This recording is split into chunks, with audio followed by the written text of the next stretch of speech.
Eric and Kouri Richins seem to be living the perfect little life.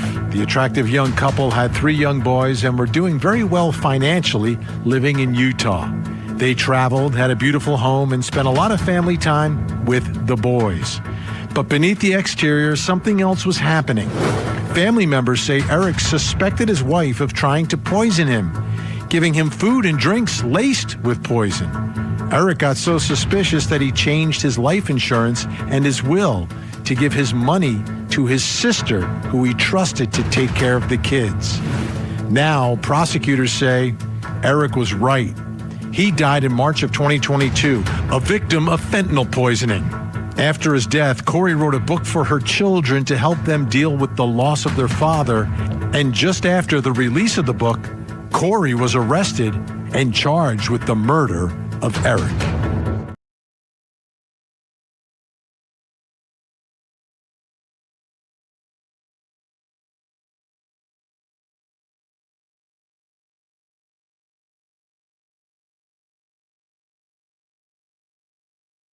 A verdict of guilty. Your duty is to decide if the defendant is guilty beyond a reasonable doubt. Punishment is not relevant to whether the defendant is guilty or not guilty. Let's pause there for now. That went a little quicker than I anticipated. Mr. Bloodworth, would you like to proceed? Yes, Your Honor, we may proceed and then maybe take an intermission. Understood.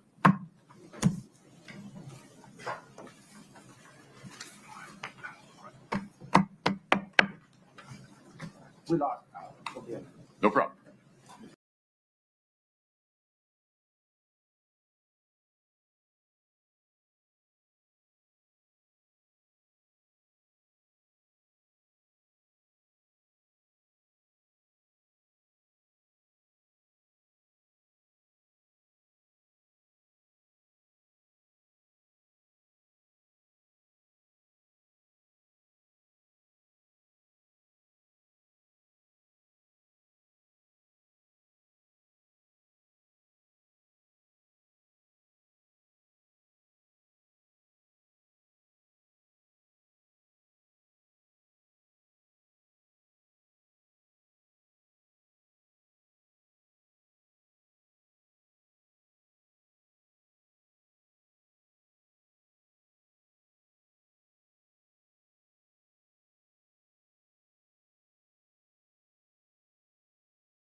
Eric and Kouri Richins seem to be living the perfect little life.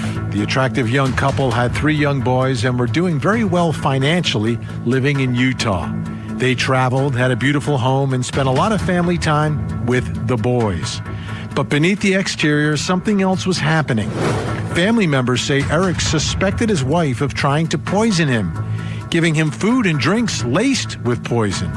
Eric got so suspicious that he changed his life insurance and his will to give his money to his sister, who he trusted to take care of the kids. Now, prosecutors say Eric was right. He died in March of 2022, a victim of fentanyl poisoning. After his death, Kouri wrote a book for her children to help them deal with the loss of their father. And just after the release of the book, Kouri was arrested and charged with the murder of Eric.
father was an alcoholic who traded parenting for prison, and her mother a gambler who traded parenting for a casino. Kouri Richins thus worked for her aunt, cleaning the homes of rich people in Park City. She was not beneath those homeowners, but she felt that she was. This fueled in her an intense desire to appear privileged, affluent, and successful. She met Eric Richins. He was a successful business owner. He had money. They had a son, married, and had 2 more sons. Kouri Richins was on her way. But she was unhappy. She wanted to leave Eric Richins, but did not want to leave his money.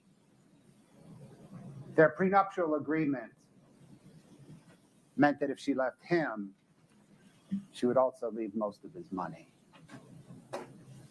So, Kouri Richins took $250,000 in equity out of Eric Richins' home without him knowing it, so that she could start her own business and earn enough money to leave Eric Richins. Kouri Richins is intensely ambitious. First with Eric's money and then other people's money, Kouri Richins carefully curated the facade of a privileged, affluent, successful business owner. Behind the facade, however, Kouri Richins was incompetent. She took tremendous risks. She borrowed money by any means necessary at exorbitant rates. She gambled other people's money and lost. Her business was imploding. All the while, Kouri Richins was more interested in spending time with Josh Grossman than Eric. She dreamed of living in the Midway Mansion with Josh, running it as an event center, farming and raising kids, Eric's kids.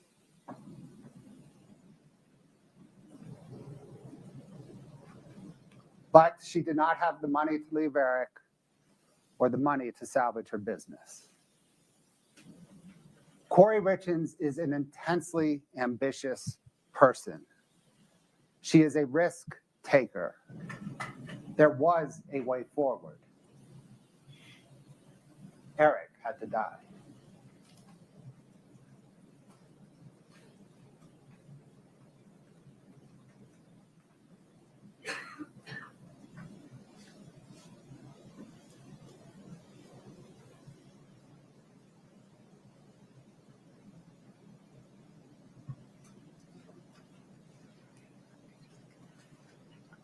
As Judge Mrazek just instructed, there are 5 counts. And each count has a series of elements. The state has to prove each count and each element of each count beyond a reasonable doubt. That is our burden. In this closing, we will go count by count, and then within each count, element by element, to show to you how the state has met its burden of proving aggravated murder, attempted aggravated murder, 2 counts of fraud, and forgery.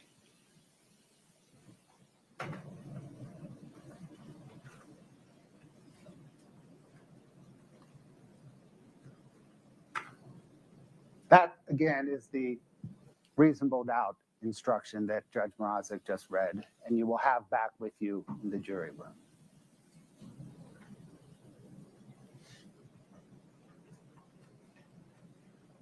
Judge Mrazek also read this instruction on what evidence is, and it's usually testimony and exhibits. To reiterate, what the attorneys say is not evidence. And as I asked you in opening, please focus on the evidence.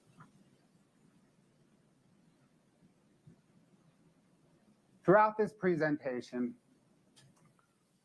I generally use this format for slides. And so everybody understands where we are, the count, and then the element within the count is at the top in the red banner. We then quote some witness testimony and we cite it because it's the evidence that matters. So that you'll have the exhibits back with you when you deliberate. And you can reference them. Usually it's a transcript, page, line, number of the testimony. We also publish exhibits. And usually we'll have an exhibit number down here. If there's an exhibit, whatever, 2-5, so you can reference it.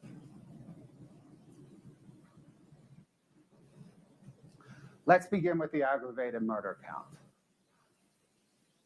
The evidence will prove that Kouri Richins was the person who committed the aggravated murder. The evidence will prove that she intentionally or knowingly caused the death of Eric Richins, here by means of administering to him the illicit street drugs that she purchased from Carmen Lauber. She intended to kill him with the illicit street drugs. It doesn't matter what illicit street drugs. We'll get into it more. It doesn't matter if it was the propofol, if it was the fentanyl that actually killed him, if it was oxy or some other illicit street drugs. She bought illicit street drugs to kill Eric Richins. That's what matters.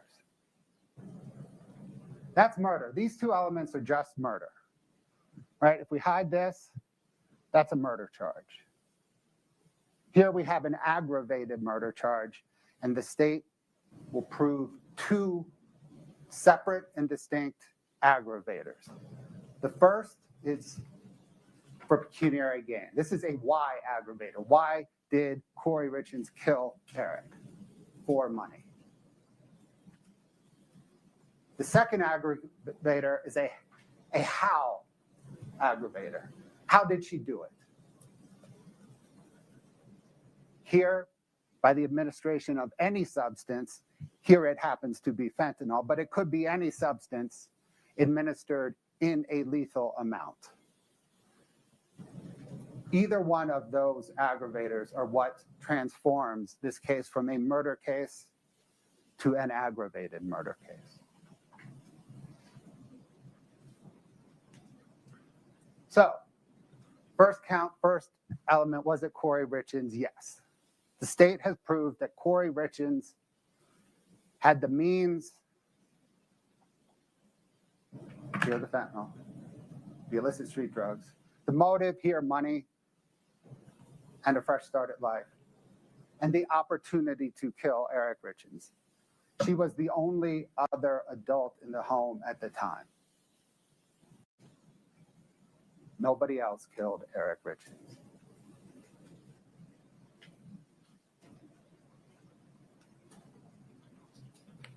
Now, intentionally or knowingly caused the death of Eric Richins by administering the illicit street drugs.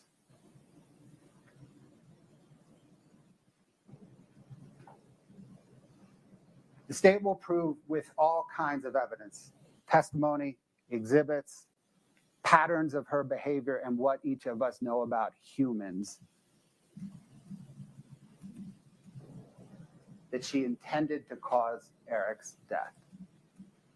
She intended it probably as early as December the 7th, 2021, when she booked a trip for her and Josh Grossman to the Caribbean for April.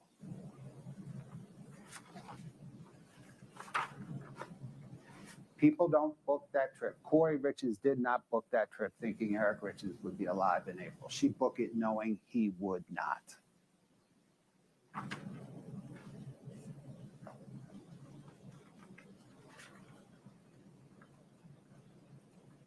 In December, before Eric died, before Kouri Richins murdered Eric,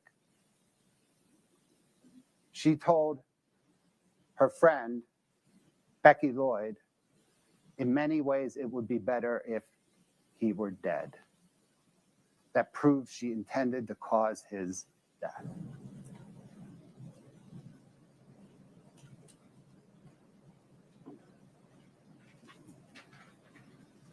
This was the New York Life policy that covered the C&E buy-sell agreement. And on January the 1st, 2022, Kouri Richins changed the life insurance beneficiary on Cody's policy from Eric to her.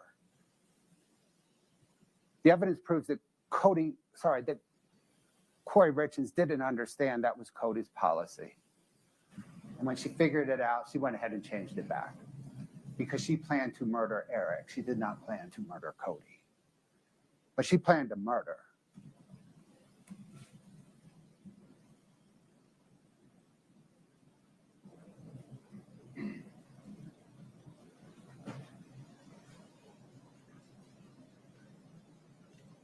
Kouri Richins asked two people, Hayden Jeffs and Carmen Lauber, for the Michael Jackson drug. Kouri Richins was a suburban mother real estate agent. She does not know a lot about the illicit street drug world, but she knows Michael Jackson died from taking drugs. She doesn't know how to order a street drug, but she knows she wants the Michael Jackson stuff. She knows she wants it because it is lethal, it is fatal, it kills. And she wanted lethal, fatal death.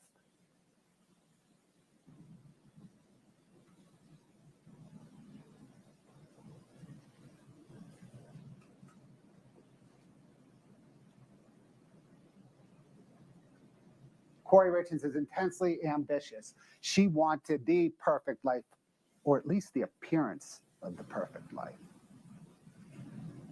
And for her, that meant Josh Grossman. But first, Eric had to go away.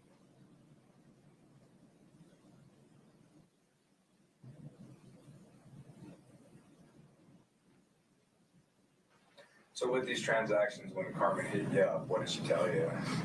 She told me she had a friend that wanted, Did she ask for blue specifically or fentanyl specifically, or did she ask for oxygen? What did she ask for?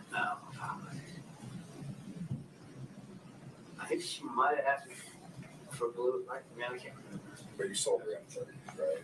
Yeah, I told her what she knew what she was buying. Okay, so it wasn't like she's asking for oxys or something like that, and she got the M30. Right, no. Okay, so she knew that there was fentanyl in those pills.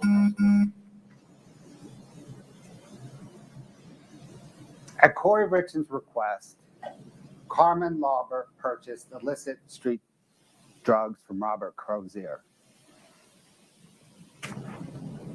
It's those illicit street drugs that killed Eric Richins. It's those illicit street drugs that Kouri used to murder Eric Richins. And while there may be some question as to whether she specifically ordered fentanyl or she knew she was getting fentanyl, the evidence proves she at least knew it. She wanted fatal, lethal, illicit street drugs. And all the testimony from Carmen Lauber, Robert Crozier, digital forensics, we'll get into it, all confirm that Kouri Richins ordered and received illicit street drugs, and that those street drugs contained fentanyl.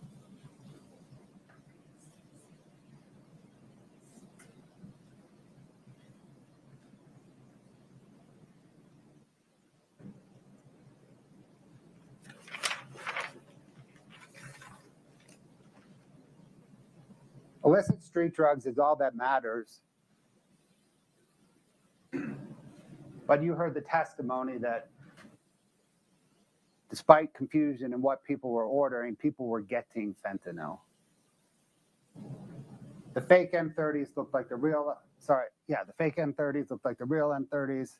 Everything on the street in early 2022 had fentanyl. That's how we know that it was this purchase that ended up killing Eric. It's the fentanyl. we can trace the fentanyl.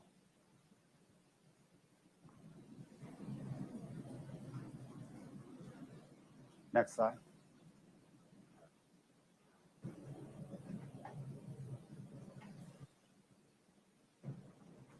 The digital forensics corroborate Carmen Lauber's testimony that 5 days before Kouri Richins murdered Eric Richins, Carmen Lauber purchased for Kouri Richins fentanyl from Robert Crozier at the Maverick in Draper.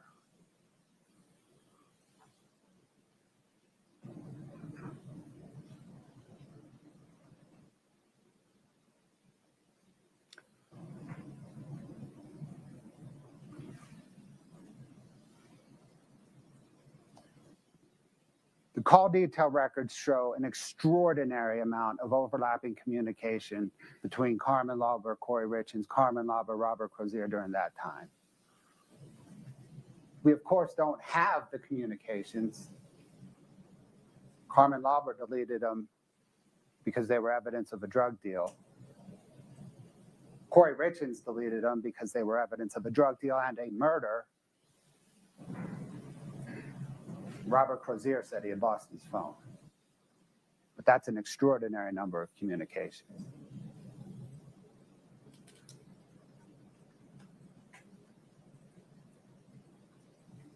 We know that Kouri Richins, the evidence proves that Kouri Richins used a Moscow Mule and a shot to administer the fentanyl to Eric. She writes it in her orange notebook where she journals what happened the night she murdered Eric. It's a self-serving journal. We'll discuss that down the road. But she wrote Moscow Mule and a lemon drop shot. And that is consistent with all the toxicology.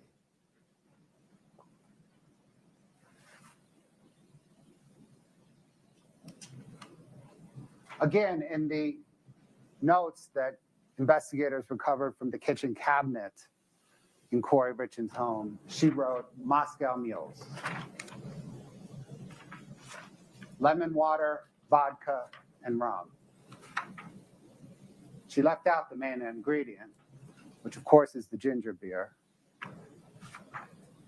But there was ginger beer. We know that from the Cock and Bull that OME investigator Cam Sessions found in the trash can in the kitchen. It's interesting that Kouri Richins wrote vodka in parentheses rum.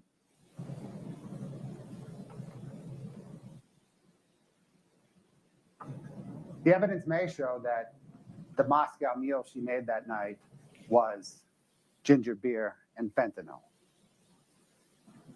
The lemon drop shot may be lemon and fentanyl.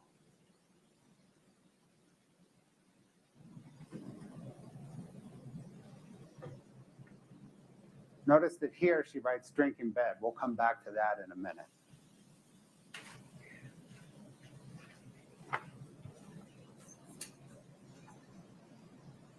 The Cock and Bull, as I mentioned, corroborates at least the Moscow Mule.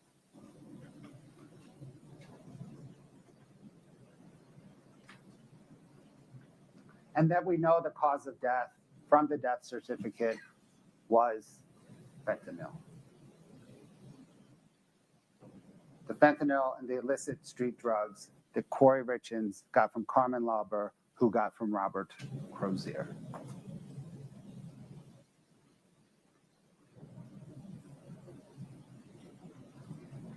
We know that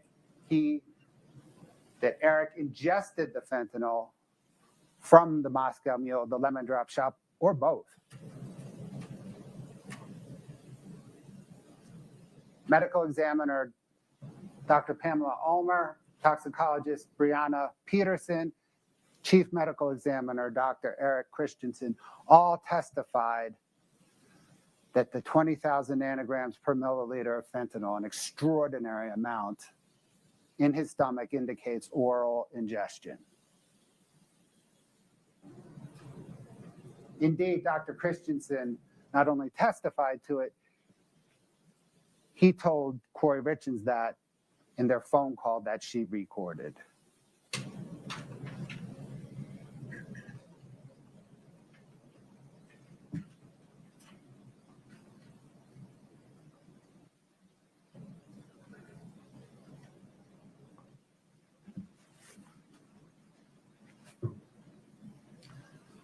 Ms. Peterson's testimony, as well as Dr. Christensen,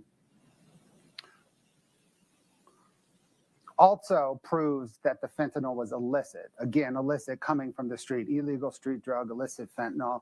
And it was their testimony, right, was that there was not only fentanyl in the toxicology, but there was norfentanyl, which was a marker of an illicit fentanyl.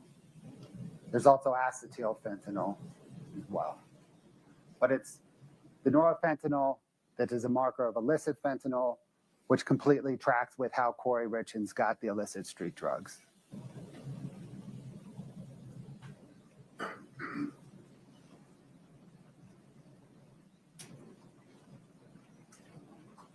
We also know that Kouri Richins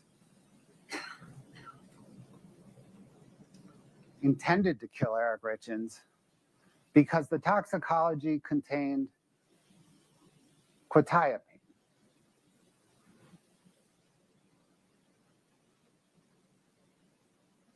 Your Honor, we may have lost the audio. Let's reset. My apologies.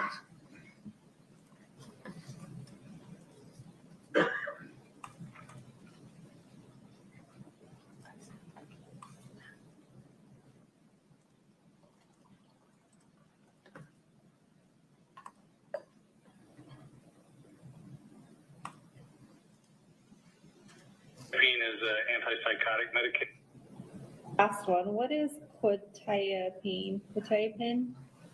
Quetiapine is an antipsychotic medication. It's called Seroquel. Okay. I gotcha. It's a prescription, mental health medication. Mm-hmm. It's prescribed for different things. I gotcha.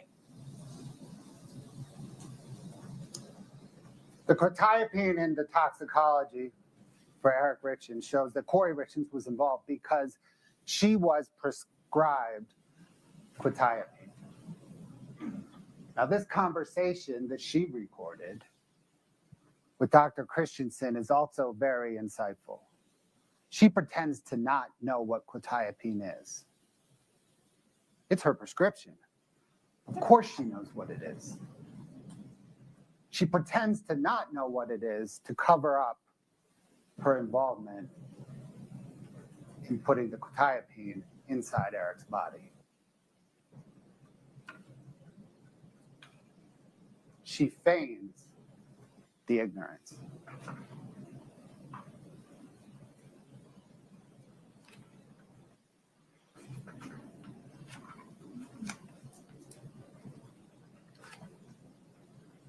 She covers up her conduct in murdering Eric Richins in several ways throughout, beginning the night she murdered him,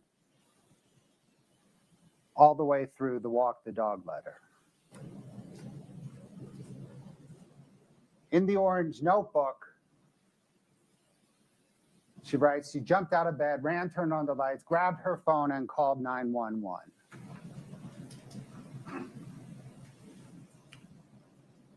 The evidence proves that is not true. The evidence proves that when she returned to their bedroom, Kouri Richins says she was in Ashton's room. There's no evidence of that. But she returned from somewhere to their bedroom, unlocked her phone, put it on speaker. There's no call detail records showing a call at that time. But she may have called on Wi-Fi, somebody. That would not appear in the call detail records. It would appear on her phone if her phone had not been deleted.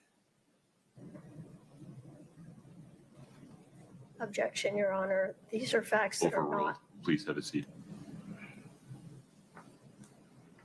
She then unlocked her phone again at 3:08, 3:10, 3:15, 3:19,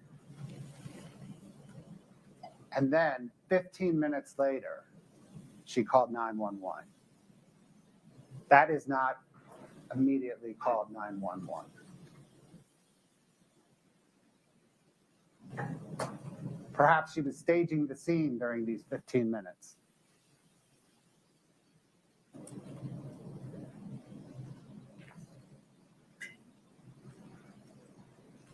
We're going to discuss the 911 call in a minute. This is a receiver activation. At 3:22:12, when we're in the 911 call, she's on receiver on her phone. The 911 call operator asks her, "Are you on speakerphone?" She says yes. No. She's on receiver.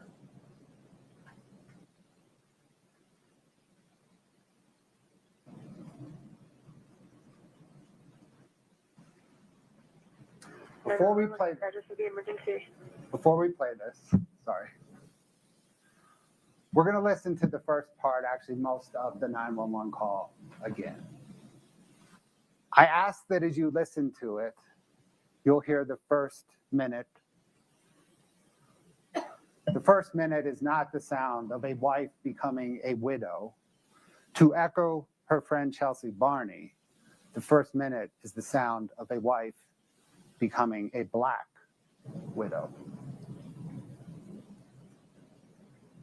Listen to how Kouri Richins on the 911 call immediately presents, or very soon after the call begins, presents her alibi narrative.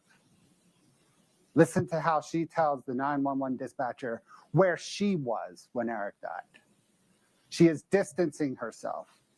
Rather than, he's not breathing, he has no pulse, I have to figure out what to do, I need help. She's saying, hey, look, I was not there, I was in my son's room. That's her alibi. She's distancing herself from the time and the place that she murdered Eric.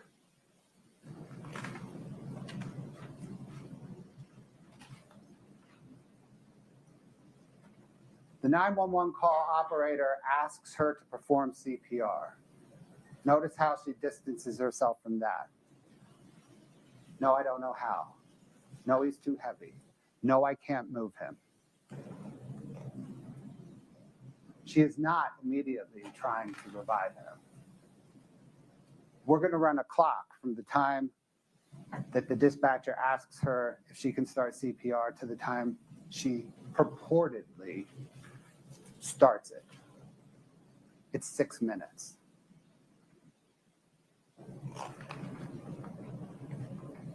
Listen, please, to the portion of the 911 call where the operator instructs Kouri Richins how to remove Eric from the bed. Listen how the dispatcher says, move to the side of the bed. Kouri Richins says she does. Remove the pillows, pull the arm, pull the leg, lift up the sheet, pull him off. If Kouri Richins is following the instructions of the 911 dispatcher, Eric Richins' body is on the floor on the side of the bed, not the foot of the bed where it was found. Listen also to her choice of language. She has dehumanized Eric Richins. When she is talking about removing Eric from the bed and she is protesting and she is saying she cannot, she is not saying, I can't move him. She is saying, I can't move it. Eric is no longer a him to him. She murdered Eric. Eric is an it. Finally, Listen to when she says she is performing CPR and the phone is on speaker. The phone's not on speaker. Determine whether she's performing CPR. Okay, Scott. I'm not breathing. She's cold. Okay, what's the address? 282 Willow Court. 282 Willow Court? Okay, what's a good phone number in case we get disconnected? 435 671 4987. Okay, it's going to be in Francis. Okay, tell me exactly what happened. I don't know. I just came in. I was sleeping with my kids. Okay, I can't understand you. I need you to take a deep breath. What's going on? I don't know. I was sleeping in with my kids. I just came in our bed, and I turned over. I mean, he's just cold. He's just cold. Who's cold? My husband. I turned the light off. And he's not breathing? He's not breathing? No. I need you to confirm it for me. Is he not breathing? No. Okay, can you do CPR? No, I don't know how.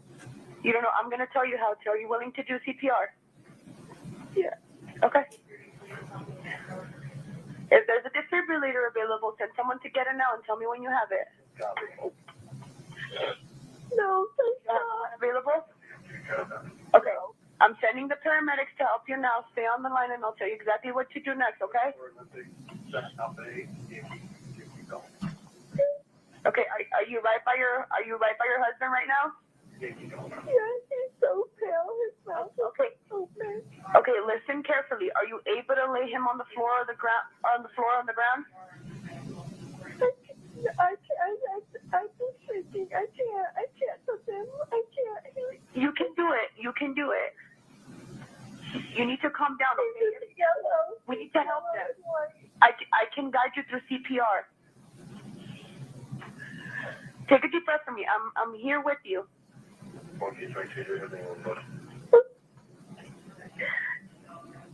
doesn't have a pulse. He doesn't have a pulse? No. There's no pulse.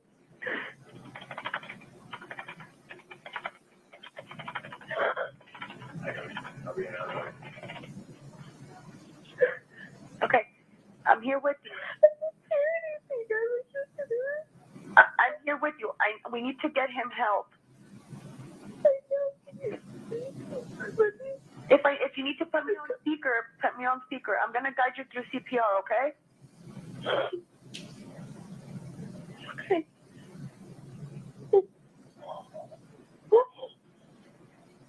Tell me when you've done that. Okay, I'm ready. You're ready? Okay, he's on the floor? He's on the bed. Okay, are you able by any chance to move him on the floor? Let me check.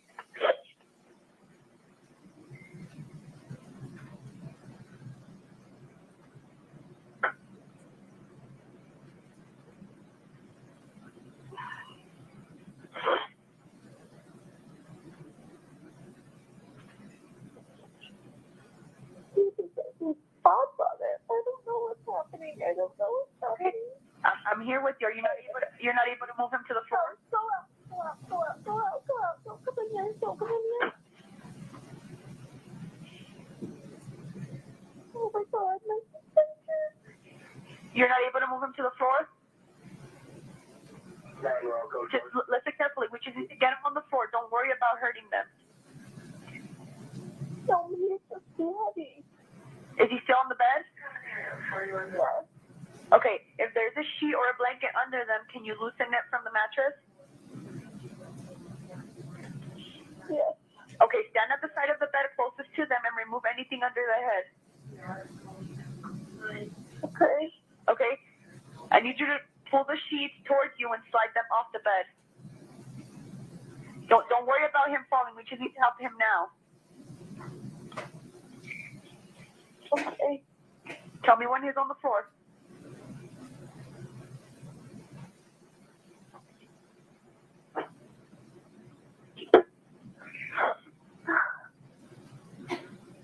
I can't move it. It's a dead weight. Like it.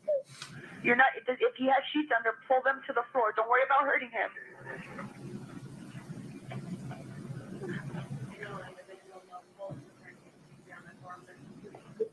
Can you please send somebody?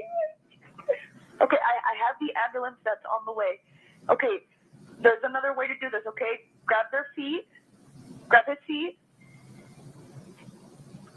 Okay. Slide them towards you until they're just off the bed. Okay. How old is your husband? 39. 39? Yeah. Okay. Okay, were you able to put his feet off the bed? And pulling. Okay, now grab the arm closest to you and pull the rest of the way off the bed. Again, don't worry about the fall. We just need to help them now.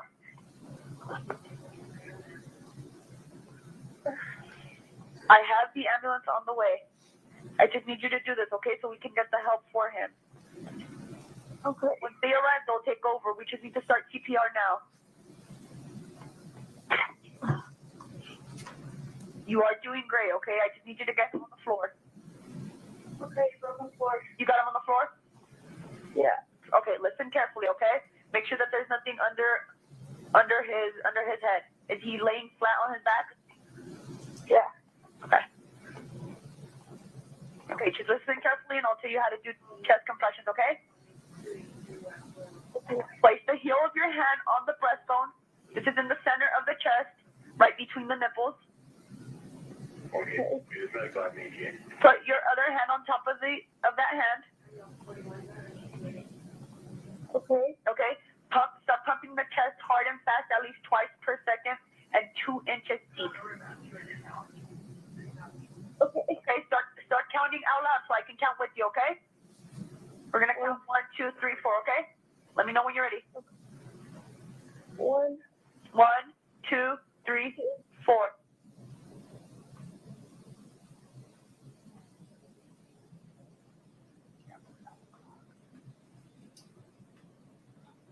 One, 2, 3, 4. Count out loud so I can hear you. I'm counting with you. 1, 3, 4. 1, 2, 3, 4.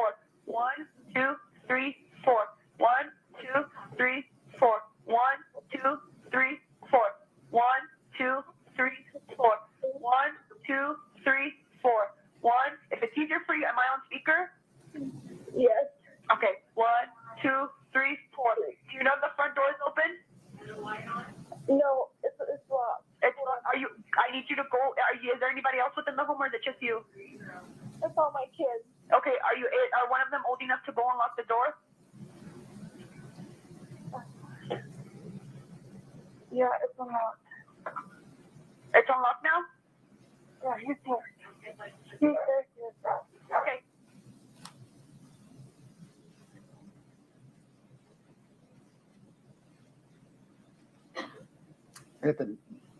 Yeah.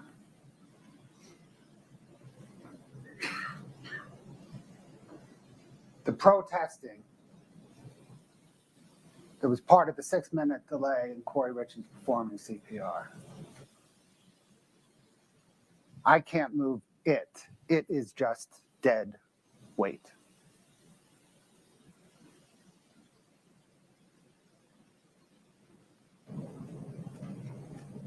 Contrast that 911 call with her self-serving text message to her best friend, Chelsea Barney.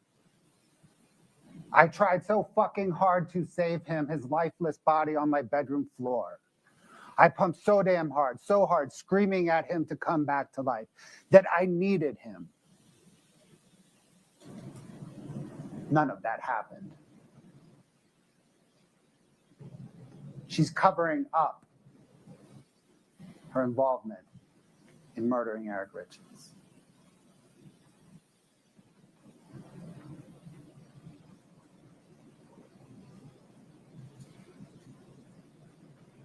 Recall the alibi narrative at the beginning of the 911 call. Her letting the 911 operator and everyone know that she was not with Eric when he died. I was somewhere else. I was distant in place and time. When she calls her father-in-law, Eric's dad, Gene Richins, what does she say right at the outset? I was sleeping with Ashley and I came into the room. Gene, I wasn't there. Wasn't me. When Eric's sister Katie arrives, he wasn't breathing. I went to bed. I was in Ashton's room. He was having nightmares. I wasn't there. It was not me. Her alibi. Her cover-up.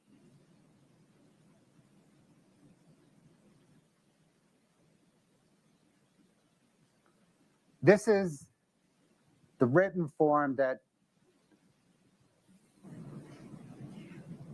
sheriff's deputies gave Kouri Richins early morning of March 4th to write out what happened. It says, describe in detail what you saw, know, or heard of the incident. Where does she start? Eric and I put the kids to bed around 9 p.m. We had a drink. In Kouri Richins' mind, that's when the incident started. It was the drink, and she knew it because she put the fentanyl in the drink.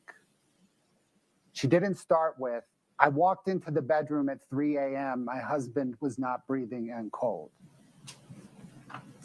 Describe the incident. The incident for her begins around 9:15 when she has the drink, because she knows that is in fact when the incident began.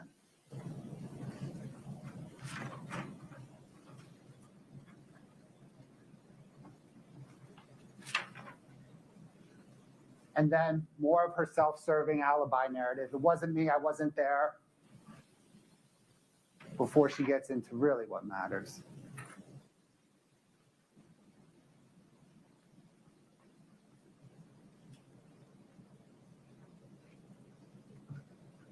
Intentionally or knowingly caused the death of Eric Richins. We know it was intentional because she planned the immediate reaction.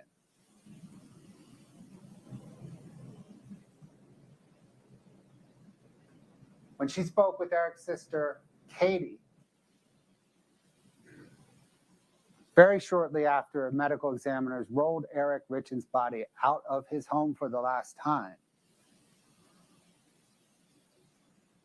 she told Katie that she was going to plan the she was going to follow through with the purchase of the Midway Mansion.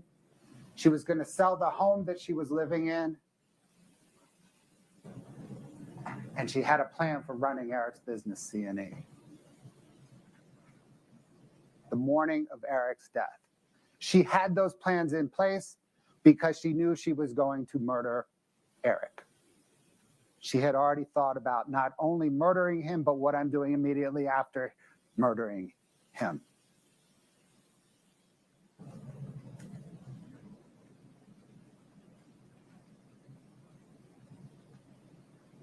Her plan with the Midway Mansion is consistent with her dream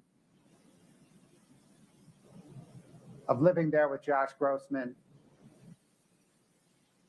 running it as an event center, farming and raising Eric's kids. Her plan to sell the home she lived in proves that she had no idea that home was in a trust. And she couldn't sell it.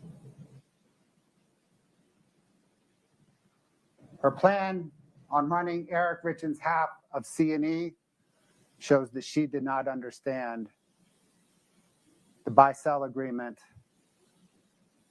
the life insurance coverage on the buy-sell agreement, or that life insurance coverage went to the trust, not her. The morning Eric died, she had a plan on how she was spending Eric's money and didn't realize It was trust money.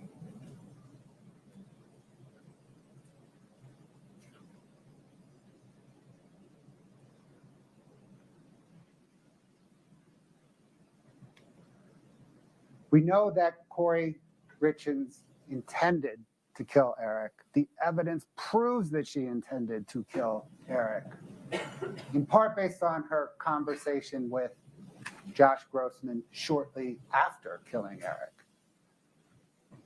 Kouri Richins asked Josh if he had ever killed anybody. Killed was her word. Not have you ever lost a loved one. How do you agree? Not have you ever walked in and found a dead body unexpectedly.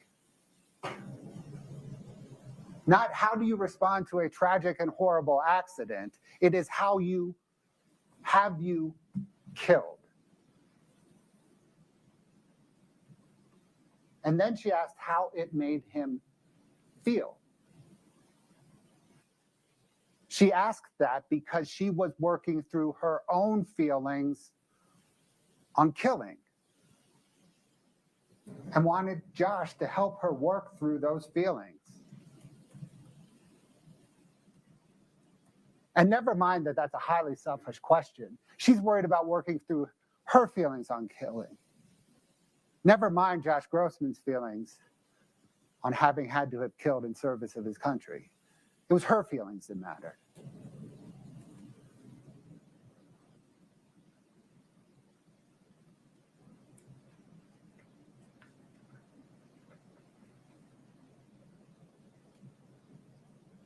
Walk the dog letter.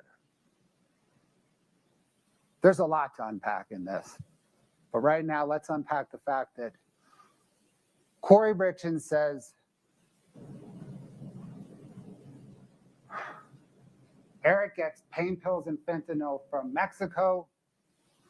She goes on to talk and says, Eric finally told me and asked if Carmen could get him some pain pills and fentanyl from Mexico. Some refers back to pain pills in Mexico from fentanyl. Sorry, pain pills and fentanyl from Mexico.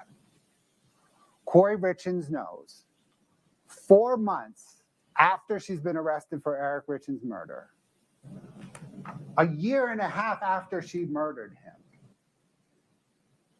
she knows that she bought fentanyl, and she has to explain it.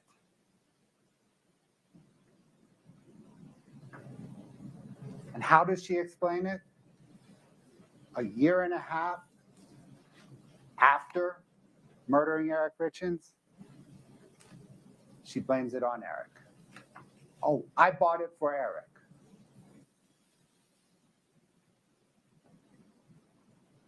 That's the sum of the evidence. Her self-serving statement asking her brother to testify falsely that she brought it from Eric, for Eric. Year and a half after she murdered. Kouri Richins did not tell the 911 dispatcher, hey, I just bought some fentanyl for Eric. She didn't tell the paramedics, he might be dying from the fentanyl I just bought for him. He didn't tell the deputies that responded. He didn't tell Detective Woody. He didn't tell Dr. Ulmer. Didn't tell Christensen. Didn't tell her friends. Didn't tell her family. All the off-ramps she had the opportunity to take to say, hey, I bought the fentanyl for Eric. She doesn't, because it did not happen. She did not concoct this story until a year and a half after she killed him. And it is a story. It's a fake story that she wants her brother to testify to.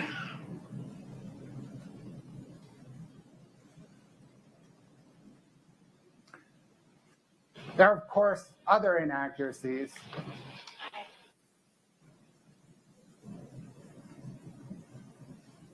Kouri Richins in the Orange Notebook writes, self-servingly,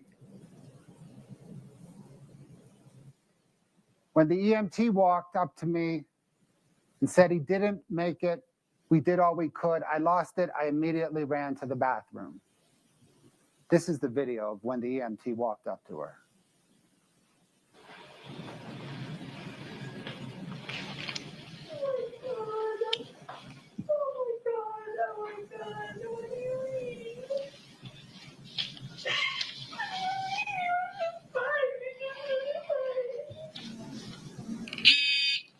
Family members are going to be coming. His dad. Kids are in that door over there. There's 2 kids that are awake. They're in that door. Here's a bit to the left. Yeah, I think the one master bedroom. Or the master bedroom. Basically, she said we went to bed at 9:30. She slept with the kids because then she goes to bed. When she went to bed, it's about 3 o'clock. Moved in her bed. We'll stop it there. We could play it for several more minutes. She doesn't immediately or otherwise run to the bathroom and throw up.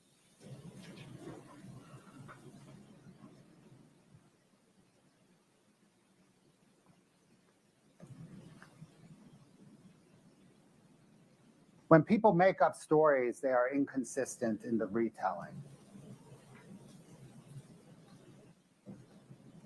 Here, in the Orange Notebook, Kouri Richins says they make the Moscow Mule and the lemon drop shot in the kitchen, and then they go to bed and brush their teeth. Here, they drink it in the bedroom, not the kitchen.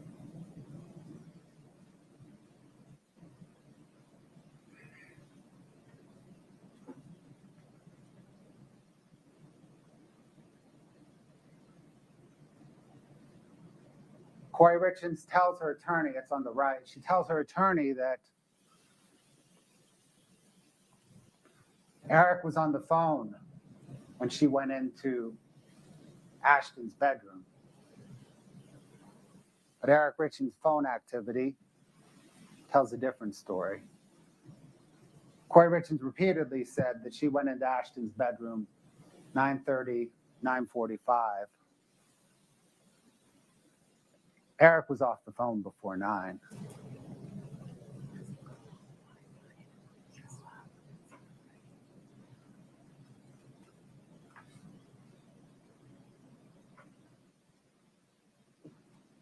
In the Orange Notebook, Kouri Richins says that Eric was awake when she went into Ashton's room.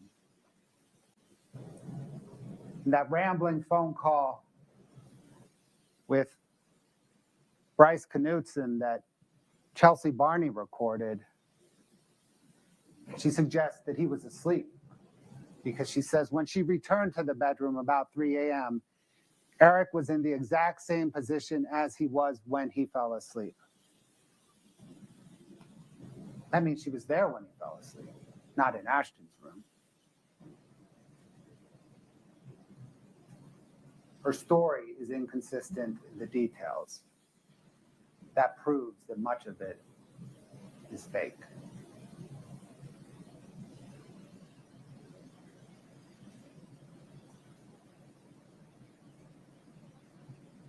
We've read text messages throughout this presentation. We'll continue to publish some more for you to read. None of those text messages were recovered from Kouri Richins' phone.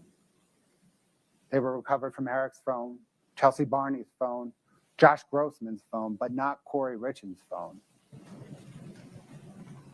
because they were deleted. That is part of her cover-up. When comparing the contents of the phone with few to no text messages, with the contents of the call detail records, with thousands of text messages, that's how we know they were deleted.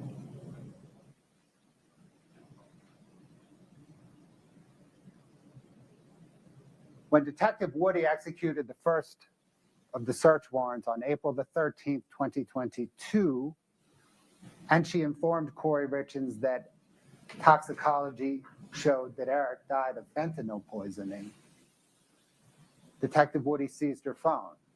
On her phone that she got to replace the seized phone, on the phone that Kouri Richins got to replace the seized phone, these are the searches. What was Kouri Richins worried about? She was worried about the police recovering all her deleted text messages. Why? They're inculpatory. They would further prove that Kouri Richins bought drugs from Carmen Lauber to then murder Eric Richins.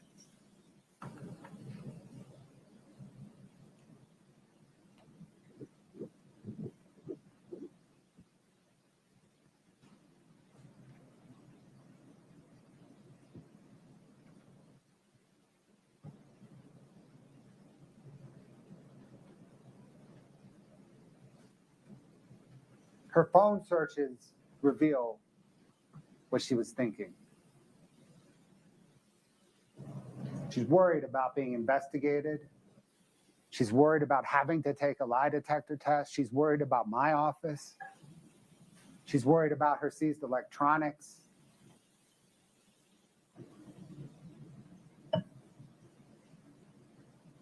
Prison is on her mind.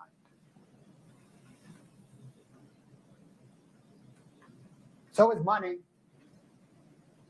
She's interested in the life insurance. We don't know precisely when these searches were conducted. It's just not in the digital data. We have the data we have. But we do know that she hasn't been paid out yet on life insurance. And she started getting paid out in June of 2022. And this phone she got in April of 2022. So the inference is that these searches occurred between April and June of 2022. This one's the most insightful. If someone is poisoned, what does it go down on the death certificate as? She didn't search if someone accidentally ODs. She doesn't search if somebody is dead for unknown reasons. She searches if somebody is poisoned, because that is what happened.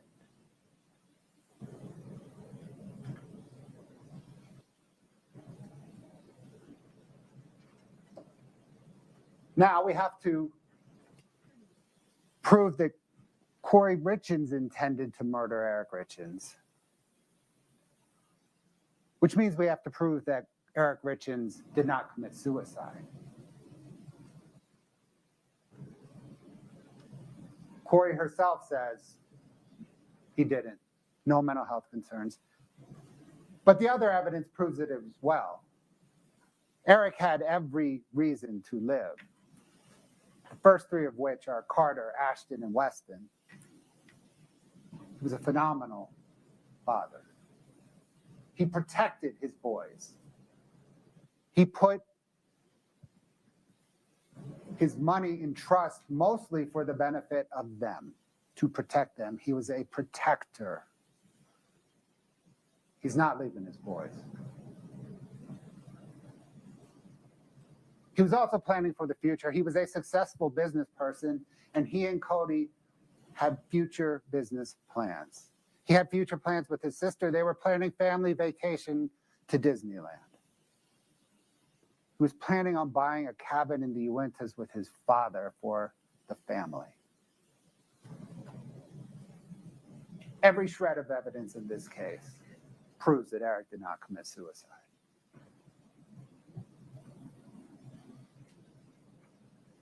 This wasn't an accidental overdose. Eric Richins did not use drugs. He did not use illicit drugs. Set aside THC gummies. Kouri Richins said no, never to Deputy Wynn and Paramedic Offred. These are people that it would have made sense to tell he used illicit drugs to in the moment as paramedic officers trying to save Eric's life. But no, she was honest. Nope, never.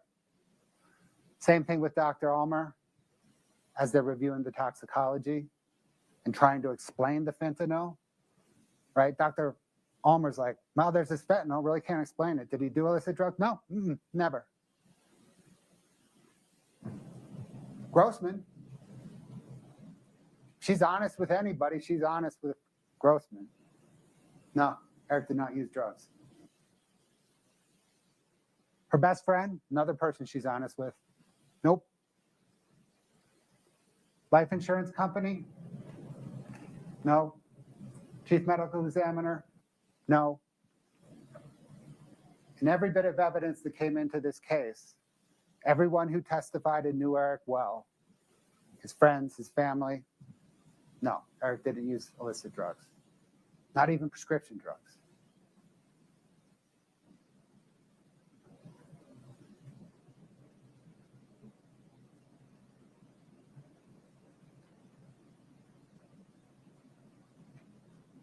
Your Honor, this might be a good place to take a break.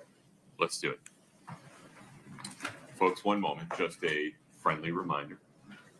Don't talk about the case. Don't allow anybody to talk to you about it. Do not do anything with your devices during this break related to this case at all. We'll return at 10:20. Please rise for the jury.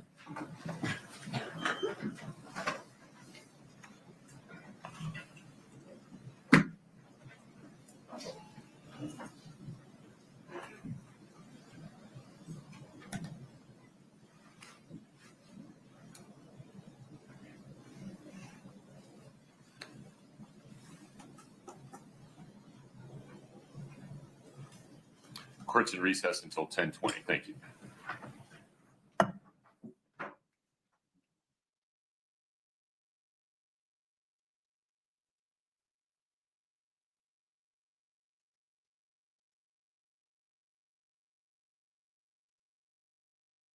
Yeah, sure. Let's do it.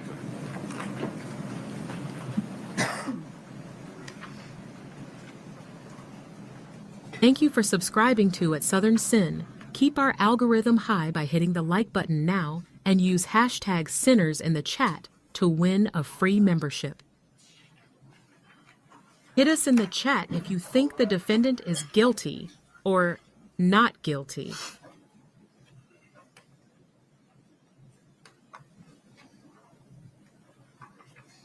Please have a seat as you come in.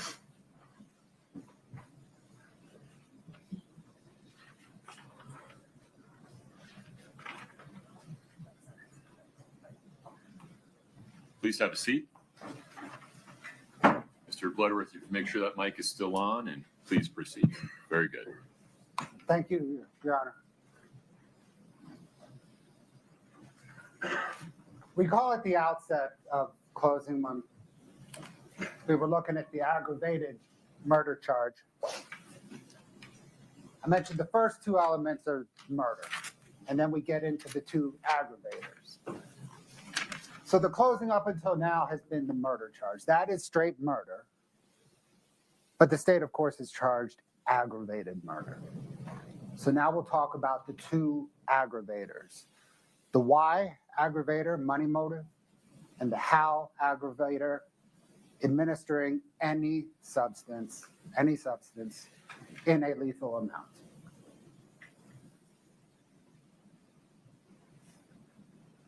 You'll recall Brooke Carrington's testimony. And when she began her forensic accounting analysis, this drew her attention. The number of overdraft and non-sufficient funds transactions beginning in April. That jumped from 1 in September to 37 in October, beginning in October. That jumped from 1 in September to 37 in October to 77 in December. And Brooke Carrington's analysis was the beginning of the downward financial death spiral.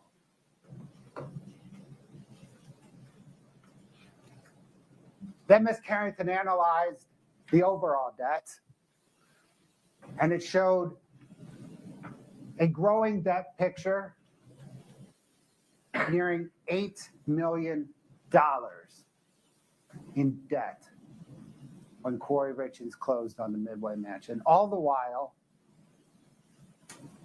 she's not paying it off. She's barely sending her creditors any money.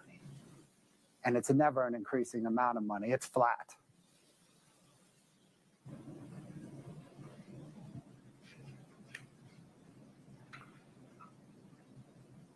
The payday loans particularly showed distress to Ms. Carrington. This isn't a traditional mortgage. This isn't even hard money lending. This is, give me money today, I'll give you money when you get paid at an extraordinary, exorbitant interest rate.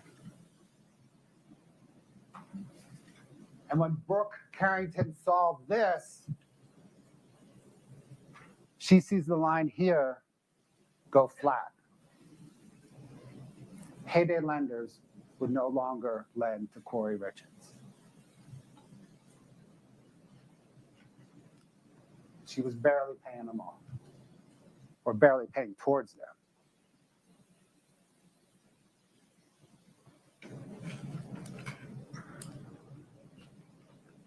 Kouri Richins lost money flipping homes.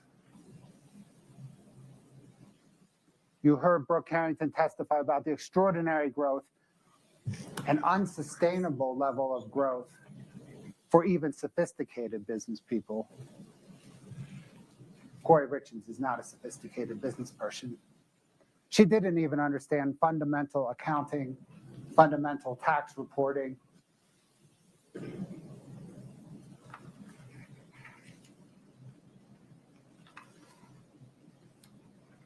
Brooke Carrington plotted out the profitability analysis of each of Kouri Richins' home flips. Kouri Richins, when she bought a home, when you total up the home she bought and the loans she took out, she started her projects $2 million in the hole.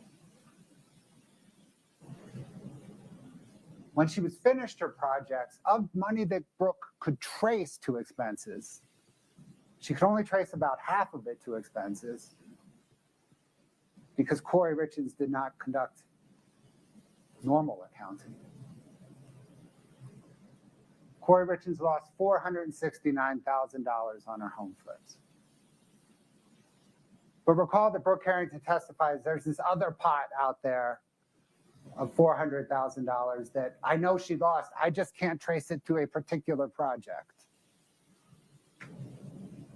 When you add those up, it's nearly $900,000 loss in flipping homes alone. Recall that Brooke Carrington said that does not count the foreclosures. While deliberating, you'll have this, and on the second page, you'll see all the foreclosures. She lost millions more in foreclosures, to include foreclosures on Chelsea Barney's home and the Midway Mansion.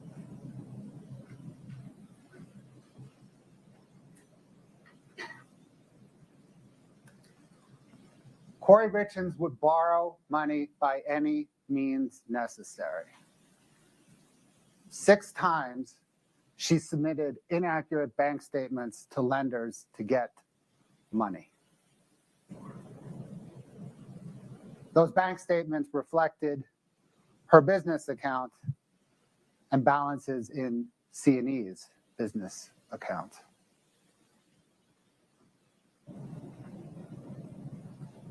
This evidence proves the level of financial desperation that Kouri Richins was in late 2021 and early 2022.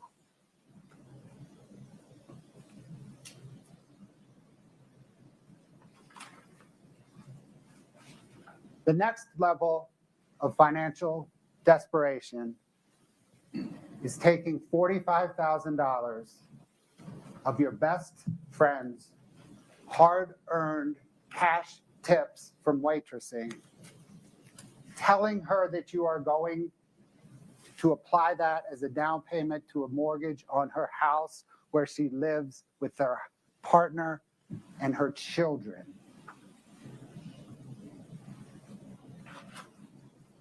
And then diverting part of it to pay off Fund 5 merchant, a payday lender. And spending the remainder of it, as Brooke Harrington testified, on expenses to rehabilitate homes and servicing existing debt.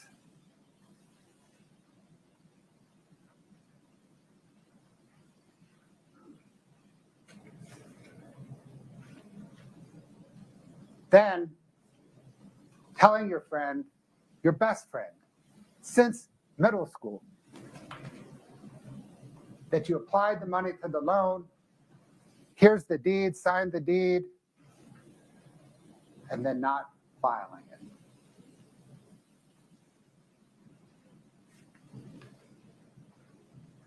You will see, if you review that Brooke Harrington's schedule that had all the property transactions, you'll see that not only did Kouri Richins not file the deed, she took out another loan on the house. That's the loan that was foreclosed on, that resulted in Chelsea Barney, her partner, and their children getting evicted and losing their life savings. That is the next level of financial desperation that Kouri Richins was in January 2022.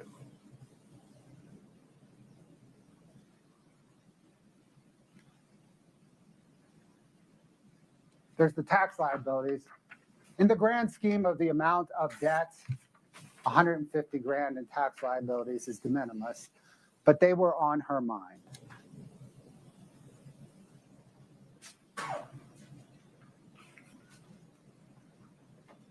There's an interesting little nugget here. She underreported her expenses in flipping homes to her tax account, which resulted in her paying more taxes than she would have. One would think a sophisticated business person would think to limit their tax liability. That's not what interested Kouri Richins. What interested her was the appearance of success in business, the appearance of affluence. And by underreporting her expenses, it looks like she made more money than she did, and she appeared more successful than she was.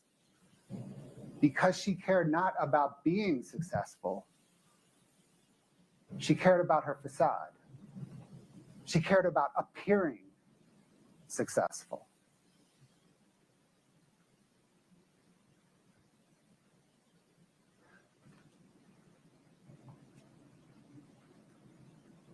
You'll recall that C&E distributed $36,000 to pay some of this $150,000 tax liability, which Kouri Richins then diverted to close on a home.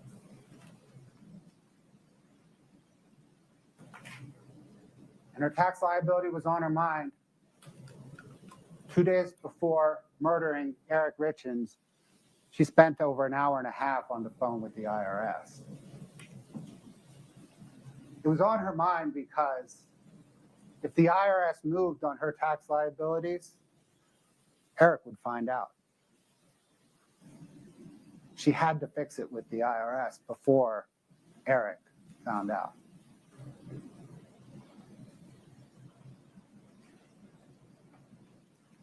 You're familiar.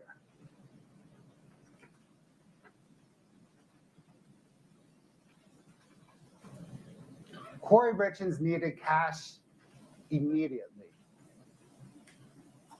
when she murdered Eric. Eric's long-term earning potential, immaterial. She wanted to close on the Midway Mansion. She had no money to refurbish it, to flip it right away, to run it as an event center. But she was going to close on it. She needed money now. Doesn't matter if Eric's going to earn a ton of money down the road. That does not help her now with the Midway Mansion. It does not help her now with servicing her existing debt. She needs money now because she's closing on the Midway Mansion on March the 4th.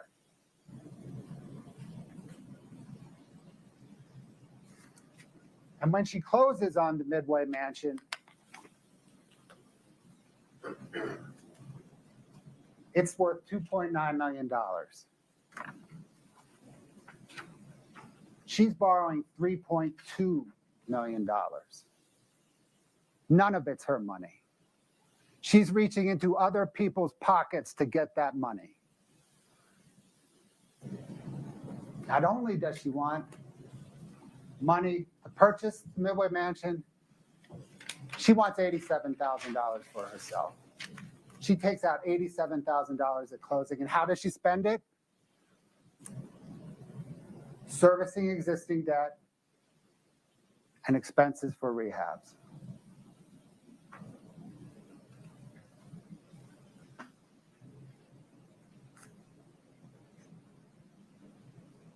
She ultimately closed on the Midway Mansion the day after she murdered Eric. There's an interesting thought here. Did she close on the Midway Mansion in spite of murdering Eric? Or did she close on it because she murdered Eric? She hedged. She was supposed to close on the 4th.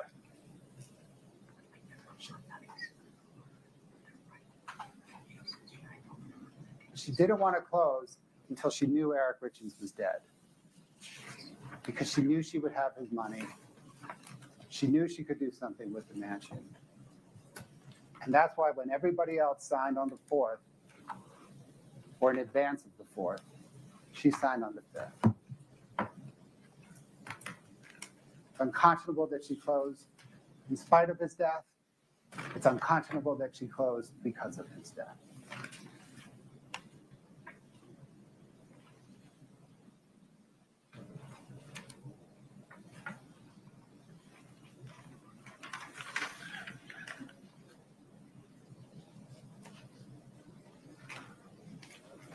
This is probably Kouri Richins' true plan for the Midway Mansion. And if Eric had not put most of his assets into trust, could have happened.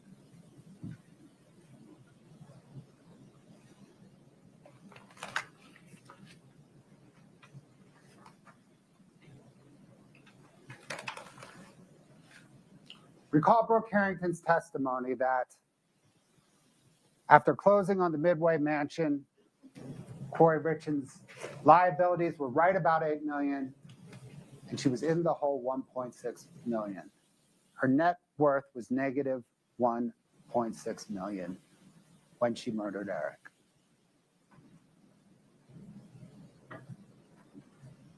And that her business was in financial distress, her financial enterprise was collapsing, had been collapsing, and but for a significant infusion of cash and capital would continue to collapse. That significant infusion of cash and capital was supposed to be Eric Richins' money.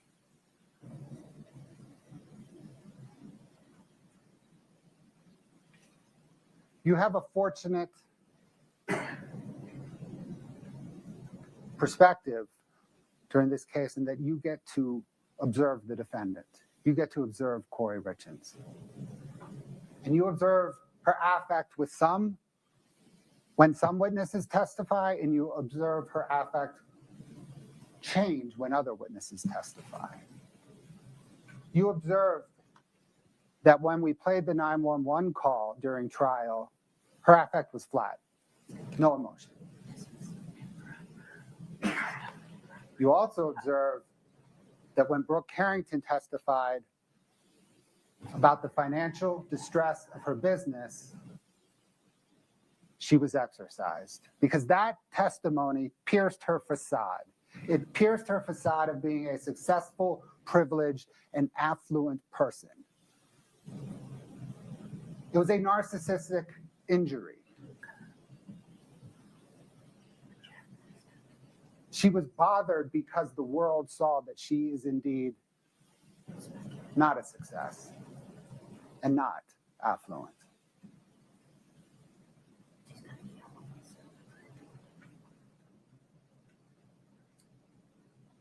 The bulk of Eric Richins' estate was in insurance coverage. Some of it got paid out to the trust, some of it got paid out to Kouri Richins. Kouri Richins knew this, knew that much of his estate was insurance coverage. And different than taking money from Eric's home equity, different than taking money from Eric's bank account, to take Eric's insurance money, Eric has to die.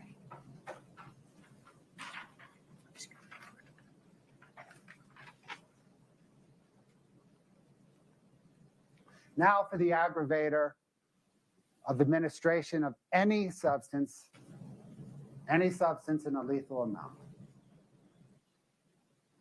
The substance here happened to have been fentanyl, could have been any part of the illicit street drug that she bought, happened to be fentanyl that she administered in a Moscow Mule and a shot or a shot. But we know that's how she administered it because it was in his belly. We know it was a lethal amount. The death certificate, fentanyl killed him. That's the substance, lethal amount. Can be as small as 3 nanograms per milliliter. And in this case, he had 15. 5 times what can be a lethal amount. That, by the way, is not an accident. That amount of fentanyl shows that Kouri Richins wanted Eric not only dead, but good and dead.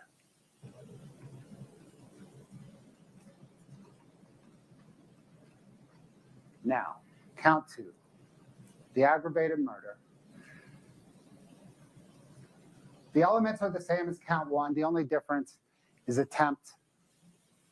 Attempt requires, as the court instructed, a substantial step. There's plenty of substantial steps from ordering the drugs to making the Moscow Mule.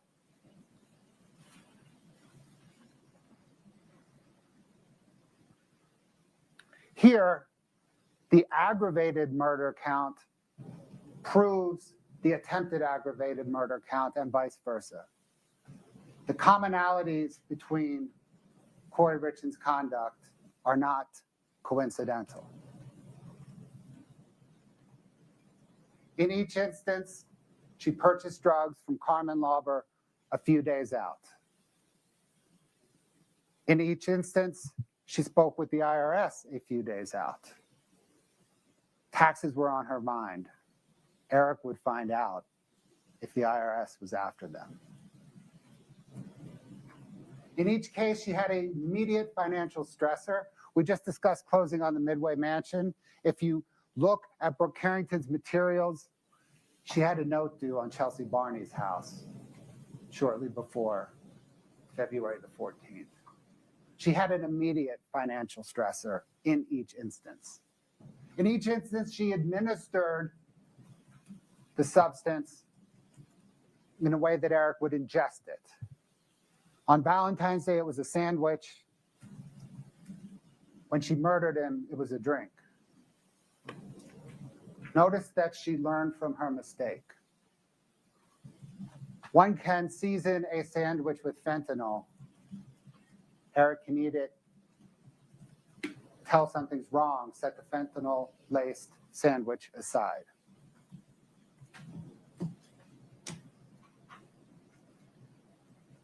You throw a lemon drop shot back. By the time Eric would notice, the shot was in. It was in his body. Moscow Mule, just to be good and sure. In each case, she leaves Eric alone. She distances herself from the dirty deed. She leaves the bedroom when she murders him. She leaves the county when she attempts to murder him. That's part of her alibi. Not only can she not be present, she has to be distant. So that when she calls 911, she says, I wasn't even there. I was in Utah County. And in each case, she has a delayed response, right? It's the delayed response in calling 911 when she murders him. And it's her delayed response in returning home when she failed to murder him.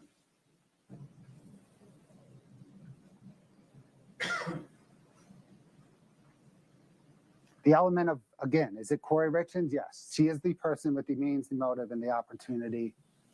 Nobody else. The means, listed street drugs in the sandwich. The motive, money, fresh start at life. The opportunity, she left the sandwich in Eric's spot.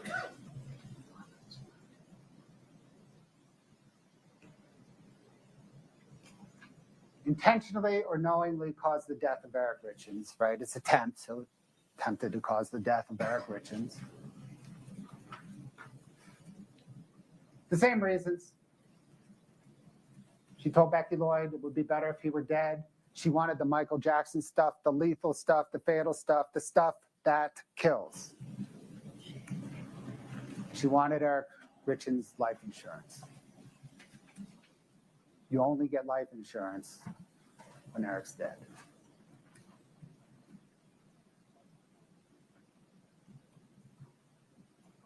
The commonalities persist. Kouri Richins ordered fentanyl from Carmen Lauber, or ordered something from Carmen Lauber, the Michael Jackson stuff, the fatal stuff. Carmen says, I told her I could get her fentanyl. She said, okay, get the fentanyl. But she ordered illicit street drugs from Carmen Lauber, who got them from Robert Crozier at the Maverick in Draper.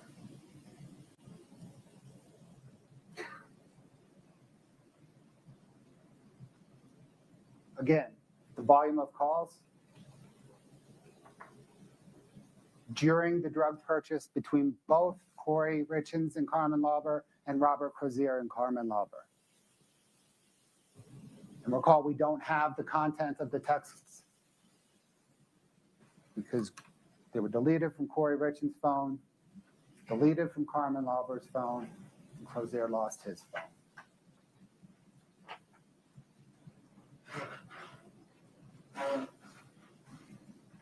The IRS was on her mind. She called him twice, 3 days before attempting to murder Eric Richins. We know she placed the call to the Mirror Lake Diner to order a potentially fatal sandwich.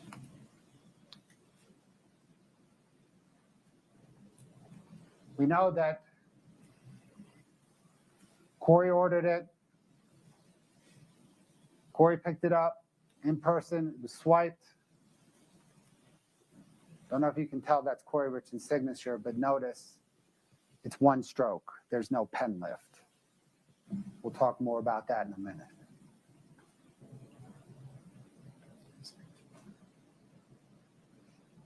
Kouri Richins then distanced herself. She left the sandwich for Eric, and she drove an hour away to meet up with Josh Grossman on Valentine's Day. There's another commonality between the attempted murder and the murder, of course. They're big days. Losing your husband on Valentine's Day, that garners extra sympathy, extra attention. Losing your husband the same day you're supposed to close on the biggest purchase of your life, that garners extra attention. The type of attention that Kouri Richins relishes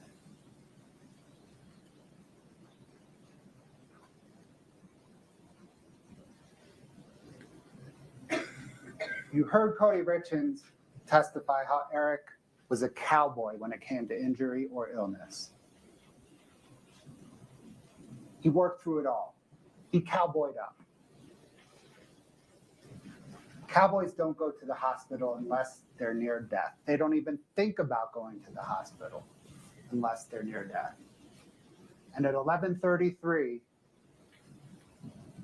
Eric's thinking about going to the hospital. And then all the activity, the physical activity on his phone ceases. For 87 minutes in the middle of a busy workday.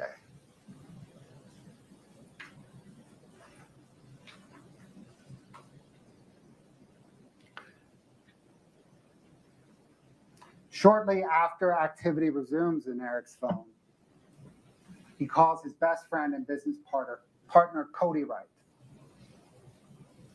Recall Cody said he could hear the fear in Eric's voice, a fear he'd only heard twice before, both times associated with death. A fear he heard when Eric told him his mother had passed away, and a fear he heard when someone who struck Eric's truck in an automobile accident, and Eric thought that person might have passed away.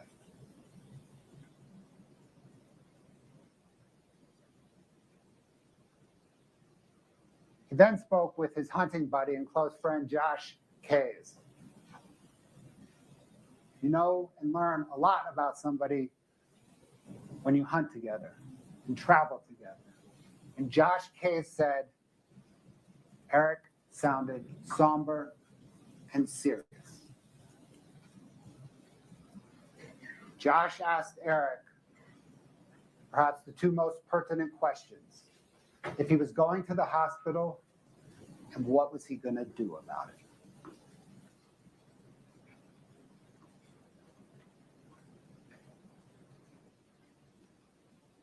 Let's turn to alley staking, singular, not plural.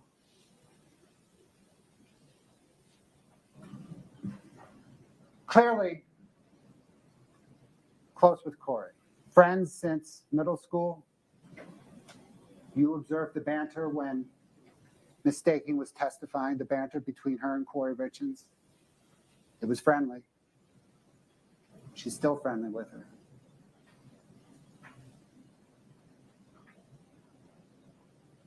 And Allie Staking testified about how a week or two after Valentine's Day, when Kouri Richins attempted to murder Eric, when I questioned her, she said, well, Eric jokingly, kind of jokingly, maybe jokingly said that Kouri Richins tried to poison me. Perhaps joking. But Kouri Richins' reaction is what was important here. Kouri said no, she got defensive. That is not what happened. It was like an allergic reaction or something. It wasn't at all dramatic. She is covering up her poisoning him. Then when defense counsel questioned Ms. Staking, Ms. Staking kind of backed off the jokiness of Eric's comment and attributed the jokiness to everyone else. Ali Staking said, or defense counsel questioned, what did he tell you? That he believed Kouri had tried to poison him.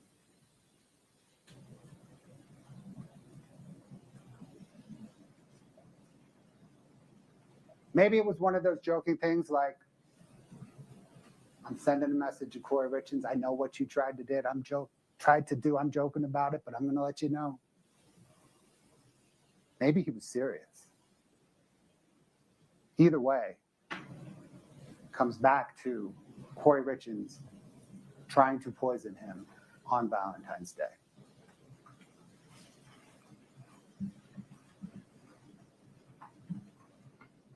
Kouri Richins repeatedly tries to cover up that she tried to murder Eric on Valentine's Day. She says she was home with him. She tells her best friend, Chelsea Barney, I was home with him. She was not. She was with Josh Grossman. She did not come home until after 6:30 p.m. She was saying he never broke out in hives or used an EpiPen. That means he broke out in hives and used an EpiPen.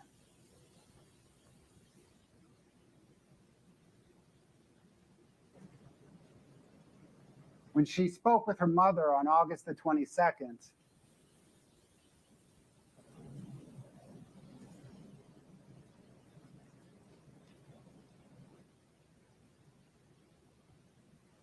when she says she didn't put a love note and the sandwich in the front seat of his truck, she put a love note and the sandwich in the front seat of his truck.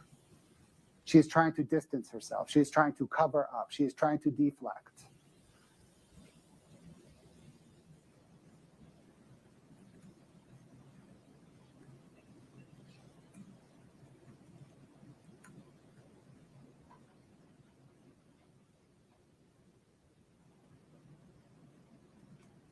When Eric said he was thinking about heading to the hospital, what did she say?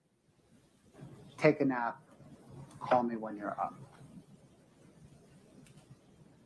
She's saying that thinking he will take a nap and not wake up.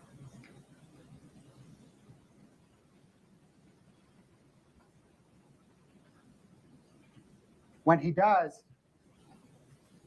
Eric texts Kouri. He's asking if she's home because he had just said, I'm going to hospital. Then he had stopped communicating, or he said, I'm thinking about going to the hospital, and then stopped communicating for nearly 2 hours. He's figuring she was coming home to assist him, but she wasn't.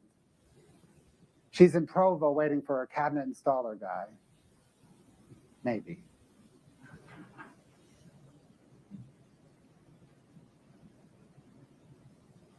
She says then she's going to head home in 20 minutes. Nearly 2 hours later, question mark, where are you? You were heading home 20 minutes ago. She responds, what? Thanks for answering. Did you call? You didn't call. She thinks he's heading home. She's not. She's trying to figure out what to do. She's trying to figure out what to do because Eric survived. She had not planned on that. She is delaying to make her plan. And then at 6:34, Eric texts, we're headed in there.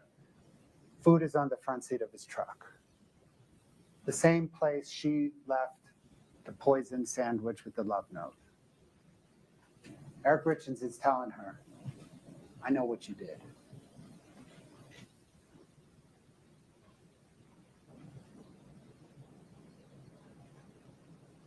That is the attempted aggravated murder. But that's the attempted murder. Now, of course, we have the two aggravators. They're the same. Same as with the aggravated murder. The money motive, same. Similar financial distress, same. There's also the first start at life motive, right? That hasn't changed a bit.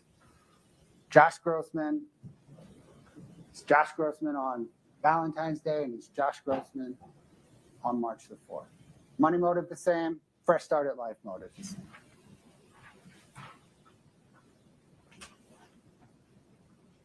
Now the second aggravator, administration of any substance in a lethal amount.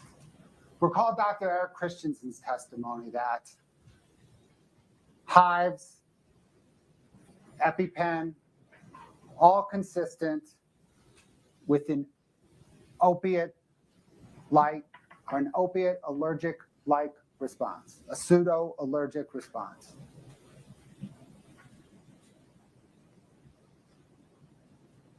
Hives, EpiPen, along with zero activity shows that Kouri Richins attempted to administer the illicit street drugs that she bought 3 days earlier from Carmen Lauber in a lethal amount. She just failed.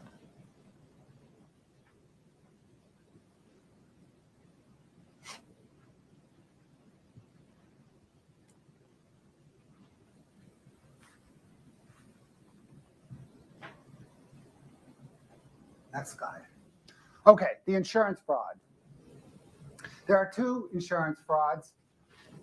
Let me distinguish them, please, for you. The first one is a scheme charge, a fraud scheme. The second one is a fraud claim charge. Count 3, the scheme charge relates to the $100,000 true stage policy. We're going to put it up in a minute. The fraud claim charge relates to the $250,000 true stage policy.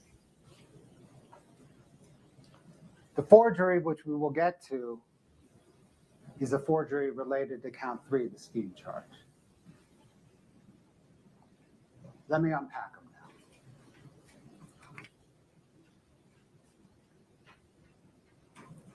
now. Okay. Different than the aggravated murder and attempted aggravated murder, I'll address all elements of the insurance fraud scheme kind of at once because they all jump out of this single page. And the scheme is quite simple. Kouri Richins wanted to murder Eric Richins, thus took out an insurance policy on his life to get money for murdering Eric Richins. Then she murdered Eric Richins, and then she submitted a claim to get the money. That is the scheme. And we know it was Kouri Richins because everything on this application for this $100,000 true stage insurance policy returns to Kouri Richins. Kouri Richins received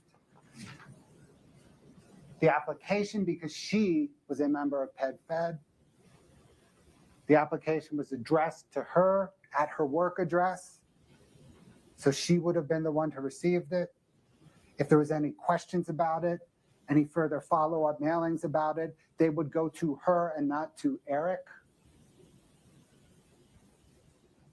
This applicant information is all her, but the partner information is all her as well. Her work address, no email address where they could contact Eric. We'll get to the social security number in a minute. The primary phone, that's not Eric's phone.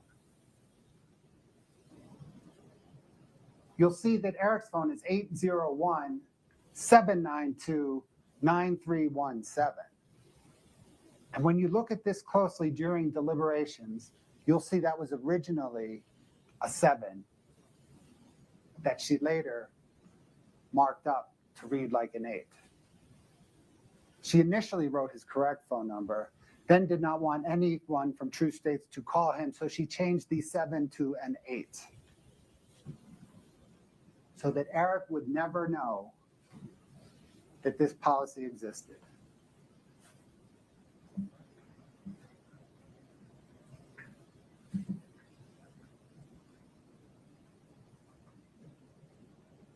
After Kouri Richins took $250,000 out of Eric's home equity, he put all of his insurance that he knew about into the trust. If Eric had filled this out, the beneficiary would have been the trust, not Kouri Richins. Then we'll get to the signature. That's the fraud count 5 as well. It plays into this. We'll talk to it during count 3. But it's also the freestanding charge in count 5. Let's go to the next page. The social security number was blacked out for privacy reasons on the application we just reviewed. But you'll recall Ann Coates testifying that The last 6 digits were transposed. We all know our own social security numbers. We often get a little bit confused on our spouses.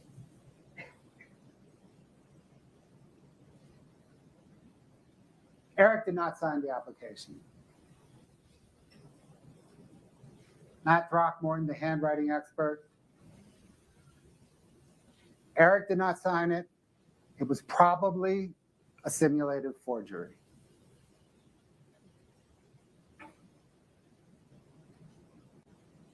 Recall his testimony that Eric Richins has pen lips in his signature. The forged one didn't have any pen lips. You'll see Kouri Richins' signature throughout this case. No pen lips.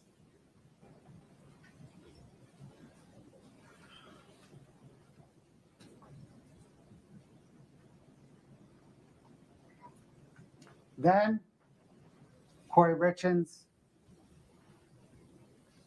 filed a claim for this $100,000 true stage policy. It's actually the same claim for both policies. And she said she really does not know where her husband, Eric, got the fentanyl from. Of course she knows. She ordered it from Carmen Lauber.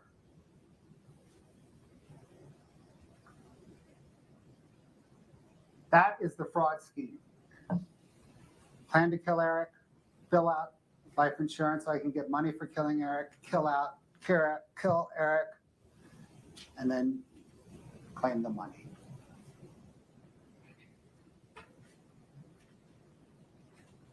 Now for the insurance fraud claim count 4.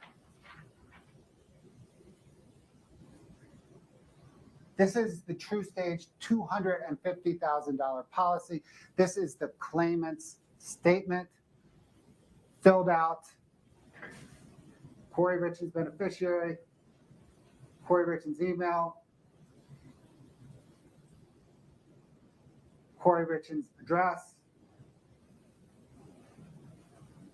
Everything about this claim says Kouri Richins is submitting this claim. And then,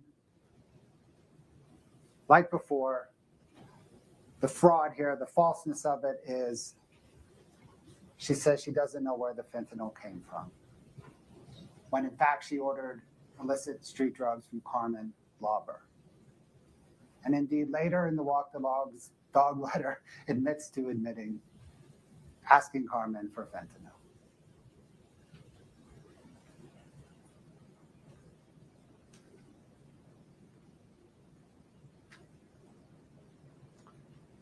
Finally, count 5, the forgery charge.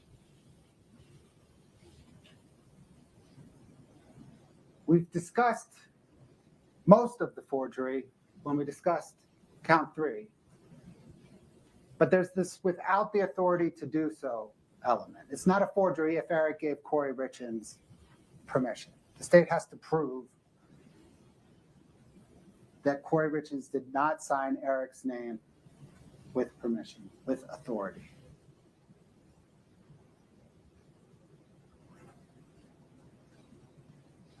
All of the evidence in this case proves that Kouri Richins does not ask for permission, she takes.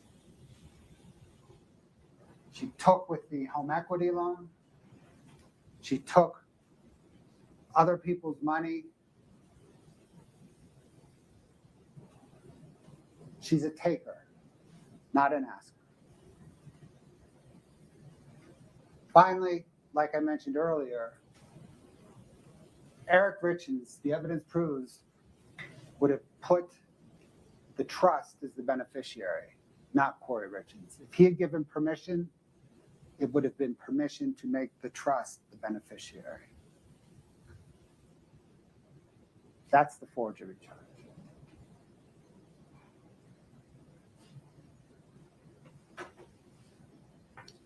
Let's please now turn to Kouri's motive for a fresh start at life. You heard the instructions. The state does not have to prove any motive except for the pecuniary gain motive because it's an aggravator. But motive explains why Kouri murdered Eric Richins, why she attempted to murder him. Motive explains a lot here.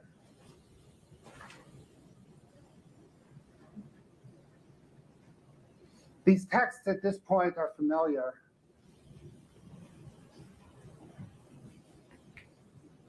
The day after Kouri Richins speaks with Becky Lloyd and tells Becky Lloyd Eric she would be better if Eric were dead, she texts Josh Grossman that she's in love with him, a man not her husband.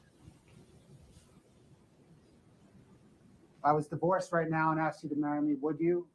That's the day after the attempted murder.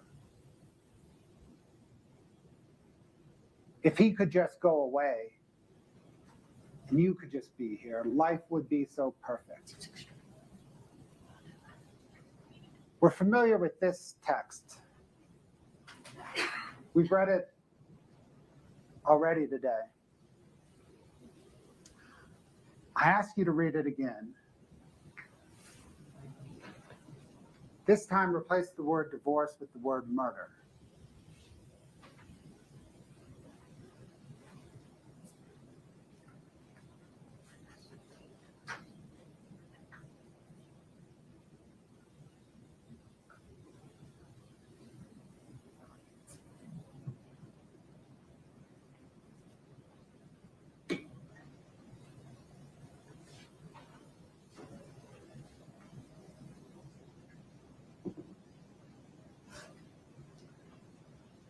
This graphic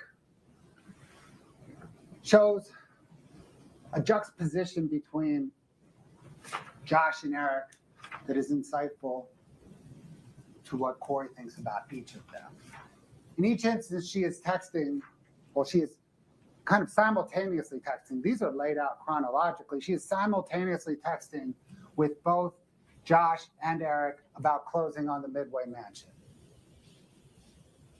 And she is so excited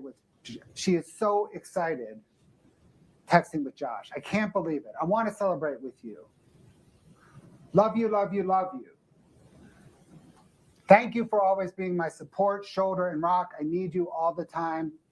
Some things I could never do without your encouragement. You have no idea how much I appreciate you. Eric tries to reach out. You want a shot? Can't. Sorry, busy. Then right back to Josh Grossman.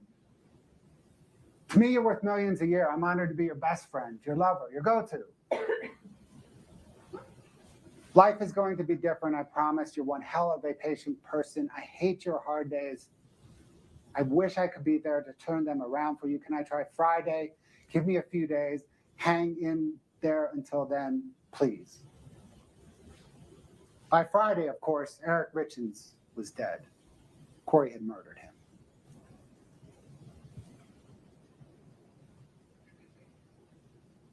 She's right. Life's going to be different. She promised him. It was.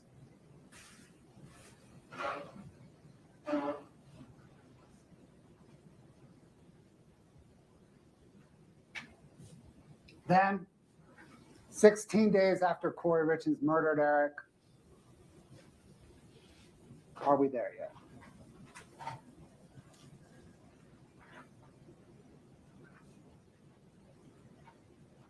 And then 1 month later,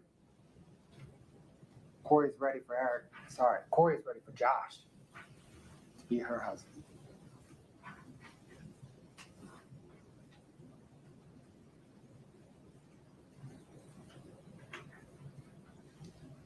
Josh Grossman loved Kouri Richins. He believed that she loved him. Not sure that's true. You saw him testify. He was gutted. He's a grown-ass man gutted.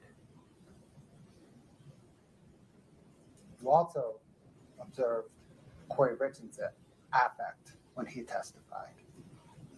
Flat.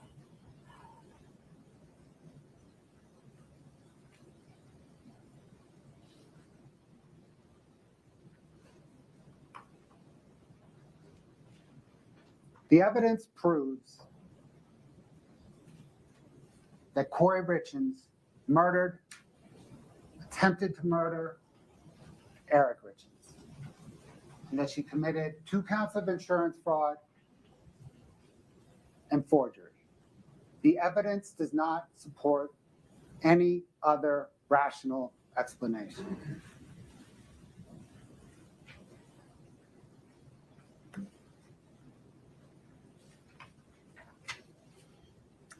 The state, since its opening statement, has stressed the requirement to consider the evidence that has been admitted and not what the attorneys say. What the attorneys say, insinuate, speculate is not evidence. Please let me show you why the state has stressed this. In the defense's opening statement, counsel said that the evidence will show that Kouri Richins had a 1/2 interest in the Willow Court home. There is no evidence of that, and indeed contrary evidence. Defense counsel said that the evidence would show that Eric was always checking Kouri's phone. There's no evidence of that. Defense counsel said that the evidence will show Eric and Kouri Richins went to marriage counseling. There's no evidence of that. Defense counsel said that the evidence will show in the few weeks before Eric died, his closest friend thought that he and Kouri Richins were the happiest together that the friend had ever seen. There's no evidence of that. Defense counsel said that the night Eric died, he and Kouri Richins had their drinks and set their cups in the sink. There's no evidence of that. Defense counsel said that the evidence will show that the cups were sitting in the sink and the nanny put them in the dishwasher the next morning and they still had fluid in them. There's no evidence of that. Defense counsel said that Eric talked to a friend named Scott Wagner at 10 p.m. the night he died. There's no evidence of that, and indeed contrary evidence. Defense counsel said that the evidence would show Eric unlocked Kouri Richins' phone at 10:30 p.m. the night he died, and this is the last thing that he did. There's no evidence of that. Defense counsel said that the evidence would show investigators interviewed Kouri over and over and over again about what happened the night that Eric died. There's no evidence of that. Defense counsel said that the evidence would show that law enforcement secretly recorded Kouri Richins' phone conversations for over a year after Eric died. There's no evidence of that, and indeed contrary evidence. Defense counsel said that you will hear Kouri Richins telling her family that she purchased pain pills for Eric at his request. You did not hear that, although she did write it in the Walk the Dog letter 4 months after she was arrested. In listening to defense counsel's closing argument, please only consider the evidence that has been admitted.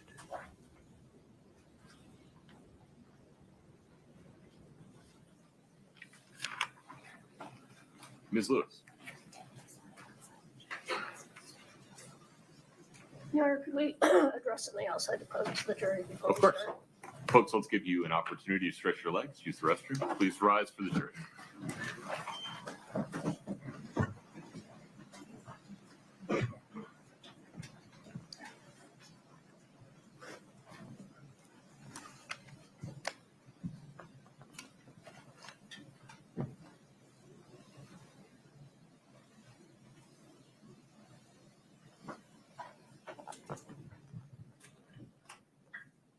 Have a seat.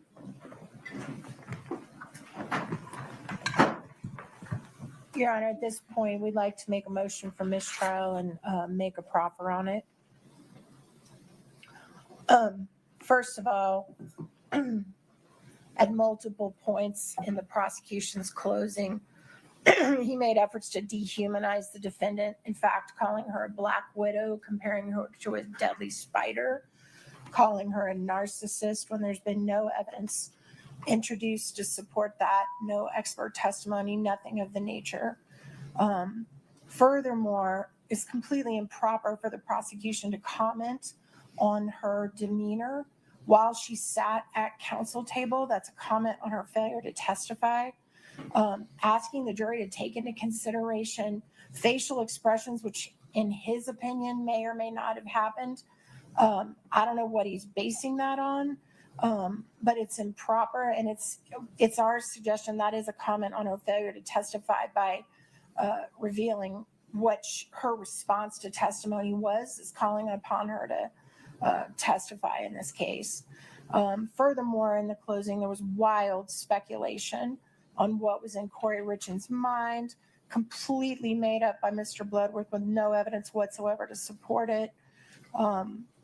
Also, Mr. Bloodworth wrongly told the jury that giving any illicit street drugs to Mr. Richins was sufficient to support aggravated murder. That, in fact, is not true. The only drug that would support aggravated murder would be fentanyl. What he said to the contrary is not consistent with the court's instructions, and we would ask that that be corrected with a curative instruction, that they should follow the court's instructions on what it takes. It would not be sufficient if she bought some other type of drug that did not cause his death. That's just not the law.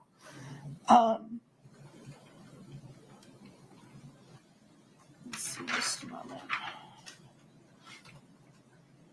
I think that's it, Your Honor. Mr. Bloodworth?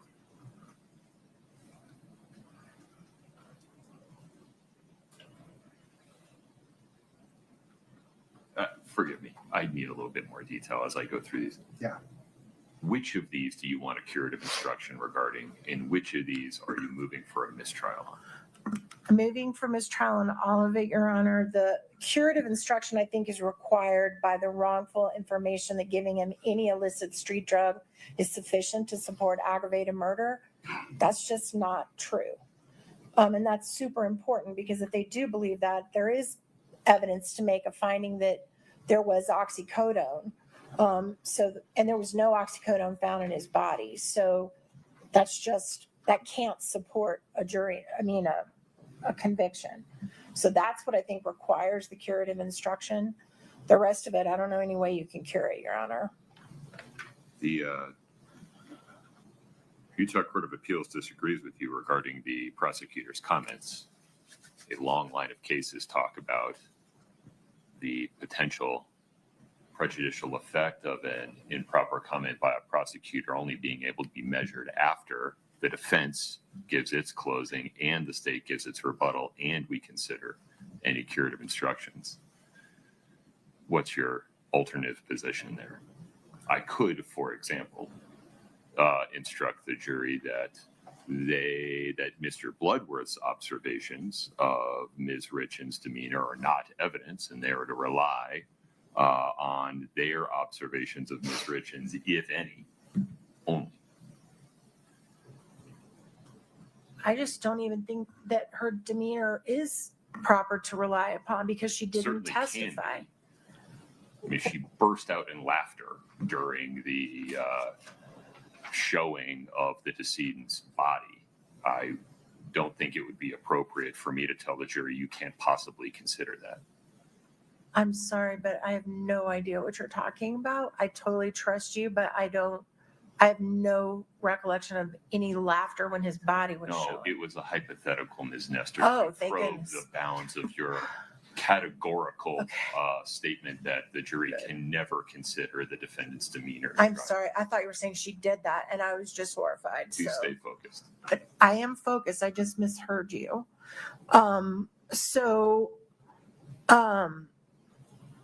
Is what you're asking me is, do we want a curative instruction now? Do we want to wait until later? Is that what the court is asking? Right. Court's indulgence for just a moment.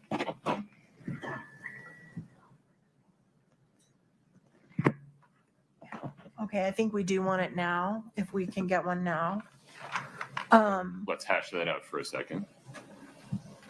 what I proposed was an instruction that the jury may rely on their own observations, if any, of Ms. Richins' demeanor in trial, but they cannot rely on counsel's statements regarding what Ms. Richins' demeanor was.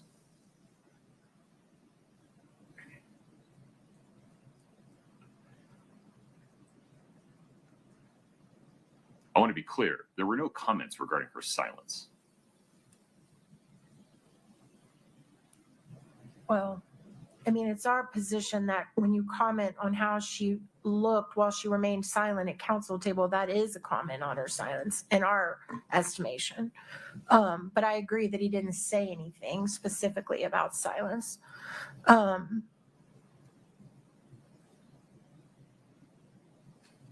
That instruction would be preferable to no instruction, I think. Okay. And then the Black Widow comment was connected to comments that were made by Chelsea Barney, correct? I mean, they came out of his mouth in closing. And he specifically referenced Chelsea Barney's testimony. Is it your position that Chelsea Barney never used that phrase or words? I don't recall her saying that, but it's been a long trial and I would not want to make that I 1000% am sure, but I certainly don't recall that. It was in the recorded phone call with Bryce Knutson. And then everybody is speculating as to defendant's state of mind. It's one of the factual issues that the jury will have to determine according to circumstantial evidence, because as we instruct them, there's no direct evidence of what's in her mind. Why was anything that Mr. Bloodworth said regarding the inferences that can be drawn regarding her state of mind inappropriate? Because they were made up out of whole cloth with no evidence to back it up. You're going to have to be more specific. So he went to great lengths to fantasize about what she was thinking about when there's been no evidence to that. He could have certainly said, look, she could have been thinking this, she could have been thinking that. He didn't. He gave them what was in her mind, which is just based on things he made up in his own head, not based on evidence. Why aren't they all based on his view of the evidence that came in at trial? Was there any references to evidence that did not come in? Well, first of all, calling her a narcissist, I mean, that didn't come in. There was no testimony that she's ever been diagnosed to have a narcissistic personality disorder. There's no evidence at all about her mental condition. And then when he talked about her putting the reasoning why she picked certain days to get more attention, that nothing about that has ever come in to play, ever. I mean, that's just one of many. He went through lots of scenarios about what she was thinking as if it was a fact, and it wasn't. So, I mean, I think he can encourage Hit the us in the jury chat to if you think use the defendant circumstantial is evidence guilty to try to reach their or own conclusions, but not he can't say guilty. this was in her mind when he doesn't know. Okay. Anything else? I think that's it, Your Honor. Mr. Bloodworth, go ahead, sir. Your Honor, were there any particular points that defense counsel raised that remain unresolved in the court's mind? Any objection to the proposed instruction regarding the jury must rely on their own observations, if any, of defendant's demeanor, but cannot consider counsel's statements regarding her demeanor? No objection. Okay. And then the statement regarding giving any kind of illicit street drug is sufficient to show the murder count. Mm-hmm. Talk to me about that. I did catch that comment. They're not making that one up. Now, there was more, and in the total course of the state's initial opening, I think you made it clear that you were encouraging the jury to make specific findings beyond a reasonable doubt regarding each required element. Mm-hmm. There was that initial comment, though. I don't think an instruction regarding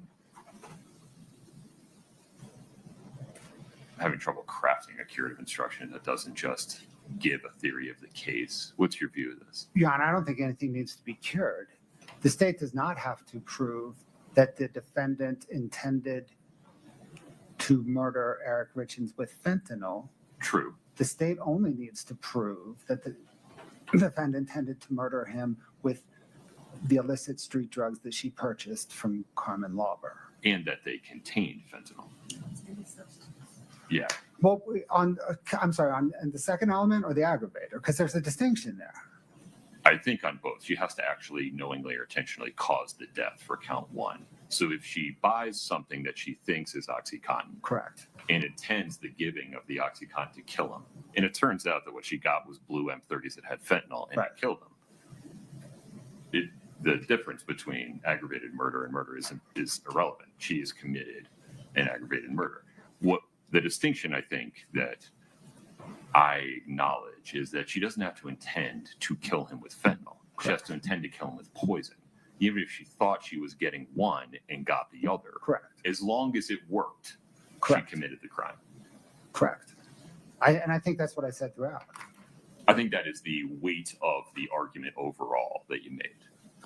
If there's a particular sentence I said that is different than that, then I agree we should cure it. But I don't think I said anything different than that. On this one, Ms. Nestor, I think the better course, rather than for the court to insert itself at this point, is to allow the rest of closing to play out, and we can readdress this issue at the end. Okay. I expect that this issue will get teased out in detail through Ms. Lewis's closing and the state's rebuttal. Give me a moment to collect my thoughts regarding the others. All right, thank you. Court will be in recess until, oh, I'm sorry, go ahead. I'm sorry, Your Honor, can I just maybe say one thing? Yes, please. The state did not refer to the defendant as a narcissist. The state said that that was a narcissistic injury. Right, I got it.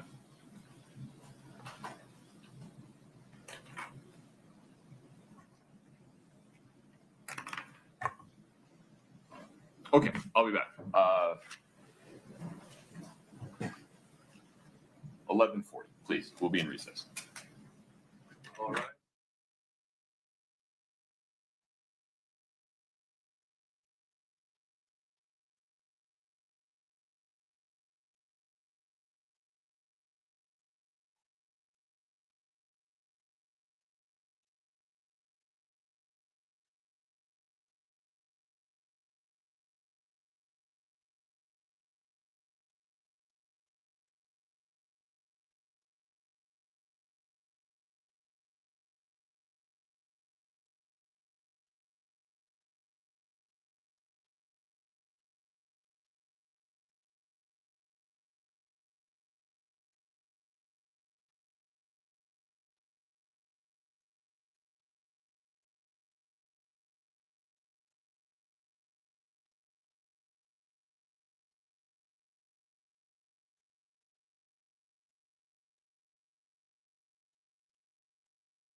You're watching at Southern Sin, your home for true crime.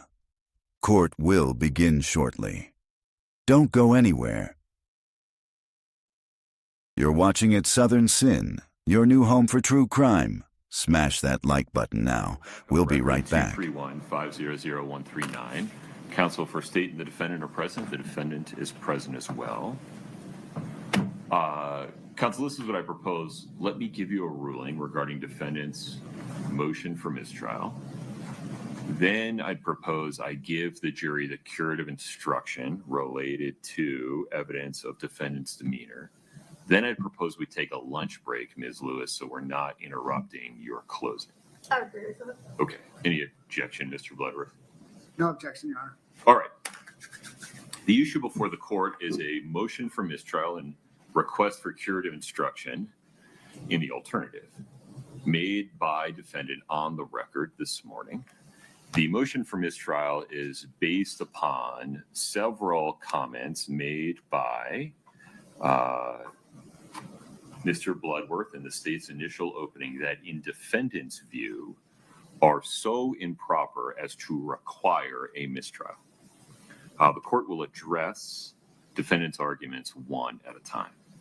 First, the defendant argues that Mr. Bloodworth's reference to Chelsea Barney, using the phrase Black Widow during a recorded telephone conversation that was played for the jury, though Chelsea Barney's comment was not admitted for its truth, improperly compares defendant to some kind of terrible insect. The court listened to the comment in real time during the state's opening. That is not a fair characterization. Rather, that was a rhetorical flourish by Mr. Bloodworth comparing comments by one witness or the defendant herself to her becoming a widow to Chelsea Barney, referring to her being referred to or considered as a Black Widow. It's not a reference to an insect. Rather, it's a reference to, in the court's view of Chelsea Barney's comment, a spouse that kills another spouse.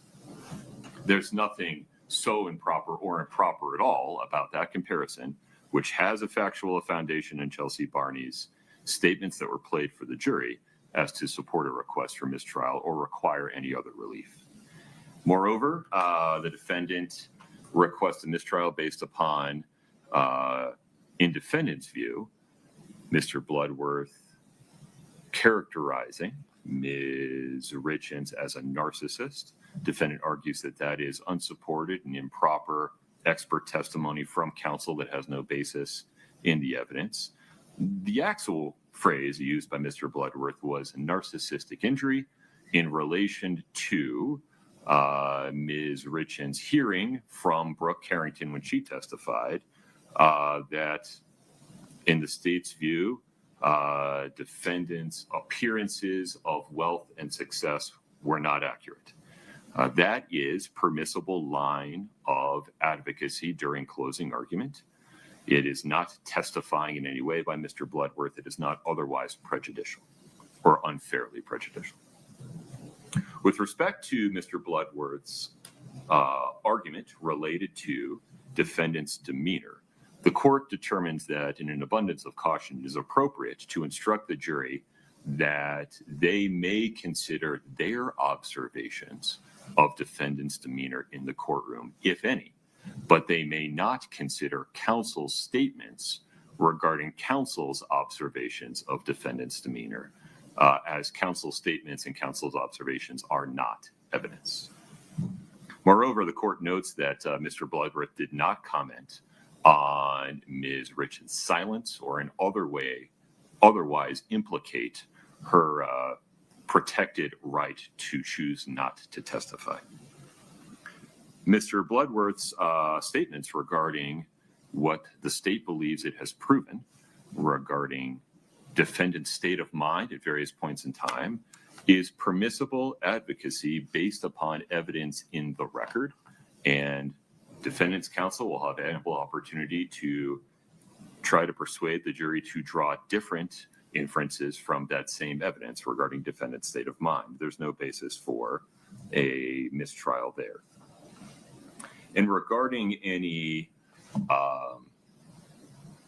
misstatement by Mr. Bloodworth in his initial comments regarding count 1 that may have created confusion as to whether the state needed to show that regardless of her intent to purchase, secure, or otherwise administer fentanyl, all the state needs to show is that Kouri Richins intended to purchase, secure, and administer poison, and that it happened to contain fentanyl.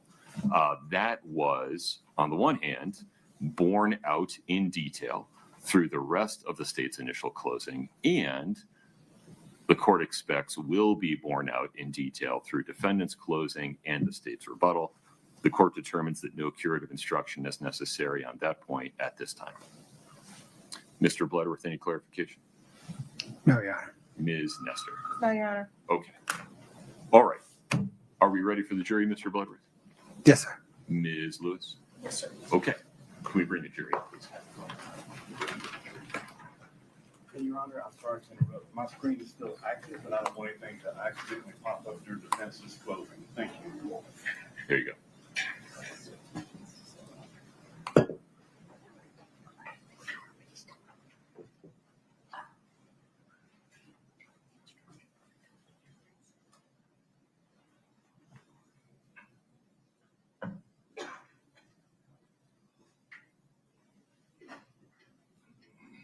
Bless you.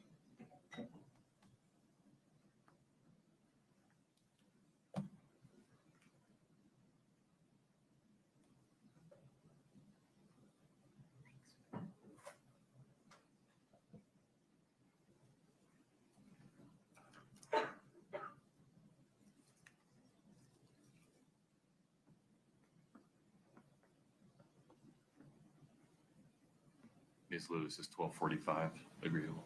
That's fine. Okay.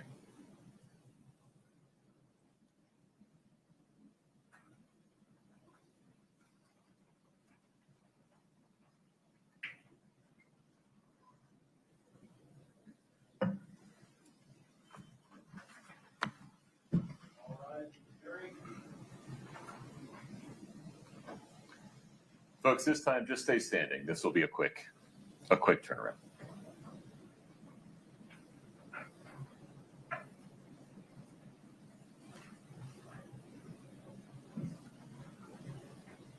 Okay, thank you for your patience. A quick instruction and then a scheduling note. First, a quick instruction. You may consider your observations of defendant's demeanor during trial, but you may not consider counsel's statements regarding counsel's observations of defendant's demeanor because counsel statements are not evidence.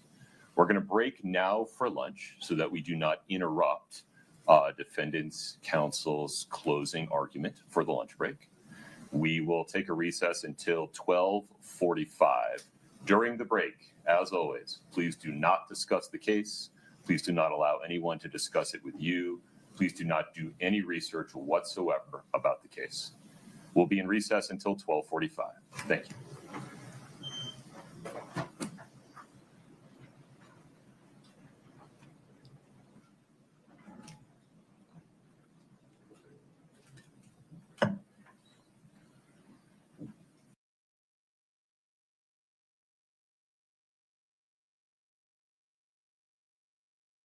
Welcome to all our new followers from our sister channel at Truth Talks Live. You're watching at Southern Sin, your home for true crime. Hop over and hit that subscribe button.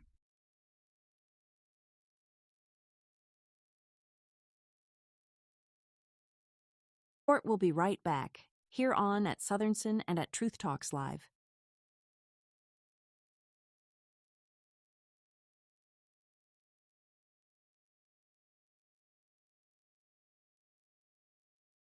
More true crime? Catch featured episodes on at Southern Sin like I guess you know what comes across my mind. Murder. Just murder. A lot of ladies think he's attractive. Very nice, very well spoken.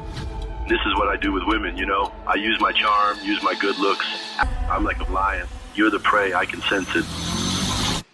I stand here today to announce the indictment of Wade Wilson for the murders of Christine Melton and Diane Ruiz. Both of them had been strangled. The last person that they encountered was Mr. Wade Wilson. He said he got back in the car and ran her over until she looked like spaghetti. I choked her out so she couldn't breathe anymore. I was on a rampage at this point. He's still pulling the strings from a jail cell. He's got an army of wives. That's all he's ever wanted. To advocate for someone because you think he's handsome. A rage overcomes me. Just kill, kill, kill. When I get that way, I become the devil. I'm gonna be honest with you, son. Everybody in the state thinks you're a monster. True crime just got darker. Catch the full episode on the link above. Subscribe to At Southern Sin today and hit the notification bell for more live original episodes Wednesdays at 8 p.m. Want more true crime?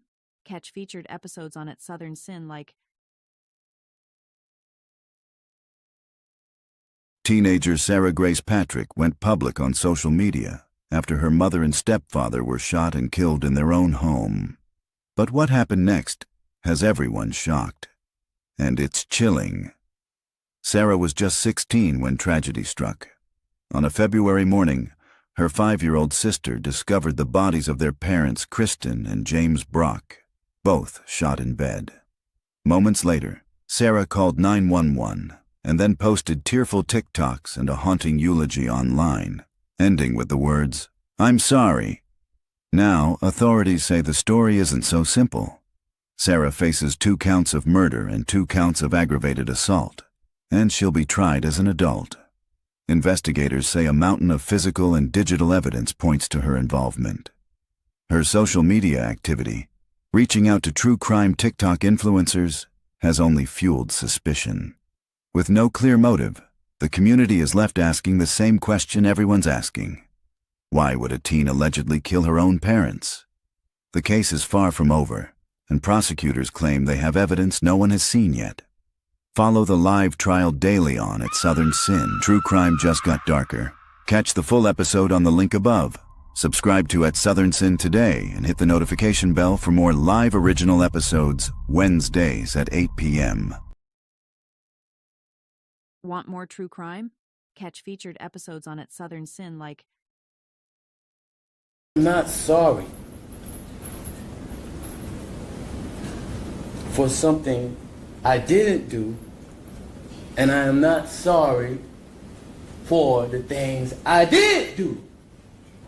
Mr. O'Neill, All right. Listen, stop. All right. Listen to me. I'm not You're not going to raise your voice again. I'm not going to raise my voice again. I'm not. I will have you removed from this courtroom. I can sentence you without you being present. Yes, ma'am. You don't conduct I yourself. understand, Your Honor. Thank you.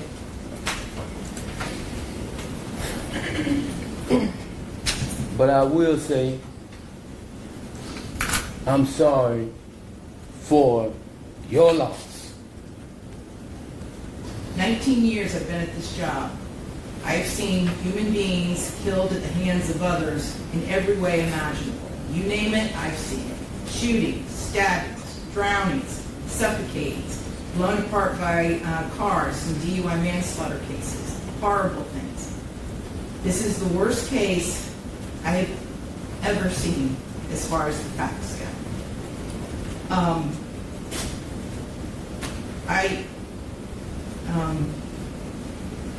When the person from fire department, when he testified, and when he said that he retrieved the body of Ronivia O'Neill from the home, and all he could do was sob. It took every ounce I had not to start sobbing too. Because there is no way any person with any feeling could have witnessed or seen the photos of what occurred that night and not be haunted for the rest of your life. I know I will be. For the rest of my life, I'll be haunted by what I saw as far as the evidence and just the abject cruelty of it all. The abject cruelty. And I was aware, because I reviewed a lot of the discovery ahead of time, as you well know, did a lot of in-camera inspection of a lot of documents. And I was aware there was some evidence, at least, that when you needed to recover from your gunshot wound, that neither your parents nor your Aisha, Miss Robinson, would let you come recover at their home. I don't know if it's true or not. I'm not going to get into a dispute. I'm just mentioning there was some evidence referencing that in the records. And all I can think about, because I knew that Miss Barron was not with you romantically at the time. And I knew that she just out of the goodness of her heart let you come stay with her. And it is beyond tragic that that critical decision ended in so much horror for her and for her children. It is unspeakably cruel what happened as a result of that one decision. The way that Ms. Barron died was horrific, and that 911 call, which captured truly all of it. You heard, and everyone who's heard that 911 call heard a death scream. If anybody ever wants to know what it sounds like before a human being dies, knowing that their death is imminent, that's exactly what it is. That was a death scream. We're going to see if it's true. But what happened to little Ranivia and to little Ronnie, but I'm going to focus on Ranivia, because she was special.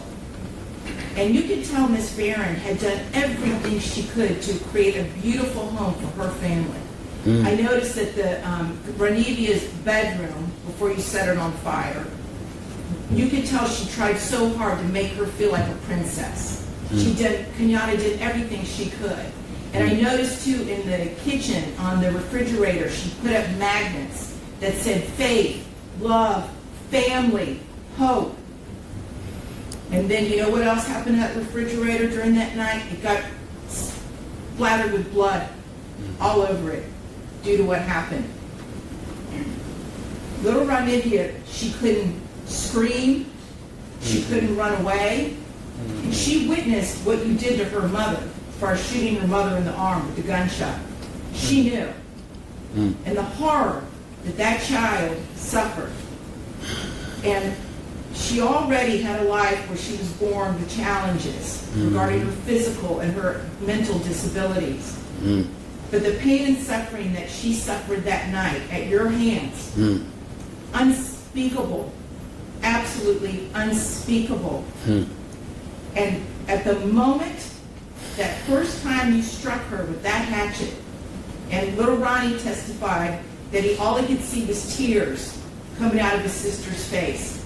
At that moment, that child knew she was being betrayed in the cruelest, most tragic and sorrowful way that a child could ever be betrayed. She was being betrayed by her parent, the one person that should be there to protect their children and love them and keep them from harm. And that was the last thing that child felt before she passed on from this earth, was your utter, cruel betrayal to her.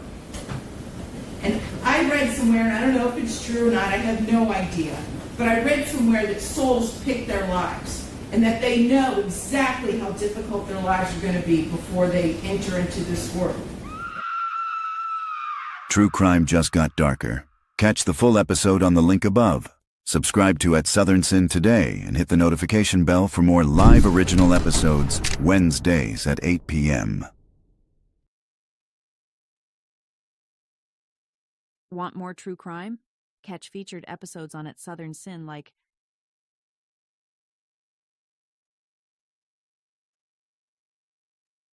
Rapper YNW Melly, whose real name is Jamel Demons, back in a Broward County courtroom Monday as the state prosecutors and the defense are going over a number of different motions filed to see what will be admissible for Demons' retrial.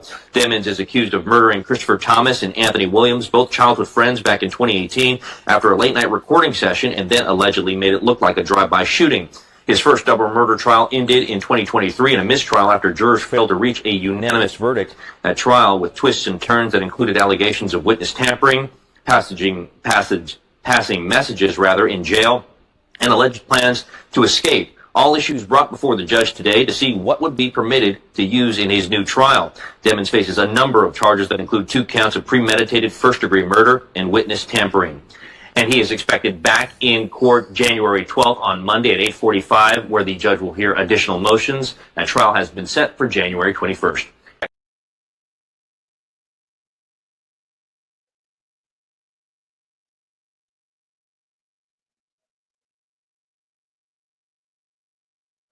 In 231-500-139, counsel for the state and for defendant are present. Ms. Richins is present.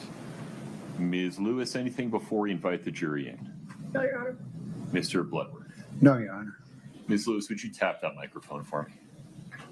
Sure. I don't know. I'm sorry. There you go. Great. That should be fine. Brittany will let you know if it's not. We're ready for the jury, Cody. Katie, is there a slide deck that we're playing? Okay.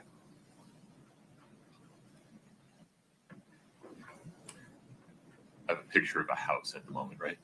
Okay. You'll let me know when you want to publish, Ms. Lewis? I think Katie just has it ready to go. Yeah. Oh, okay. But it's not up yet. Okay.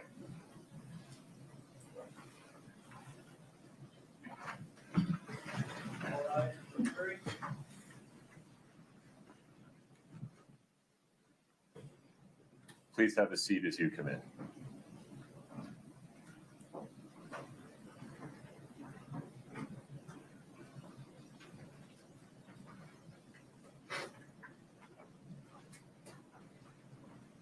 All right, please have a seat. Thank you for your patience. We'll continue with closing argument. Ms. Lewis.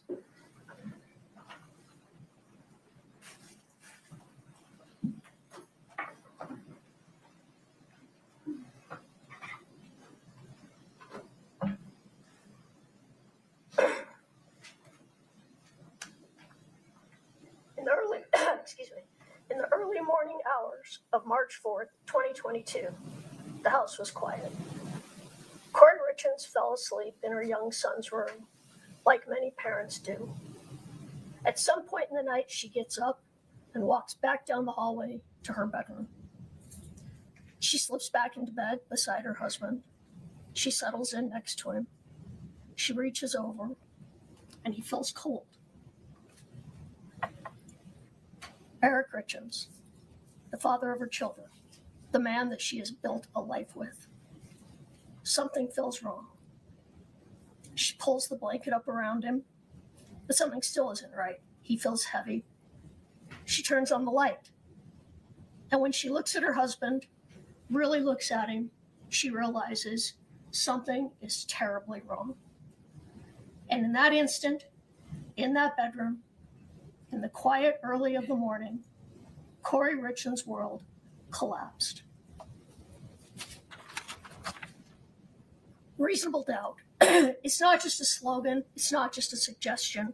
It's a constitutional shield that protects the innocent and prevents the state from punishing without truth.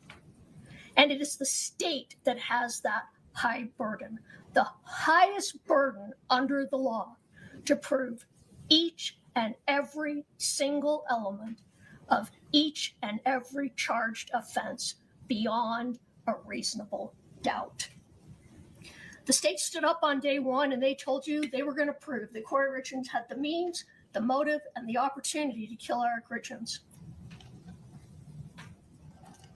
And we're going to talk about each of these, but first, I want to talk a little more about reasonable doubt. I've told juries for a long time that one way to understand reasonable doubt is, are there other reasonable explanations as to what happened? As you look at the evidence, if there are other reasonable explanations, this is reasonable doubt. And you have to find Kouri not guilty. I put to you that every fact that the state has put forth to say that Ms. Richins is guilty has another reasonable explanation. Let's go back to March 3rd, 2022. From everything we've heard during this trial, Kouri and Eric were happy that night. They were celebrating. Kouri was just about to close on the Midway Mansion. Rightly or wrongly, she believed that this was going to be the deal that put her over the top. The deal that had made everything she'd done with her business, the good, the bad, and the ugly, all worth it.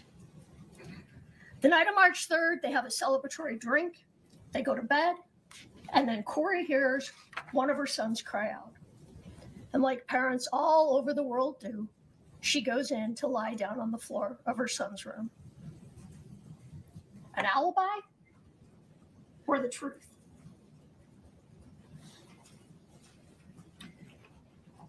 She wasn't inconsistent when she told this story. She told everyone, I was lying in Ash's room. I was lying down with him. What does reason tell you? What does experience tell you? When she wakes up, she goes back to her room. Eric appears to be asleep. We don't know for sure what happens over the next 15 minutes or so. The state asks you to leap to conclusions about what she was doing during that time. Yet they have not shown you any evidence of this. They just tell you to believe it. But what does reason tell you? She gets up. She goes to the bathroom. She picks up her phone. We all pick up our phone all the time. Been away from it for an hour or two. She goes to the bathroom. Maybe she walks to the kitchen. Maybe she gets a drink of water. Maybe she lets out the dog. And then she goes back to her bedroom, phone probably in hand, gets into the bed next to her husband, again, realizes he's cold, pulls up the blanket, realizes something's wrong, and turns on the light. It probably takes a moment or two for her brain to register what she's seen. And then she makes that call that nobody ever wants to make. She calls 911.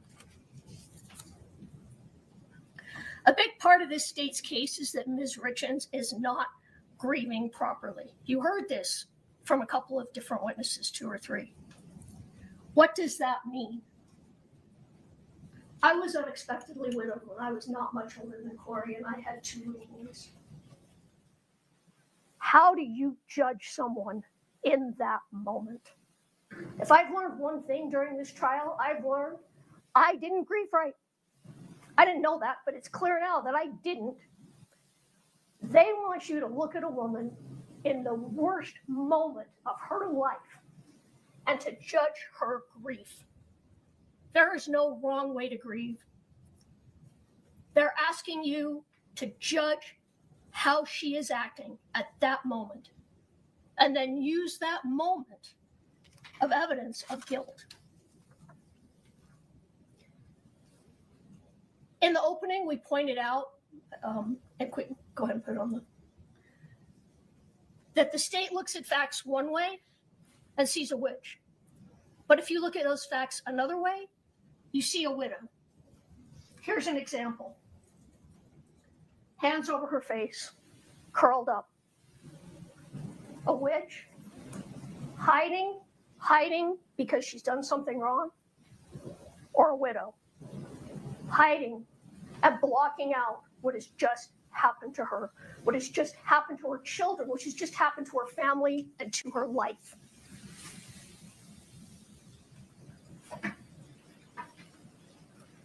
Look familiar? Portrayals of women grieving in art. Portrayals of women in grief. The state tells you during evidence that, she didn't immediately talk to Gene Richins when he came to the house because she felt so guilty she couldn't talk to him. Or was it because she didn't want to tell a father his son had died? She didn't tell the boys when she should have. It was weird. She didn't go talk to them. They were in the playroom. Again, because she felt guilty or because she was dreading the most difficult conversation, the conversation no mother ever wants to have with her young sons. Their father is dead.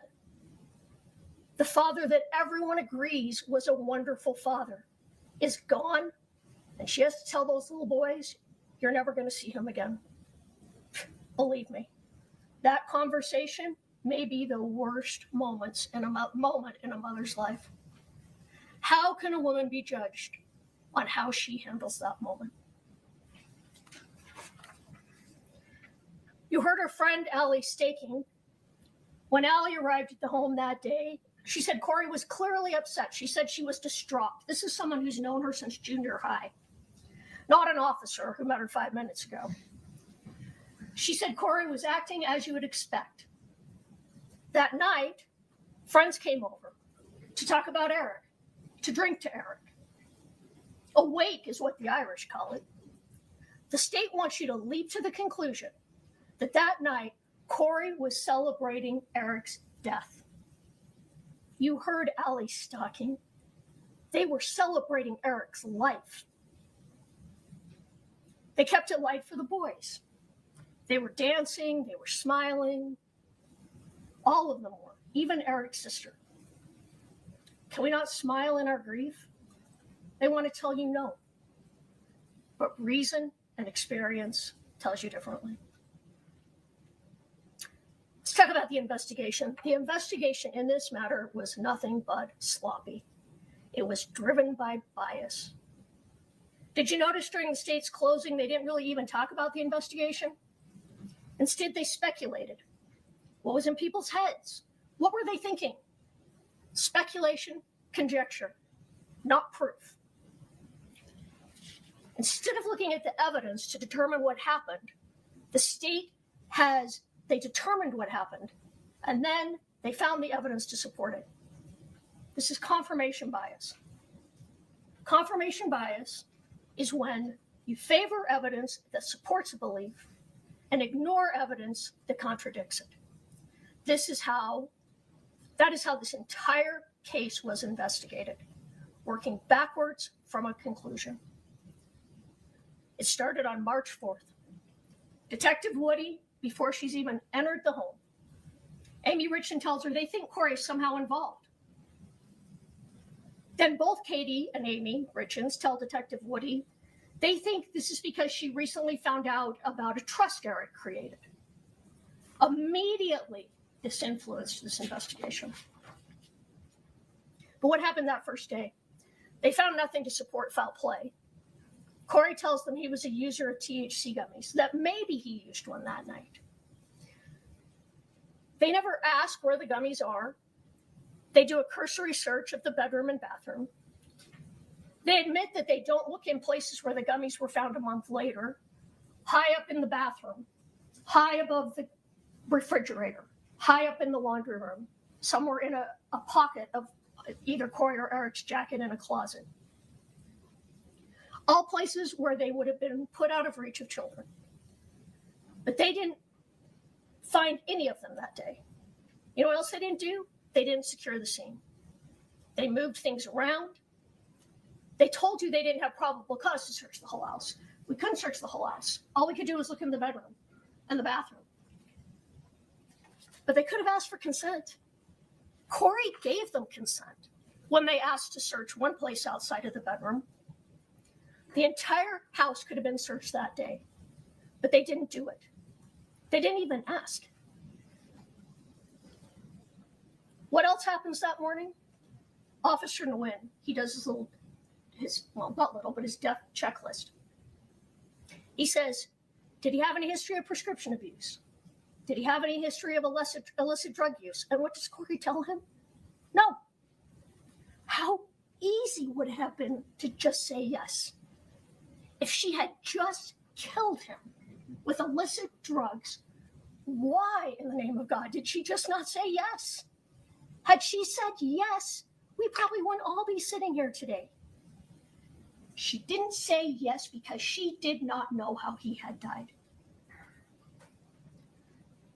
Over the last 4 years, they've gone back to that house 10 more times, and they still can't tell you what happened early morning of March 4th, 2022. 10 warrants, that's a lot. That's not typical. They were still searching for evidence on February 9th of this year, 2 weeks before trial. 4 years of investigation, and they are still trying to find evidence to make their case because they know they don't have enough. They're still trying to prove Kouri Richins guilty. So let's talk about Todd Gabler. In comes Todd Gabler, the private investigator. Jeff O'Driscoll told you, well, he was an investigator for the estate, just the civil case. Seriously? He's putting trackers on the car of Kouri, her mother, her brother. He's trying to track Carmen Lauber's car. He's providing evidence to the police. Detective Woody testified that this information from the private investigator is what helped advance their investigation. He testified he was in the house alone numerous times, finding things the police didn't, not using gloves, calling law enforcement when he found things. He said he didn't need a babysitter while he did all these things, which is different than what Clint Benson told you. He said nobody was ever in that house without me being there. That wasn't true. What he told you wasn't true. Todd Gabler was in and out of that house numerous times by himself. He also told you that he was completely fair and unbiased, testing 2 hypotheses. His hypotheses, suicide and homicide.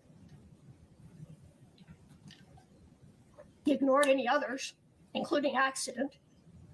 And how did he handle this unbiased testing of hypotheses? You heard Josh Grossman. He said the first time he talked to Todd Gabler said right out of the gate, Kouri killed Eric. Josh told you that tainted what he thought of next. How does it not taint an interview when your opening line is, oh, Kouri killed Eric, so now let's tell me what you have, what you know. Josh told you he started looking back at things differently than he had before because of that.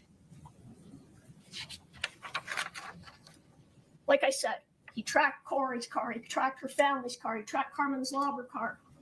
He didn't track Cody Wright's car. He had more to gain from Eric's death than anyone.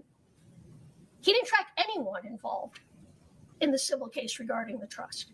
He only tracked people that he thought might lead to information for law enforcement. Did he follow up on Eric's trip to Mexico shortly before the death? No. Did he go to Mexico? Did he try and figure out where Eric had been in Sonora, Mexico? No. Nothing about that investigation was unbiased. Nothing. He passed it all on to law enforcement. And then what he did is he said to law enforcement, you should talk to Carmen Lauber. She's on the ropes in drug court. This would be a really good time to interview her because she would be very likely to be compliant at this time. Everything about this investigation was led by the Richins family. They started on day 1 and they continued until trial. They are the ones who initially hired and paid for experts. Their private investigator gave information to the police. And by the way, Gabler testified that he followed all the rules of being a private investigator. And that may very well be true, but he doesn't have to operate under the Constitution. There's a reason that we have rights under the Constitution. There is a reason that law enforcement has to get warrants to enter your home, to take electronics, to search your house. It is to protect the citizens of our country. It is to protect the innocent. Sidestepping these important constitutional rights by hiring a private investigator who then let law enforcement know what to do taints this entire investigation. And you know what? That is terrifying. It's terrifying. If someone has enough money to hire a PI, they can circumvent our constitutional rights, dig into every aspect of our rights, of our lives, and turn it over to police. We have a constitution for a reason. It's to protect us all. I want to talk about the lead investigator, Jeff O'Driscoll. Here's what he testified that his investigation consisted of. He got assigned to the case sometime in March of 2023.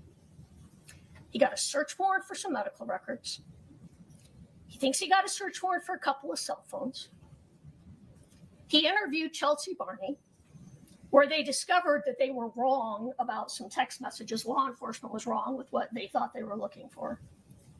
He interviewed someone named Jake Sorensen, who must not have had anything important to say because we never heard from him. Then he interviews Carmen Lauber because he was told to by the private investigator. That's it. That was the investigation. He didn't investigate any other leads. He didn't attempt to corroborate information, particularly in the letter that we saw that Kouri wrote to her mother, the walk the dog letter.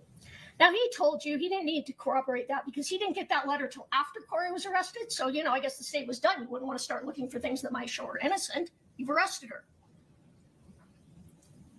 Interestingly, they were still executing search warrants. They were still trying to find evidence for guilt, but they weren't looking at any evidence that might show innocence. It is absolutely possible that everything she said in that letter was true. In fact, at least 3 things in that letter were corroborated by the state's own witnesses.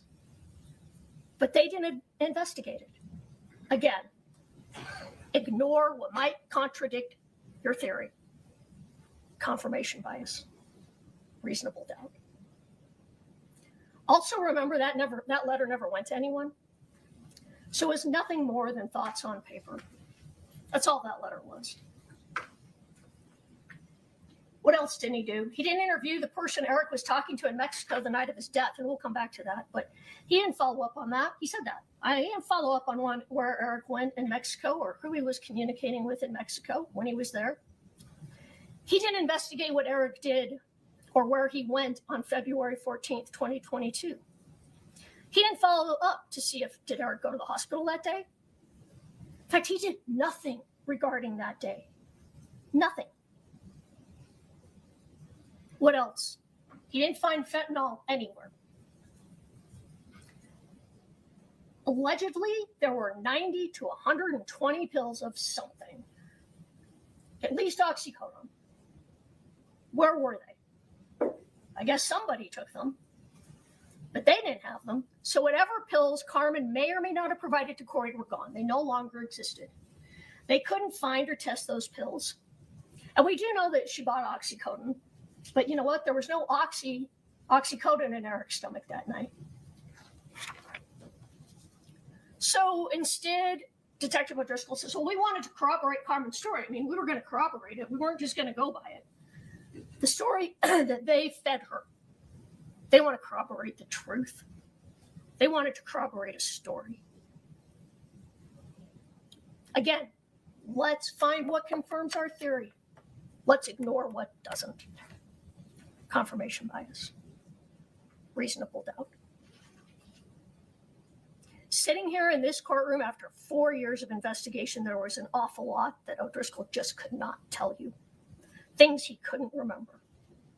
He couldn't remember what people had told him in interviews. For example, he was asked, did you interview Eric's allergy doctor? Well, yes, but I can't remember what he said. Well, that might have been important because he testified the EpiPens in the house belonged to the children. Well, maybe because Eric had recently used his a couple of weeks earlier when he had an allergic reaction. He said, well, if I could have a few minutes, I could find out what was said. I could give you more information. We were in trial. He was on the stand 4 years after Eric had died. 3 years after he'd been appointed as lead investigator.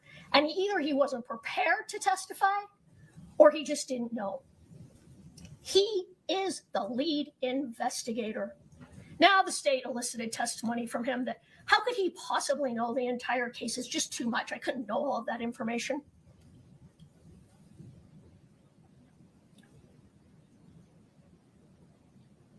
But he's the one they put on. He's the one they relied on to testify about this investigation. You didn't hear from anyone else about the last 3 years of that investigation. They chose him. You know what else he couldn't testify to? He couldn't testify how the fentanyl got into Eric's system. He said, well, he ingested it. There was no evidence, none, that fentanyl was put in a drink. That was argument. Argument is not evidence. And they waited until closing to tell you, oh, she put it in a drink, without any evidence to back that up. Okay, she made him a drink that night, but that's it. She made him a drink. There's no evidence that fentanyl was in that drink.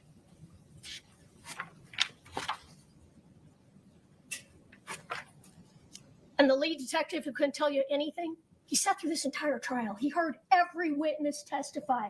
He had an opportunity to form his answers or reform his answers based on what he knew other people had said. And yet he still didn't know the evidence. I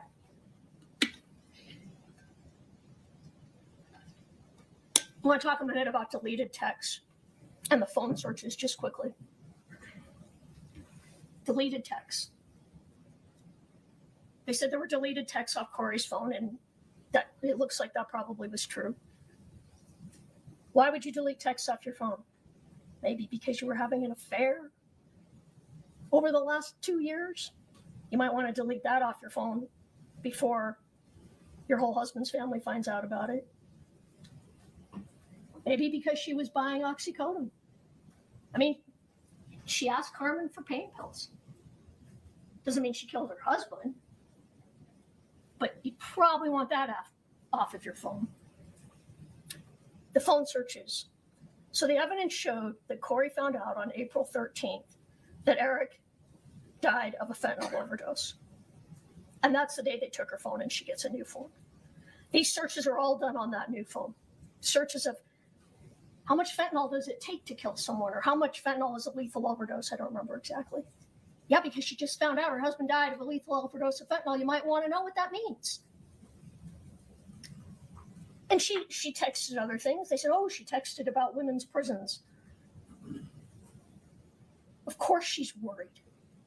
An innocent person would be worried. Anyone would be worried if they just found out that they are a suspect in a homicide investigation. She would have been scared to death. She was looking for information based on what she found out after Eric died. All right, what do we know about those last few hours before Eric's death? It's not a lot, but we do know some things from the autopsy and the toxicology reports. We know that he had fentanyl in both his blood and his stomach. We know he had quetiapine and alcohol only in his stomach and not his blood. So this means the quetiapine had to be taken after the fentanyl. Had they been taken together, they would have both been in his blood. We know there was no histamine response, no anaphylaxis. So he had not had an allergic reaction to anything in his body that night, including fentanyl. The state wants you to believe that the allergic reaction he had on February 14th was to fentanyl. If he had an allergic reaction on February 14th, he would have had one again 3 weeks later. Now, I know the toxicologist testified, well, you don't have an allergic reaction every time, and you can look at her testimony, but it was a little bit hard to understand, but I believe she was talking about, you might eat peanuts for a lot of times and then have an allergic reaction, and then it starts. Once you have an allergic reaction to something, it doesn't typically go away. We know he had norfentanyl in his body, and this is because his body had started to metabolize the fentanyl. The state's toxicologist told you that the fentanyl could have been left over from a previous use. That was a possibility. Another reasonable possibility. The fentanyl was there from a previous use. That was the evidence. That is reasonable doubt. What else do we know from the ME and the toxicologist? Well, we know that the fentanyl was not put in a drink. And how do we know this? There was only fentanyl in the blood and not alcohol. The state's toxicologist leaned toward the fact that maybe Eric didn't even drink alcohol that the alcohol in his stomach was post-mortem decomposition. But the other scenario that she said that was possible was that Eric took the fentanyl, then took the quetiapine, had a small amount of alcohol. She testified that it would take 15 to 60 minutes for fentanyl to make its way into the blood. That alcohol takes 15 to 30 minutes to make its way into the blood. So if the alcohol and fentanyl were taken together, they both would have been there at the same time in the blood. But just the fact that one reasonable possibility is that the fentanyl was taken before the quetiapine and the alcohol gives you reasonable doubt that it was placed in a drink an hour earlier. Now the state's saying, well, maybe she put it in a non-alcoholic drink. So their celebratory drink maybe didn't have alcohol in it. There's no evidence of that, but they're throwing around a lot of theories. Why is that? Because they don't have one. They don't know what happened. Dr. Christensen and Dr. Ulmer testified that the manner of death could not be determined. This is really important. Dr. Christensen testified the ME's office didn't know enough about Eric's history to determine if it was an accident. They also didn't have enough information to determine it was a homicide. The ME had at least a reasonable doubt as to the cause of death. And the ME isn't held to the high standard that the state is. And there was no evidence that the autopsy couldn't have been amended at a later date if additional information was received. The ME testified, excuse me, the ME didn't tell you that they couldn't amend the autopsy. He just told you they didn't. What else didn't they do? Why didn't they do a hair follicle test? Dr. Christensen said, well, we don't do that unless we're asked to. Who would you be asked to do that by? Law enforcement. Again, Summit County was only looking for evidence to confirm their theory. Evidence to support that Kouri was behind Eric's death. They did not want to look for evidence that contradicted that theory. Had they done that test, we might have our answer. Confirmation bias. All right. Let's start with the means. The state did not and cannot prove that Kouri ever purchased fentanyl. Carmen Lauber, interestingly, they barely mentioned Carmen Lauber in their closing. The only witness who can put fentanyl into Kouri's hand. Let's talk about her testimony. Admittedly, a lot of it was painful to watch. And in some ways, she's sympathetic. But she is looking at multiple long prison sentences. And her only way out, her only way was to testify at this trial. But what she could not do was put fentanyl in Kouri Richins' hands. She told you that she had no memory of what actually took place in 2022. During those interviews, she told detectives over and over again, my brain is fried. I've been using drugs since 6th grade. My memory is gone. So what she testified to you wasn't what she remembered. She admitted on the stand that what she testified to is what she had been shown, what she had been told. Detective O'Driscoll told you that Carmen Lauber could not remember the purchase of drugs after Eric had died.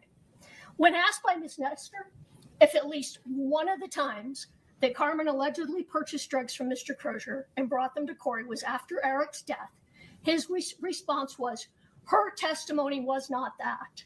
She didn't remember it that way. We found digital evidence that supported that. You know what? She did testify to that.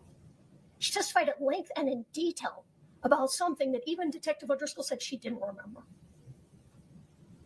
Carmen Lauber was not able to tell you that she bought fentanyl. She agreed on the stand that it was the detectives that first put the word fentanyl in her mouth, in her head. She was told by detectives in this case that she bought fentanyl. Eric died of fentanyl. You bought drugs. You bought fentanyl. She took that story and she ran with it because she had everything to lose. And Detectives O'Driscoll and Detective Maynard told her, you are getting a big, giant get-out-of-jail-free card. And what do you have to do to get that big giant get out of jail free card? Give them the details that will ensure Kouri gets convicted of murder. You heard that from O'Driscoll's own mouth. He tried to explain it away, but he went in and he told this woman, get out of jail free card, give us the details to ensure Kouri gets convicted of murder. She had to tell them that. She had to tell you that. She had to say she purchased fentanyl. The detectives walked into those interviews not to find out what happened, but to get Ms. Lauber to confirm what they already had decided happened. Again, confirmation bias. She told them at that first interview, I literally never dealt with fentanyl. And she had reason not to deal with fentanyl. She told you that. She had a daughter who had overdosed from fentanyl. She was afraid of fentanyl. She told them that Kouri asked for something for an investor's bad back. Maybe it was for Eric, but she told them that Kouri asked for an investor's bad back. And that later she asked for something stronger. She asked for the Michael Jackson drug. She told them Kouri never asked for fentanyl. She admitted that she got the word fentanyl from Detectives O'Driscoll and Maynard. She told them she couldn't remember. She asked them to lay it out for her, to put the pieces of the puzzle together, to write it down and I'll sign it. They argued that was because, well, she didn't want to write it in her cell. That's why they wanted us to write it. Well, she could have written it right there at the table, I suppose. But you know what else? Remember? She also told the Assistant United States Attorney basically the same thing. Put it together for me. And the U.S. Attorney or the Assistant U.S. Attorney said, oh, we don't do it that way. You have to tell us what you remember. They literally offered a big, giant get out of jail free card. In the state's last question to Detective O'Driscoll, they brought up the TV show, The House of Cards, but who held all of the cards in this case? Jeff O'Driscoll told you. Carmen Lauber held all of the cards. Their entire house of cards is being held up by her. And now at trial 3 years later, she comes in here and says she bought oxycodone once and fentanyl 3 times. Oh, she had her story down. She told it very nicely on direct. But when pressed, she couldn't remember anything. Not from 2022, not from 2023. She couldn't remember on Friday what she testified to on Thursday. And you know, I didn't ask her about her mental health or her learning disability to be mean. I asked her because it explains why she was so easily convinced by law enforcement as to what she needed to do and what she needed to say. She described her learning disability as low education. Well, you can decide what that means for yourself, but one possibility is she has an intellectual disability. And if that is the case, she is more vulnerable to suggestibility than most people. Easy to manipulate. And they took advantage of this. We all saw it. They did too, but they had to find someone who would confirm their theory. But you know what? Through all of this, there were a handful of things that Carmen Lauber was consistent about. There were a few. Kouri asked for some pain medication. Kouri said that in the walk the dog letter. Then she told you, I brought oxycodone from Susan Kohler on February 11th. Prescription oxycodone. Now that's important because if Kouri had any pain pills before February 14th, these were likely what she had. She said Kouri never asked for fentanyl. She said that in all of her interviews. Carmen never asked Robert Crozier for fentanyl. She said that. She was consistent with that. That she bought pills from Robert Crozier. That the pills she got from him were light green, 15 to 20 milligram oxycodone pills. When she bought from him again, she asked for more of the same. Those are the things she said throughout. Everything she said, every other thing she said has changed multiple times. It changed again while she was on the stand. Now she says the number of purchases were more. That changed. The date changed. For the first time, she says that Crozier was the first one to say the word fentanyl. It's the first time we've heard that. Wasn't in the interviews.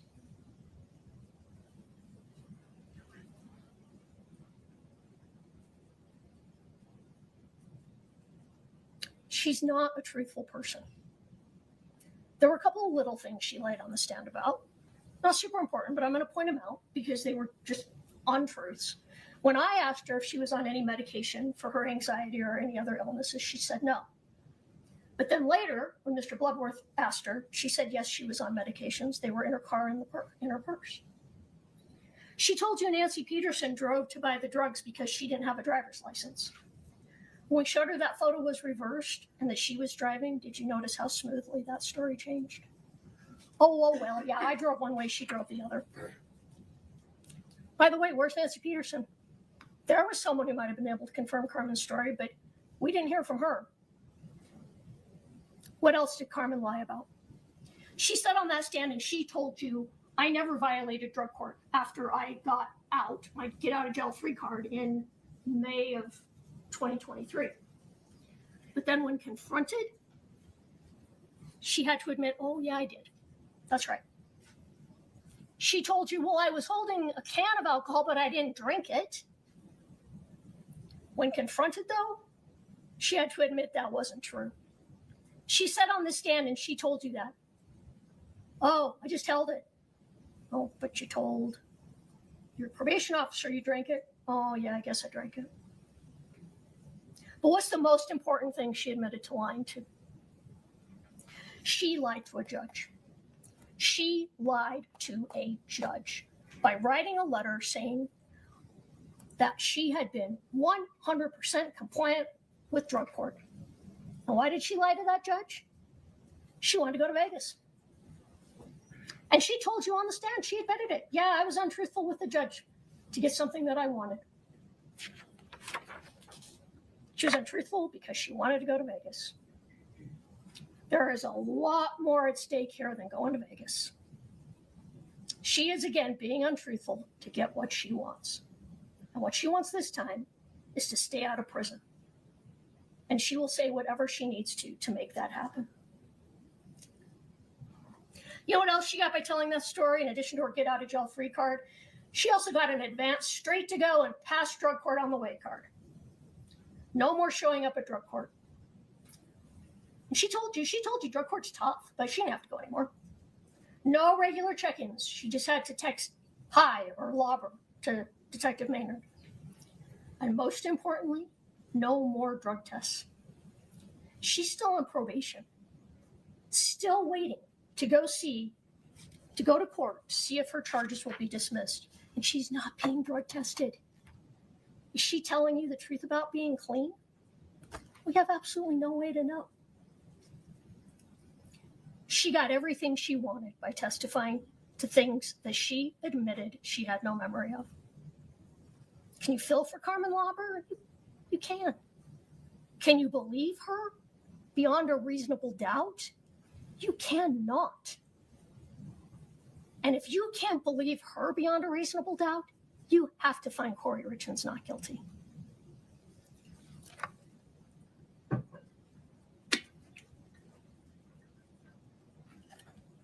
I want to talk about Robert Crozier because he's also an addict and he also changed his story. But what makes him different? First, his original story was given in a 13-minute interview while he was coming down from drugs, not in 10 hours of interviews over multiple days. Detectives came in and they told him he sold fentanyl. They said, we already know. We know you sold fentanyl. You just need to confirm it. We won't jam you up. Just tell us you sold fentanyl. And he agreed with them. And they asked, did Carmen Lauber know she got fentanyl? And he said, absolutely. But what did he explain to you on the stand? Now that he's been through rehab, now that we know he's sober, he gave people what they asked for when he was selling drugs. He always gave them what they asked for. So when detectives came in and said, well, you sold Carmen fentanyl, Carmen asked for fentanyl, he said yes. He said, what I meant is, if that's what she asked for, that's what I gave her. What else makes him different, though, from Carmen Lauber? He changed his story from what the prosecution wanted him to say to what they didn't want him to say, not the other way around. Why do this? Why would he risk his immunity? It would have been so much easier for him just to stick with his original story. Let's go back. So he gives that original story in April of 23. He sobers up. He meets with the state. He meets with Mr. Bloodworth in April of 25, before he ever spoke to me or to Mr. Berman. And he tells them at that time that he got it wrong. He says, no, I sold Carmen oxycodone, not fentanyl. And how does he know this? He told you. Because he didn't start selling fentanyl until late 2022. And he sold to Carmen Lauber in early 2022.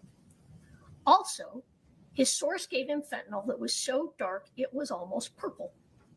It wasn't light green. It wasn't light blue. Okay, so then he meets with our team in October of 25. He says the same thing. He signed an affidavit swearing it to be true. He testified to the same thing at trial. I was only selling oxy in 2022. And not only that, he told you it was prescription oxy from a pharmacy. So not fake oxy that was actually fentanyl, but real oxy. And he was a bit of an expert on the topic. I think he knew more than the drug expert did. He told you, light green pills, those were 15 to 20 milligram pills. Light blue pills, those were 30 milligram pills. His prescription was 10 milligram pills. He knew his stuff. He was a pretty successful drug dealer. And he told you when I sold fentanyl, those pills were almost purple. What did he have to gain by testifying to this? He's never met Kouri Richins. He'd never met Eric Richins. He didn't know Carmen. He isn't getting anything from anyone. It's for these reasons that his testimony is more credible than Carmen's. Her freedom is at stake, so she had to say fentanyl. She has to give them Kouri. He has nothing to gain. He just told you the truth. The state told you in closing that they traced the fentanyl. It's absolutely not true. Carmen never even looked at those pills. She didn't test those pills. She didn't take any of them, according to her. And we don't know where any of them are. Where are these some odd 90 to 120 pills? They didn't trace that fentanyl. We have no idea where that is. They didn't trace any fentanyl. So how did Eric end up ingesting fentanyl? What other reasonable explanation might there be? You know, I'm not going to stand here and say to you that Eric Richins was a drug addict. He wasn't a Carmen Lauber. He wasn't a Robert Crozier. I don't think the evidence shows that. But that doesn't mean he didn't use. That doesn't mean he didn't ask Kouri to get him pain pills. He probably did. So what do we know? We know Eric was in pain. He had Lyme disease, which can be very painful. He had back pain. He had knee pain. We know he'd been in Mexico not long before his death.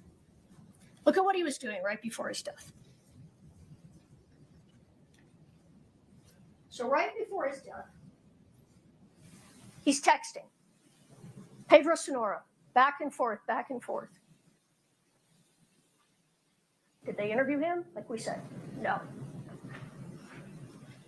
He texts his friend Scott Wagner, more, Pedro Sonora, from 8:30, between 8:30 and 8:36, he texts him 1, 2, 3, well, these are back and forth. But between them, there's 1, 2, 3, 4, 5, 6, 7, 8, 9, 10, 11, 12, 13, 14 texts. He gets a call from Scott Wagner. What's his last Google search? How far is it from Scottsdale to Nogales? And then he gets a text from Raul. We also don't know anything about Raul.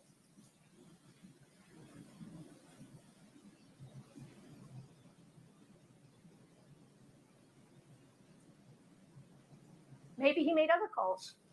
The state said maybe Kouri was calling on the Wi-Fi. Maybe so was he. We don't know who else he talked to, but this is what we do know.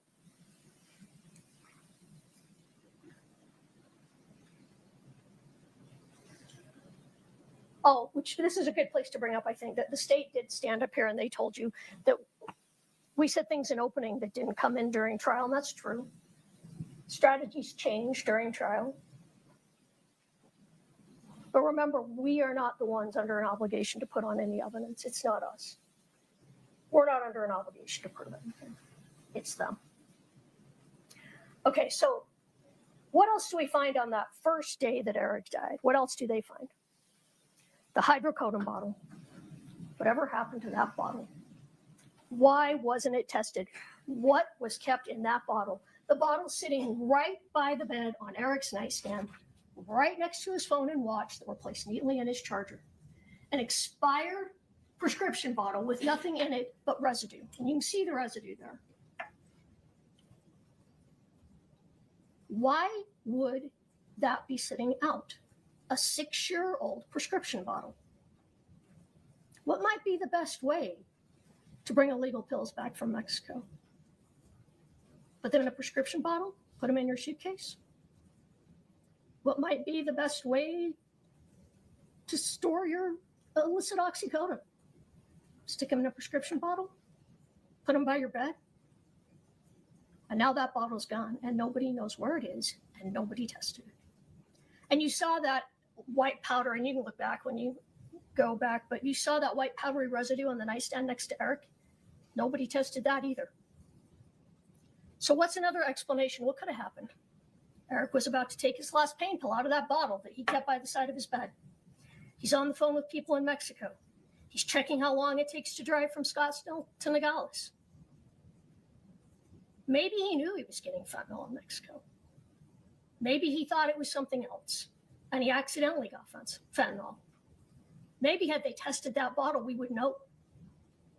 But they didn't. You know what else we know, though? We know he had a prescription for naltrexone. And it appears he wasn't taking it. A drug used to help people control craving for drugs and alcohol. It's not a drug used to treat Lyme disease. There's a reasonable alternative. Reasonable doubt. All right, I'm going to move to motive. The state absolutely did not prove that Kouri's relationship with Josh Grossman was a motive to kill her husband. Josh and Kouri had been seeing each other on and off for about 2 years. You heard from Josh. He testified that their future together was a fantasy. At no time did Kouri ever lead him to believe that she was going to leave Eric for him. It was clear that Josh loved Kouri more than she loved him. You could see it in his face. You could see it in his demeanor. You can look at the text shortly before our guide where Kouri was trying to break up with him. The state wants you to find that the conversation Kouri had with Josh about his time in Iraq is somehow evidence or proof of murder. But Josh told you she was grieving, that conversation was about life and death and Eric and bow hunting and the supernatural, that it really didn't even seem that unusual at the time. He only thought it seemed unusual when the private investigator told him Kouri killed Eric. It's not evidence of a homicide. It isn't proof of anything. Yes, they were having an affair. Eric was also having an affair, possibly more than one. You heard there was a text about an open relationship, and they can laugh about that, but that's what the text said. And you know what? We do not bring this up to make Eric out to be a bad person. It doesn't matter what he was doing in his personal life. That's not the point. The point is that there were parts of Eric's life that he didn't share with people. Just like he didn't share with Cody that he used marijuana, or even that he took prescriptions. The point is we all have secrets, and Eric had secrets. But back to Josh, the best evidence that Josh was not a motive for Kouri to kill her husband is that after Eric died, she never did get together with Josh. She didn't show up at the brunch that they'd planned to celebrate the closing on the Midway Mansion. She didn't go on a vacation with him in April. She never even finished paying for that vacation. Josh told you that Kouri changed after Eric's death. That she was grieving. That he saw less and less of her, and ultimately she broke things off. And by the way, if Kouri was as motivated by money as they would have you think, would she really have killed her wealthy husband to run off with the handyman who lived for free in one of her houses? That doesn't fit with the state's theory.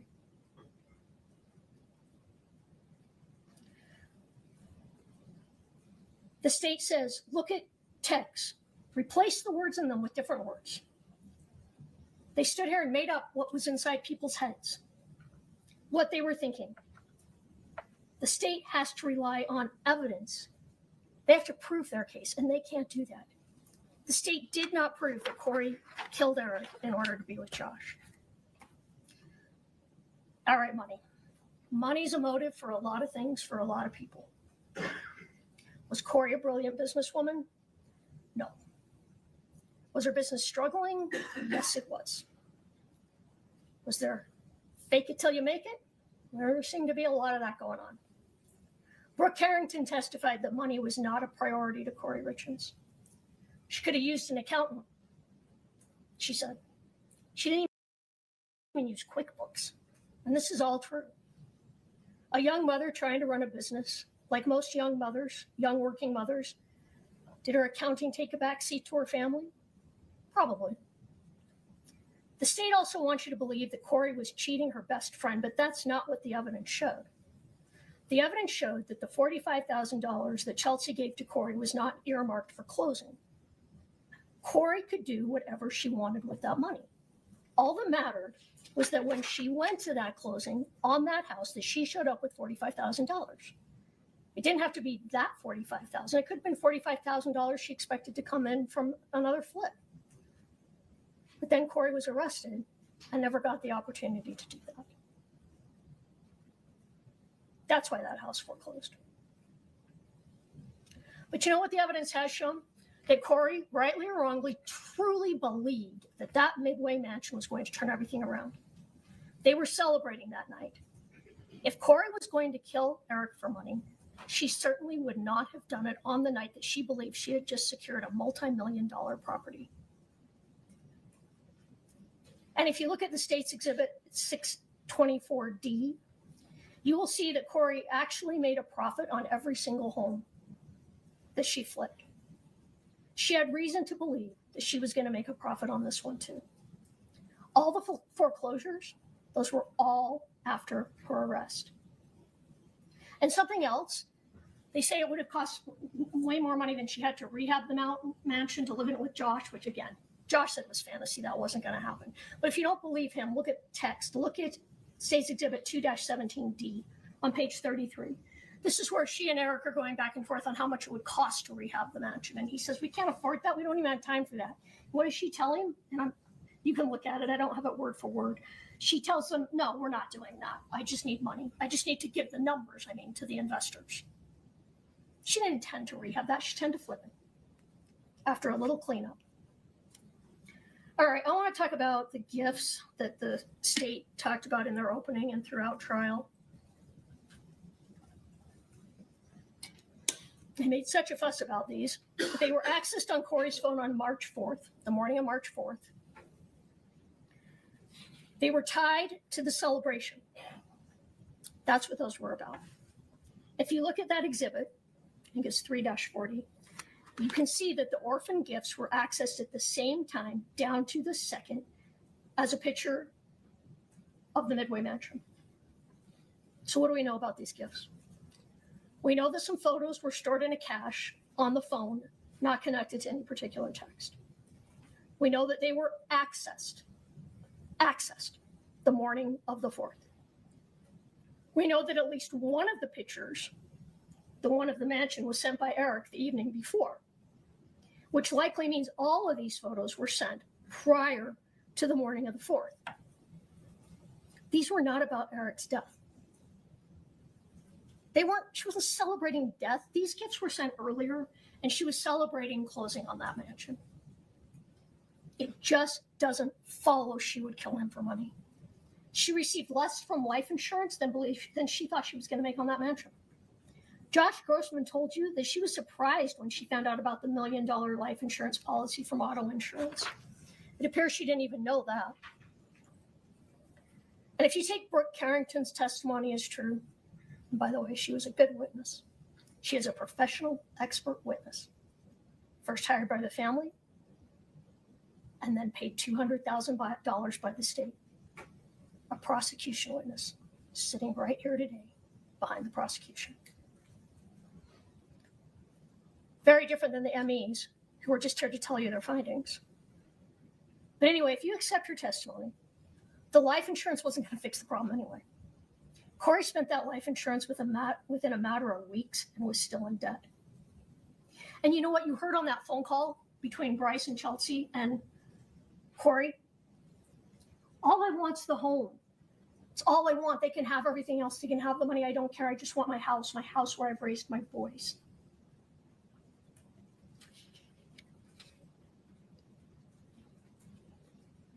And you know what? Eric was making good money. In 2020, he told Christina Miller, the attorney he went to about talking about a divorce, that he was making, his income that year was over $33,000 a month. Kouri Wright testified that they made $500,000 each the last year that Eric was alive. I believe there was testimony that there were other years she made even more. Not sure about that, but I think that was in there. So if this case was about money, Eric was worth so much more to Kouri alive than dead. Opportunity. Well, I guess her opportunity was she was the only one in the house. Who else was in the house, though? Who else had an opportunity to take those pills? Eric. 4 years later, 10,000 searches, over $300,000 worth of expert witnesses, 3 weeks of trial, the FBI, the DEA, Homeland Security, the Summit County Sheriff's Office. They cannot tell you how Eric ingested that fentanyl. They haven't done their job, and now they want you to make inferences based on paper-thin evidence. They speculated on a number of things during closing, and they want to tell you, they want you to do their job for them. Tell them no. Tell them if they're going to charge a person in your community with the most serious crime there is, they better have the facts. They better have the proof. They better have more than speculation and conjecture, because that's their job. It's not your job. I want to talk about the elements. The first one, aggravated murder. Okay, so they have to prove that that Kouri Richins intentionally or knowingly caused the death of Eric Richins. The state has not proven this. They haven't even proven that she obtained fentanyl. They have not proven where the pills ended up or how Eric took them. The state stood up here and argued, well, it really doesn't matter what drug she purchased. As long as it was an illicit street drug, it absolutely matters. Because what did he die of? He died of fentanyl. There was no oxycodone in his system. There was no other drug in his system. They must prove that she purchased and gave him fentanyl. Oh, and let me talk about Becky Lloyd for 1 minute.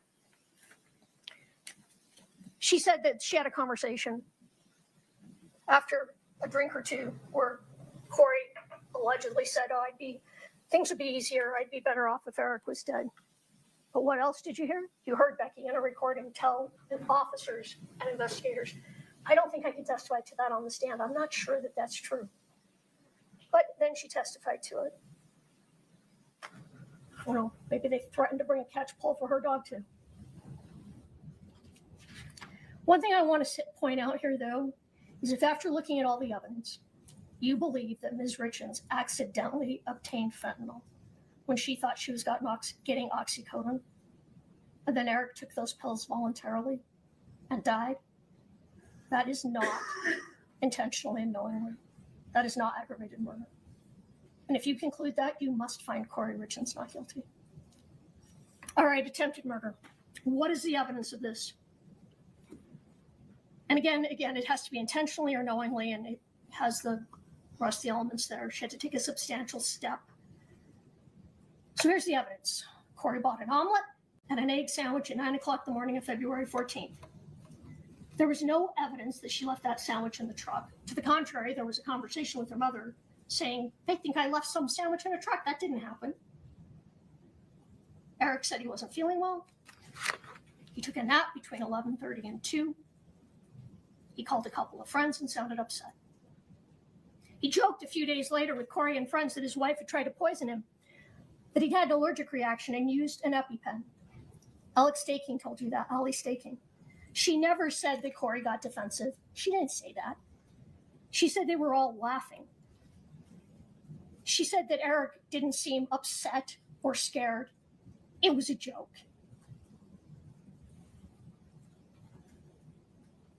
It won't be the first time a spouse ate something and said, oh my God, my wife tried to poison me. But that's it. That's their entire case. He didn't go to the hospital. He didn't do anything that day but take a nap.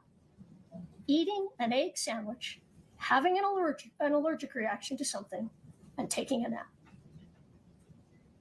There is no world in which that is attempted murder beyond a reasonable doubt. Oh, they point out that months later in text to Chelsea, her friend, that she gets some details wrong about that day. Maybe because she didn't try to kill him, and in her memory that day really wasn't all that important. She said, I bought him lunch. Well, it was breakfast. Again, they stood here and said, Eric was thinking this, Kouri was thinking this. She was, off with Josh thinking all these things. None of this was evidence, not any of it. None of it is proof. They talked about some IRS calls that she made on those days. No evidence as to what was in those calls. No witnesses from the IRS. Speculation, conjecture, not proof, reasonable doubt. Okay, I'm going to jump quickly. The other 3 counts I'm going to go through quickly, but I'm going to go to count 5, which is the forgery count. Now, remember what we're talking about here. This is one of those life insurance policies that any of us who belong to a credit union get, where you don't have to do anything. You sign here for $100,000 free life insurance. And this was filled out for both Kouri and Eric. Matthew Throckmorton, the handwriting expert, all he could tell you is that Eric probably did not sign the True Stage insurance policy. Probably is reasonable doubt. And he could not tell you that Kouri did sign it. They have not proven that Kouri forged Eric's signature. And there was no evidence either way if Kouri had permission to sign Eric's name on that True Stage life insurance. I mean, let's be serious. It's the rare married couple who doesn't occasionally say, hey, honey, I'm going to sign this for you. Is that okay? But there was no evidence either way. She's not guilty of forgery. All right, jumping to the insurance fraud counts, count 3. Count 3 is directly connected to count 5, because this count alleges that Kouri fraudulently obtained that insurance policy, and the fraud was forging Eric's signature. They said there was a reversed social security number on there, but the fraud's the signature. So if the state hasn't proven to you count 5, it automatically follows they haven't proven count 3, and you must find her guilty, not guilty on count 3. Count 4 says that alleges that Kouri fraudulently collected the True Stage insurance policy. All that means is if she did kill her husband and then represented something different to collect that insurance, that would be fraud. But if you find Kouri Richins not guilty on count 1, you have to find her not guilty on count 4. The state has not proven their case. They don't have the evidence that Kouri Richins killed her husband. So instead, they have tried to show you as much evidence as they possibly can to convince you that she's the sort of person who would. Getting close to the end.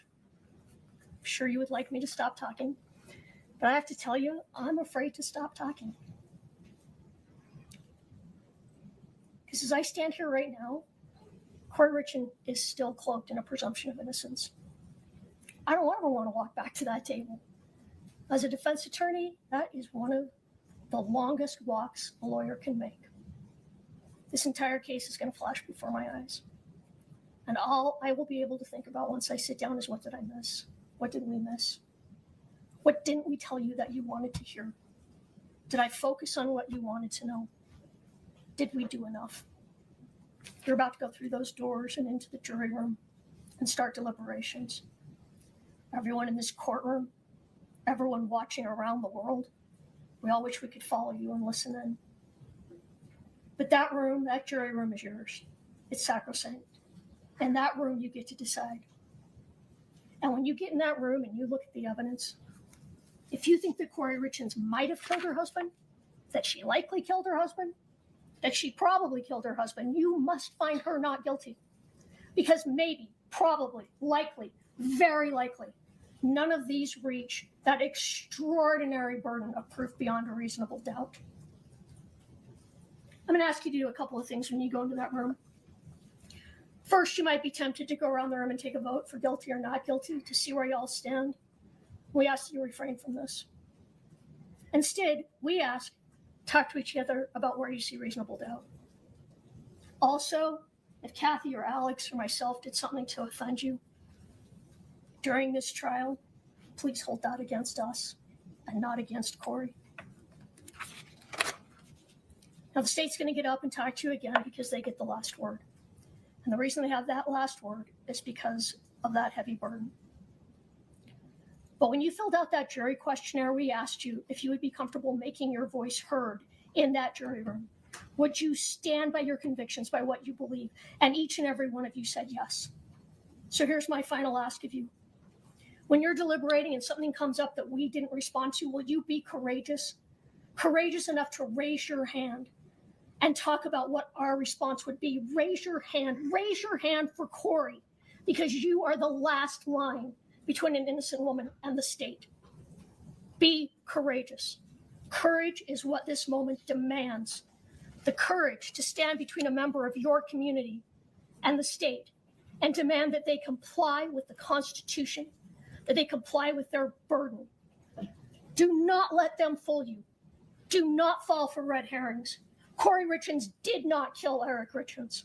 The state did not prove this case beyond a reasonable doubt, and you have the courage to tell them this and find Kouri Richins not guilty.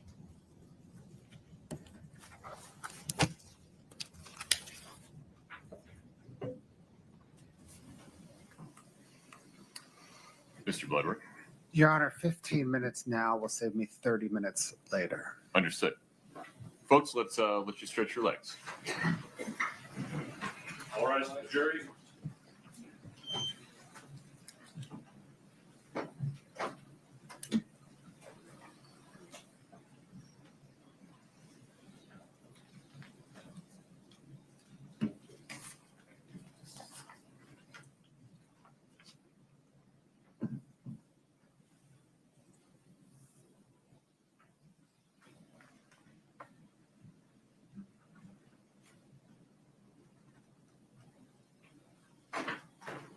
Genuinely couldn't tell if you wanted to do something on the record or just needed a break. No, sir, just a break to, Collect your thoughts. collect my thoughts. We'll be in recess until 2:15. Thank you.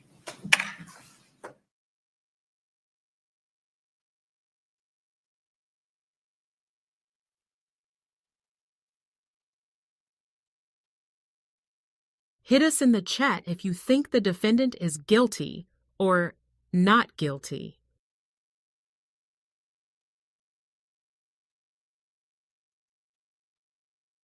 Thank you for subscribing to at Southern Sin, your new home for true crime. Hit that Cash App code or become a member today for all new exclusives.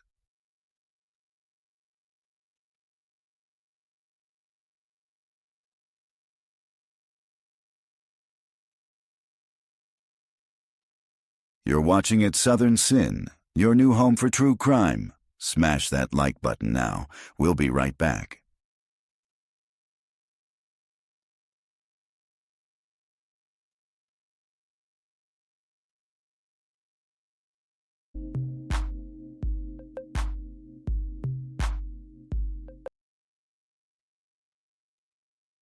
Want more true crime?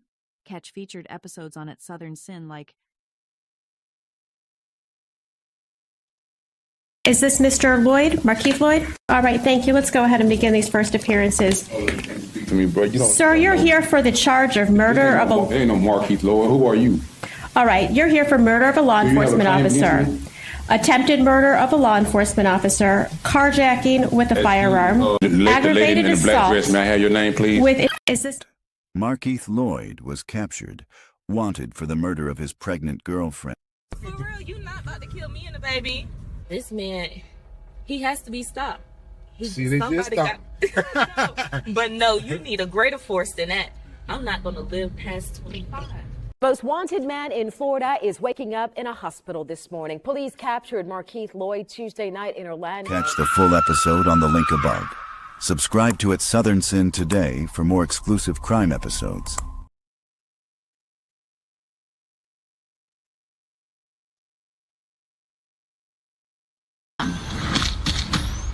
I guess you know what comes across my mind. Murder. Just murder, murder. A lot of ladies think he's attractive. very nice, very well spoken. This is what I do with women, you know? I use my charm, use my good looks. I'm like a lion. You're the prey, I can sense it.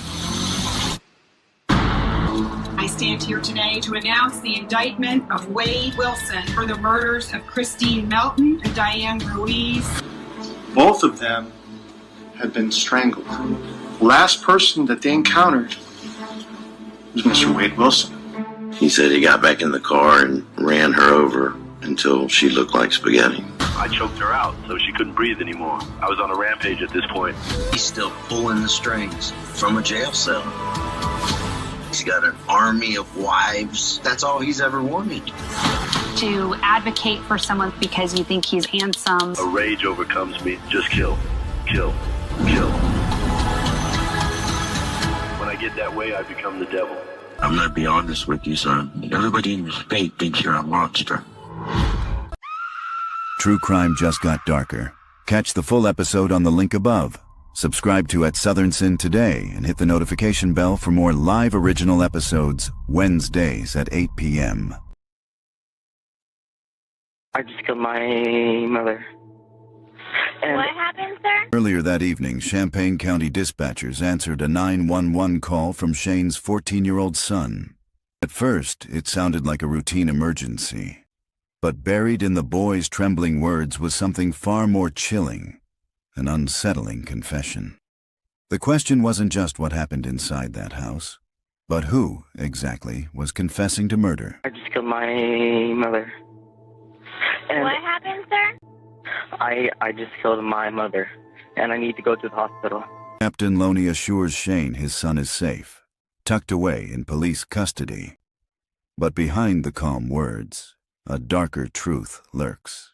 As Shane's fear spirals, Loney tightens the net, asking pointed questions. Give me a little history on your son. And is his name, am I correct, is his name Donovan? Oh, God, yes. Yes, Donovan Asher Nicholas. What's his date of birth? Okay, I think he's 14 years old. Okay. But I don't know. Okay. Has he been any behavior problem or anything to you? Never. The boy is soft-spoken. He's a genius.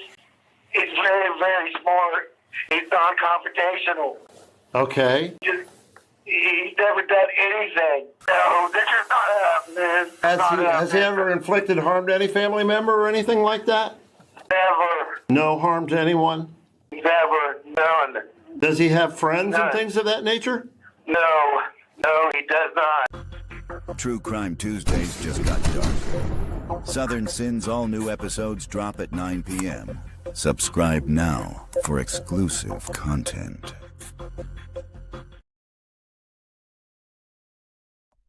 Investigators could only conclude the unimaginable, that this weight had been used to crush her skull and ultimately the life from her.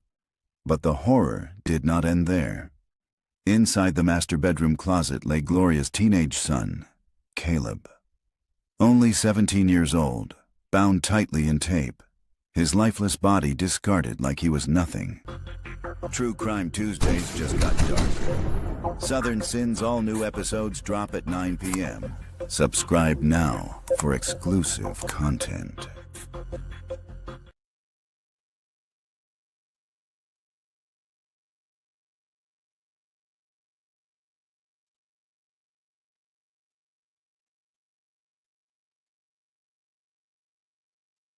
A summer night turned deadly when 17-year-old Alvin Foy unleashed chaos.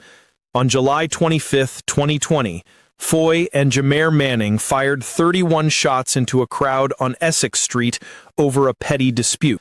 A stray bullet struck 18-year-old China Forney, a high school senior, in the back, killing her as she fell in a friend's arms. Prosecutors presented surveillance and ballistics, proving Foy fired the fatal shot. His not guilty plea crumbled as China's family spoke of their loss. Foy flashed smiles, then laughed outright, enraging the gallery. Foy, on May 3rd, 2021, you were your co-defendant. Excuse me, sir. Let the record reflect that the defendant is laughing during the victim impact statement. Catch the full episode on the link above. Subscribe to At Southern Sin today for more exclusive crime episodes.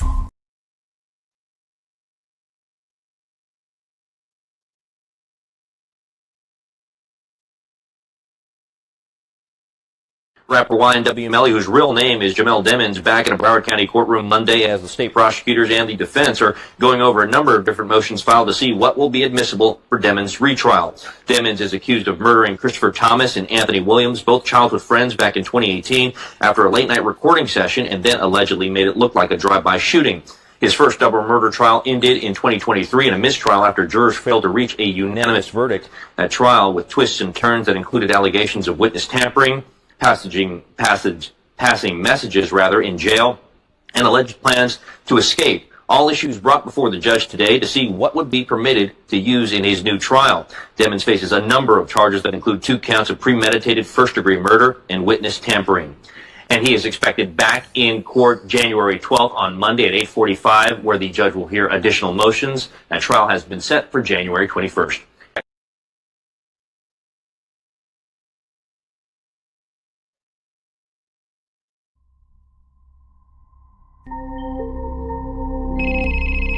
Hey Jody, Detective Steve Flores, Main Service on the Police Department. Oh, hey, how are you? Good. You needed to talk to me about something? Well, I just wanted to offer any assistance that I might have. I was a really good friend of Travis's, and I know that I don't know a lot of anything, but... What have you heard so far? I heard that he passed away and that...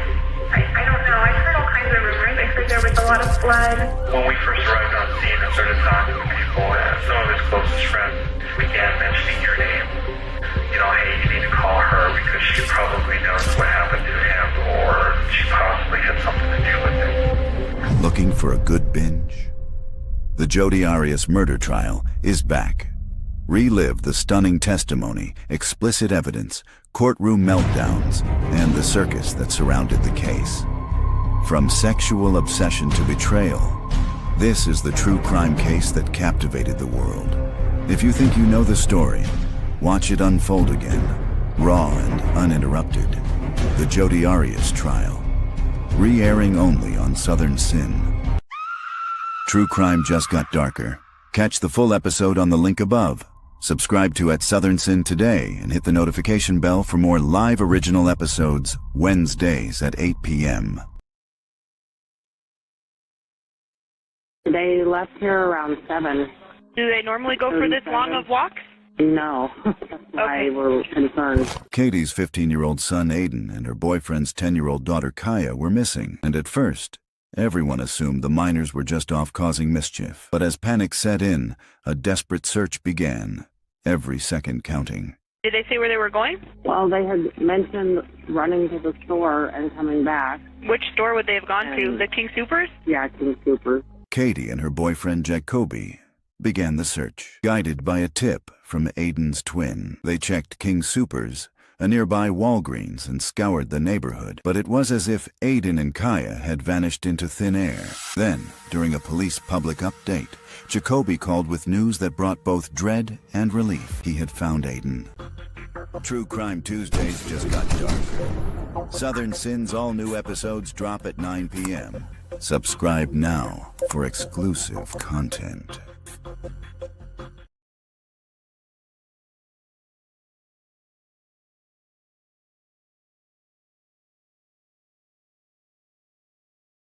A 14-year-old freshman, Colt Gray, opened fire, killing 4 and injuring 9 others. It was like 10 shots, about a 3-second or 4-second pause, and then like 7 more. According to investigators, Gray carried an AR-15 style rifle onto a school bus that morning, the barrel sticking out of his backpack wrapped in poster board. 4 people would lose their lives that day, 14-year-old students Mason Schermerhorn and Christian Angelou, 53-year-old math teacher Christina Arimi, and 39-year-old football coach Richard Ricky Aspinwall. Colt Gray has been indicted on 55 felony counts, including 25 counts of aggravated assault. He is not the only one facing charges in this tragedy. Colt's father, Colin Gray, faces charges of second-degree murder and involuntary manslaughter. Prosecutors say Colin admitted to buying the rifle that his son used in the mass shooting and did so knowing that the teen was a danger to himself and others.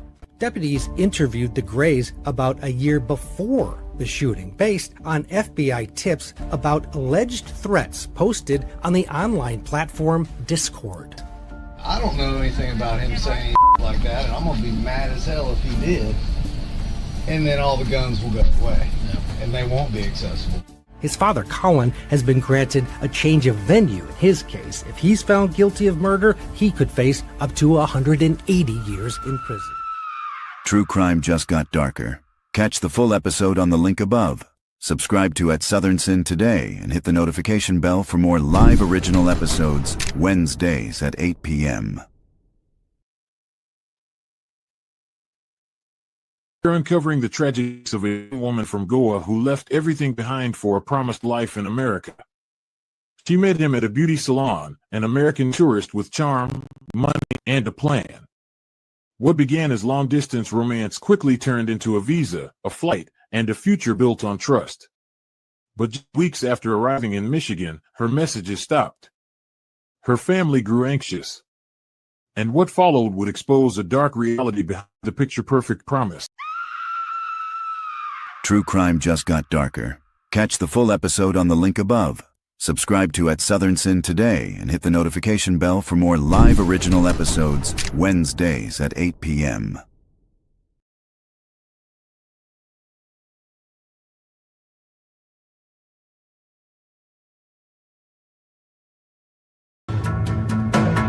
Eric and Kouri Richins seem to be living the perfect little life.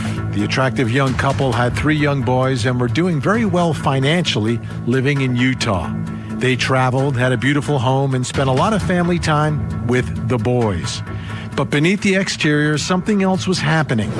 Family members say Eric suspected his wife of trying to poison him, giving him food and drinks laced with poison.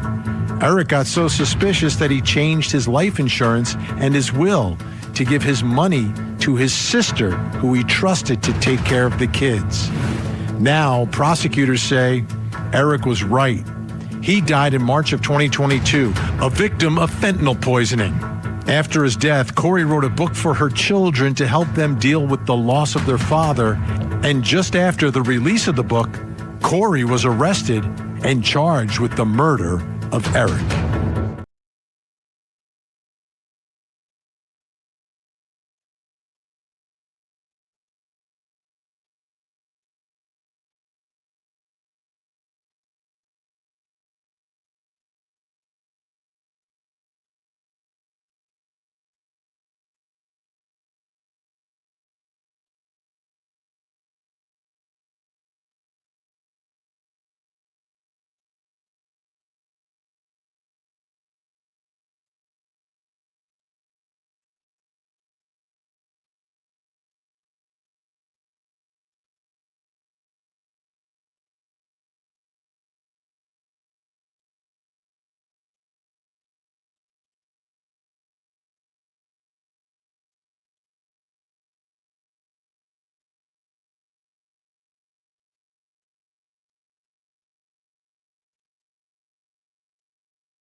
Please have a seat as you come in.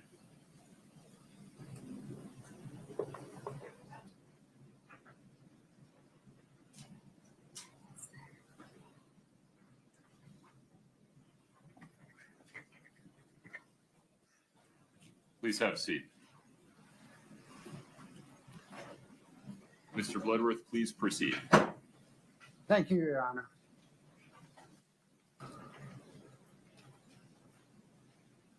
Next, guys. Part tricks are not legal standards. Legal standards are what matter.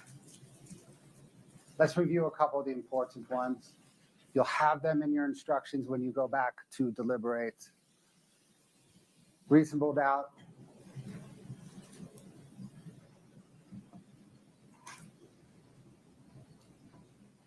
I come back to this one again and again. Evidence usually consists of testimony and exhibits presented at trial. What the lawyers say is not evidence. I've come back to this slide in rebuttal precisely because of defense's closing. There is a reason the state provided you in its slides with the cite to every single piece of evidence it argued. We told you what transcript page and line number. We told you what exhibit number. Because what the attorneys say doesn't matter. The evidence is what matters. And there's a reason defense counsel didn't cite you to the evidence. Next slide, Scott. A lot of the evidence is circumstantial. It is. People do not video themselves poisoning their spouse. But circumstantial evidence is just as good as direct evidence. You can use circumstantial evidence to conclude facts just as you can use direct evidence. The instruction gives the example of it is wet outside and people are closing up their umbrellas. That makes sense. Let me put it to you a different way. Does everybody know what happened here?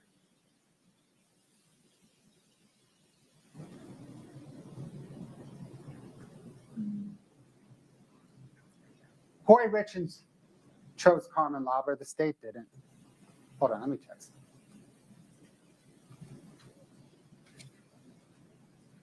Go back. Kouri Richins chose Carmen Lauber, not the state. Go ahead, Scott. Thanks.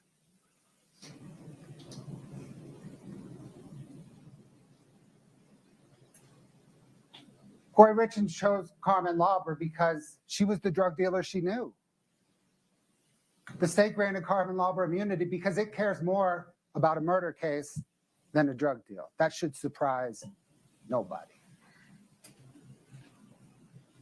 Kouri Richins chose Carmen Lauber in part because she had control over her. She could help her out. She employed her to some measure. She could help her out. A little quid pro quo. You give me some drugs, I can help you out with your drug court. Kouri Richins chose Carmen Lauber, not me. Her testimony is corroborated. If you only believe Carmen Lauber's testimony that is corroborated, that is plenty of proof to convict.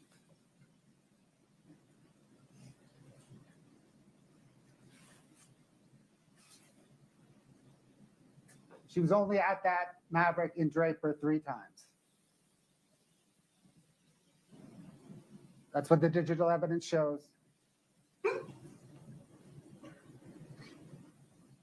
Each of the 3 times she was there, so was Robert Crozier. Those were the only 3 times he was there. Their testimony corroborates each other in the relevant manner. It corroborates that they met, that he sold her drugs, illicit street drugs, that it had fentanyl. Blues had fentanyl.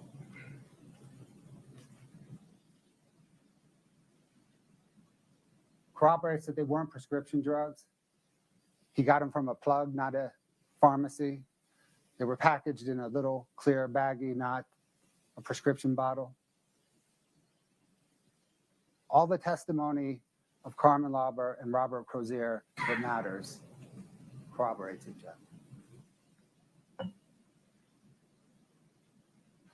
So with these transactions, when Carmen Go ahead, we've seen this one again.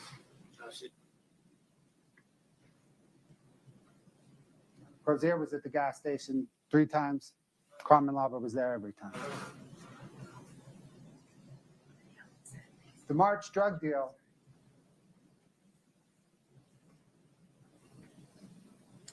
Timing of this is very interesting. Shortly after Eric's death, Carmen Lauber spoke with Kouri Richins and asked, "Please tell me these pills were not for him." Of course she denied it. No. But then, a few days later, she asked for more pills. It's curious as to why. Perhaps to cover up that the pills were indeed for Eric. If I ask for more, she'll know they weren't for Eric. It's also interesting that she said she needed something to get her mind. What? I don't know. Maybe she wanted the pills for herself. This suggests she wanted the pills for herself to calm her mind, which tells you she knows that a pill that she buys from Carmen Lauber is not bad. It's a whole bunch of pills that kill.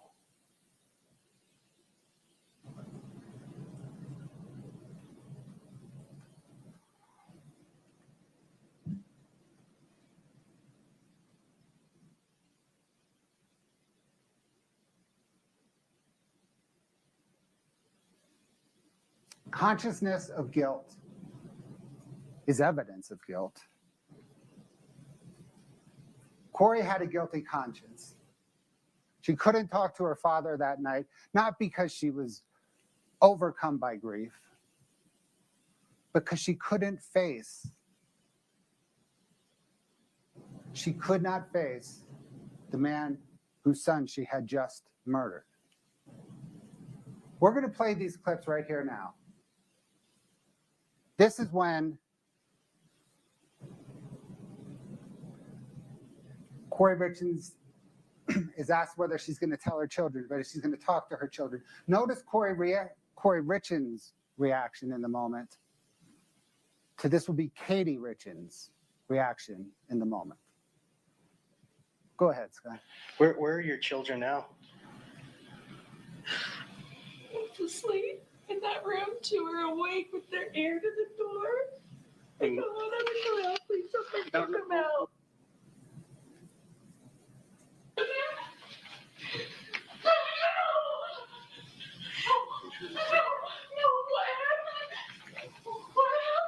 We don't know. We went to bed.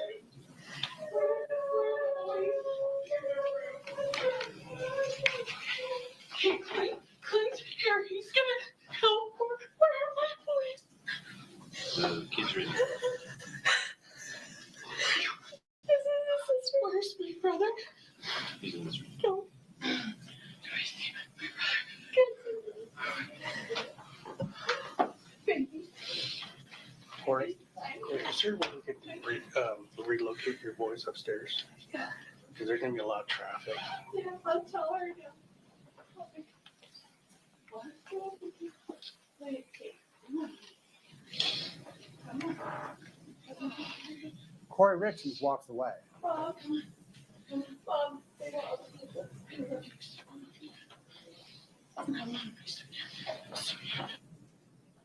Katie then takes the boys upstairs.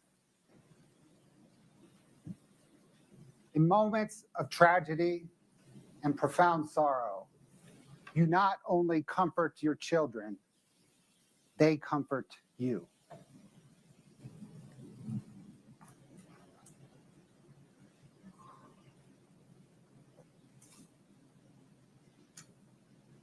Kouri Richins hides her face because she doesn't know how to react because she is not grieving. She doesn't want to see her other people see her non-reaction.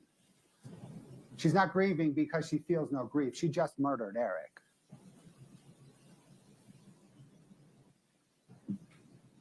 You heard Deputy Wynn testify. She wasn't crying.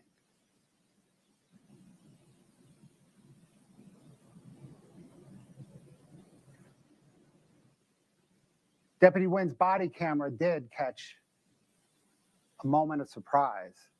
That's the moment he informed her that he, Deputy Wynn, was sending Eric's body for an autopsy. That's her surprise. She didn't tell anybody that night that Eric used fentanyl because she thought she would get away with it. She didn't think anybody would find out that Eric used fentanyl. And the minute Deputy Wynn said, we're sending his body for an autopsy, that's her reaction.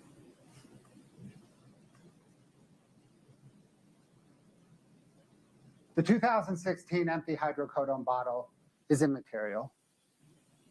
Eric had no hydrocodone in his toxicology results.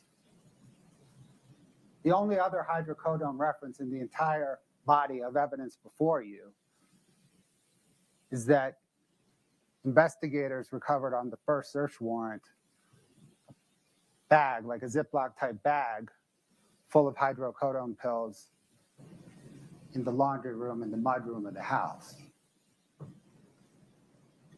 Perhaps Kouri Richins removed them from that bottle and staged the crime scene.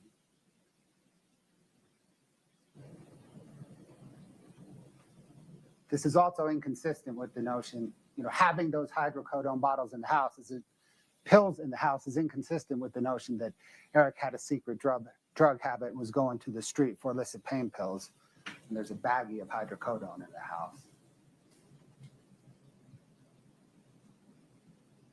Okay, there is no good reason these images were accessed the same exact minute that deputies departed the house the morning that Eric died.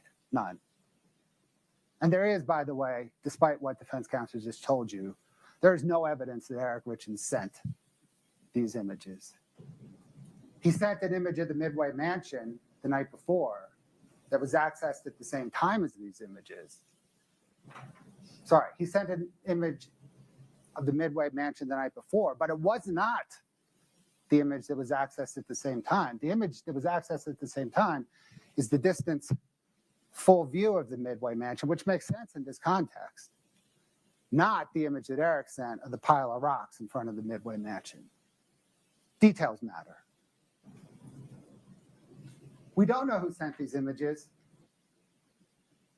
but we do know that they were accessed on Kouri's phone at 8:29, the exact minute that deputies signed the log out of the house, and that whoever accessed them turned the phone this way to view them better.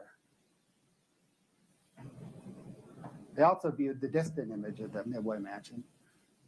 Maybe she was celebrating the Midway Mansion. Maybe she was celebrating Eric's death. Either way, there's no good reason these images were accessed at 8:29.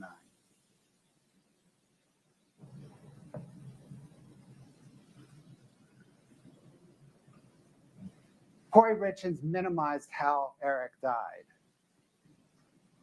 because she needed to cover up her involvement in Eric's death.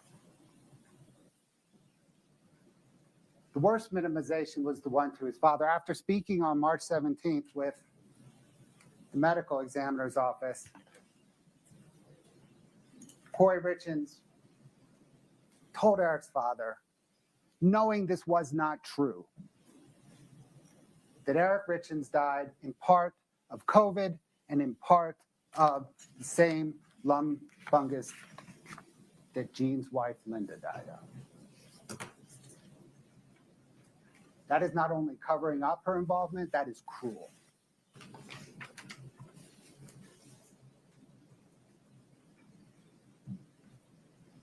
She covered up with the medical examiner. She pretended she didn't know what quetiapine was even though she was prescribed it.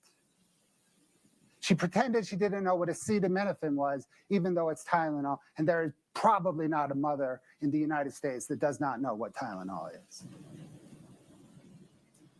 She pretended she didn't understand the word illicit. She has a master's degree.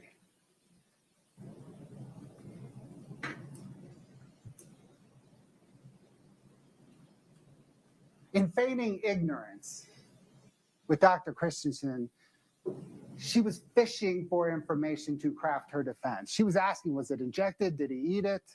She wanted to know what the medical examiners knew so that she could craft around it.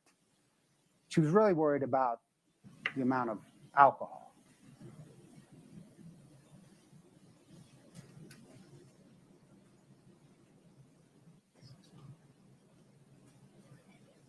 On April the 13th, Detective Woody told Kouri Richins that Eric died of fentanyl intoxication. Right after that, she tells Josh, oh, it was just a trace. Chelsea, it was just a trace. It was his lungs that were shot to shit. She is minimizing, deflecting, covering up. She is distancing herself from her murder.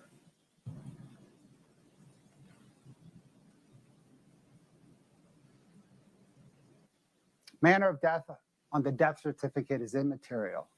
It's a box we check. It's used for statistical purposes. They turn the information over to the Bureau of Vital Statistics. It's immaterial for this case. You determine the manner of death. It's murder, aggravated murder.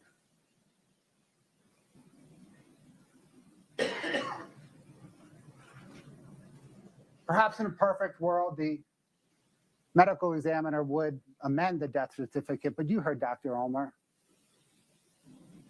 She signed it on June the 6th, 2022, when the investigation was really in its infancy. And she had one foot out the door. It was her best solution to finish her report before she retired. It is what it is. Bureaucrats.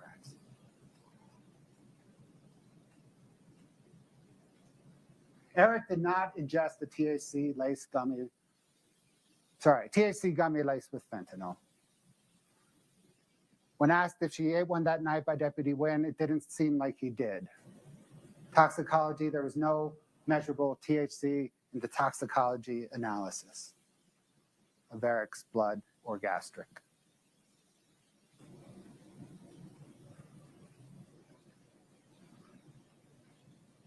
The THC that they collected on the April 13th, 2022 search warrant, right, the first search warrant, it was found in the cabinet above the toilet in the master bathroom. Wasn't there the night before. You heard Deputy David Pimentel talk about how he searched it. You could see his search on the body cam. It wasn't there. It was put there after Eric died. That's where most of the gummies were. There was also a package in the kitchen, which was never searched the night he died. But all the gummies were sent to the lab for testing. In fact, the gummies, lots of stuff was sent to the lab for testing. None of it confirmed any fentanyl. Brian Holden, he was the state crime lab tech that testified. Detective Haskell works the streets of Salt Lake City, drugs his whole career. Never seen fentanyl-laced marijuana. That's that's cover-up. That's misdirection.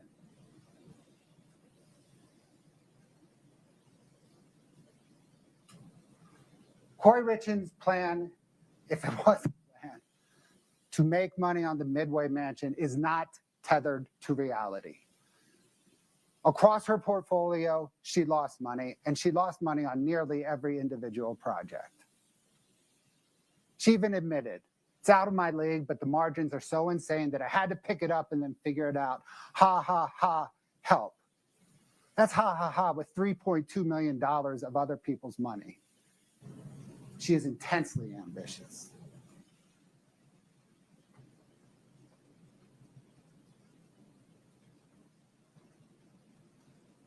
Her plan was not tethered to reality because she could not, with more money than she could even imagine, overcome the Corps of Engineers holds on this property. Not going to happen.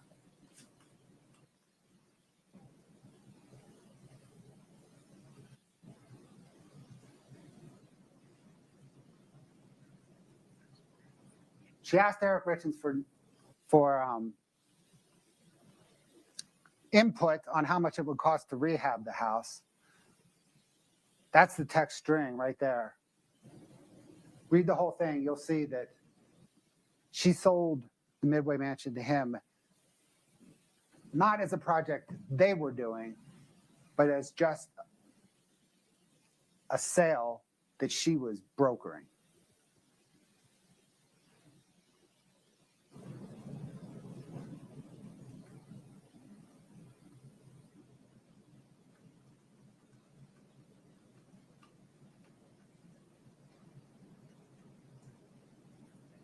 Okay, you can pay that one, right? Okay, ready?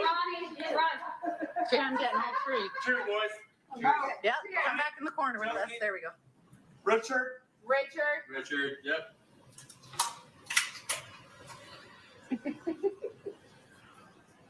Richard.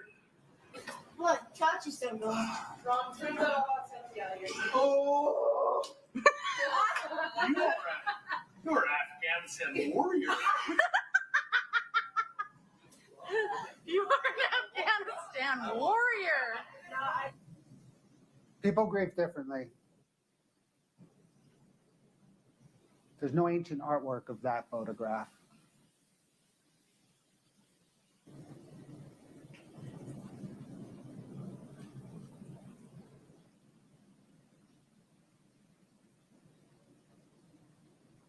This book provides kind of three pieces of insight into Kouri Richins.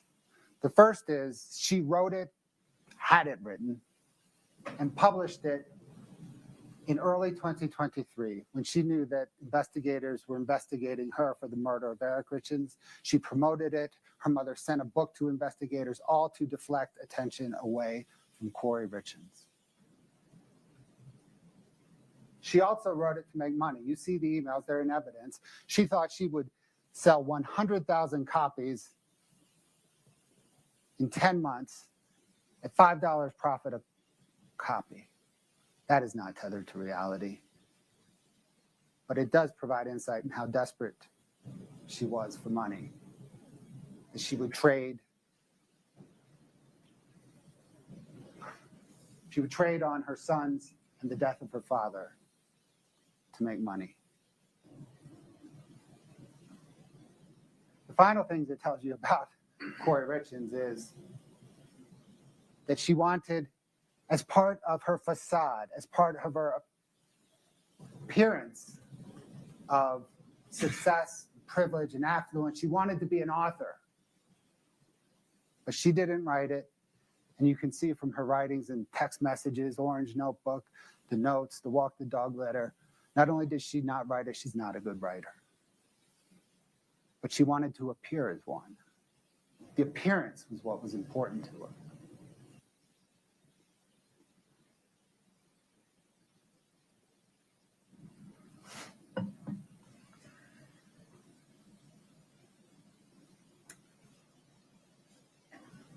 In defense's closing, when you strip out rhetoric that could be argued at any closing, anytime, anywhere, on any case, when you strip that out of defense's closing and you hone in on substance, the entire substance of the defense's argument is based around trying to explain the Walk the Dog letter.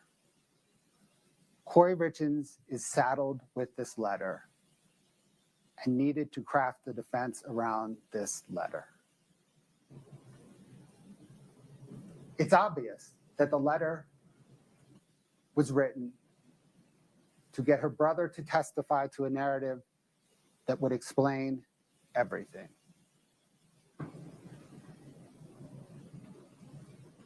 Let's unpack the letter in about 15 or so sentences, not with what Kouri Richins wrote, but with what the evidence shows. It's a translation from what Kouri Richins wrote to what the evidence shows. First part, here's what I'm thinking, but you have to talk to Ronnie. He would potentially have to testify to this, but it's super short.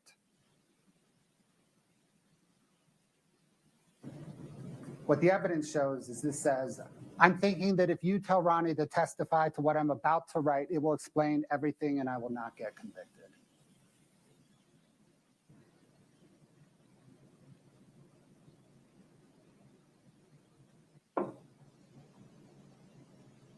Ronnie will need to tell this to my lawyer because I just made it up and it will have to come from him.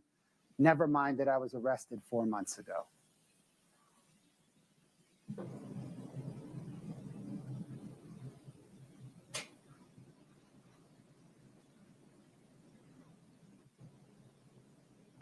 I need an excuse for Ronnie and Eric to be hanging out. Never mind that football season ended a month earlier.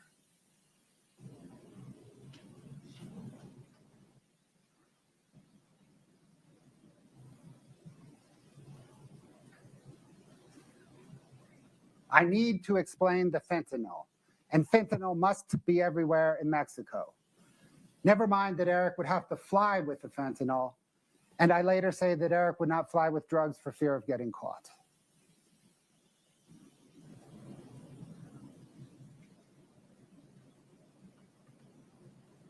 Never mind that I know this story despite Ronnie never telling me.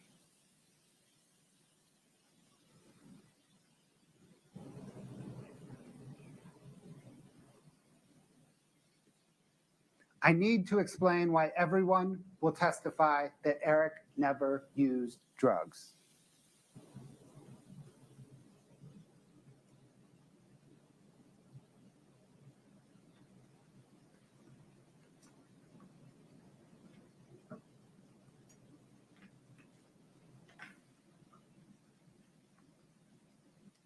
This kind of happened once with THC gummies on a trip to Hawaii. Hopefully this is enough to corroborate my entire walk the dog story.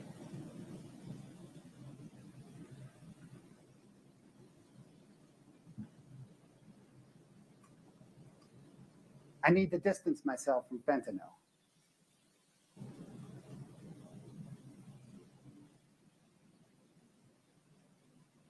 These are my made-up words, but Ronnie can make up his own words.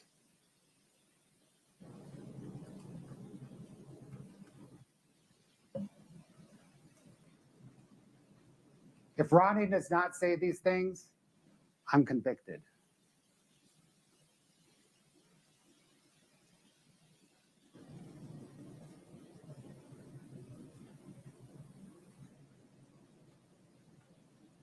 I need to explain why investigators never found a trace of fentanyl in my home. Never mind that it doesn't make sense that Eric hid the fentanyl after asking me to buy it.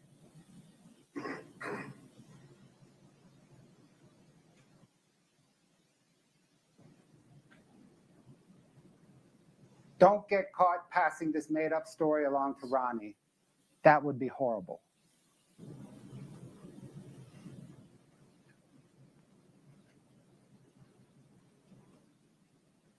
Tell Ronnie to keep the story short so that he does not mess it up. Since his conversation with Eric never happened, tell him that it was only 2 minutes long.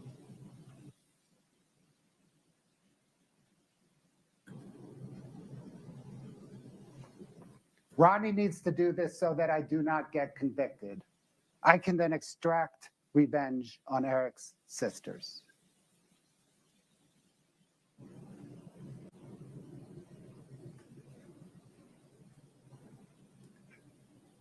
Remember, I just made this story up, so my lawyer does not know it yet.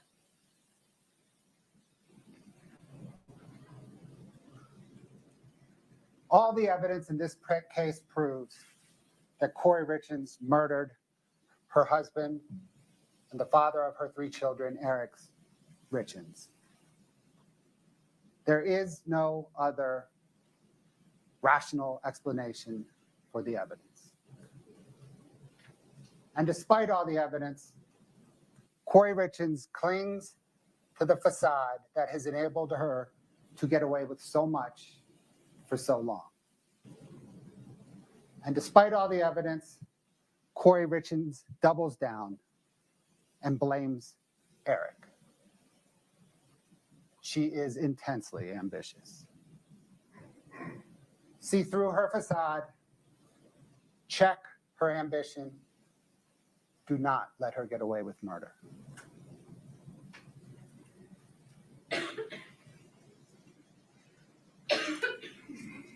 All right. Next step. Brittany, if you would please swear in the bailiffs that will watch over the jury during deliberations.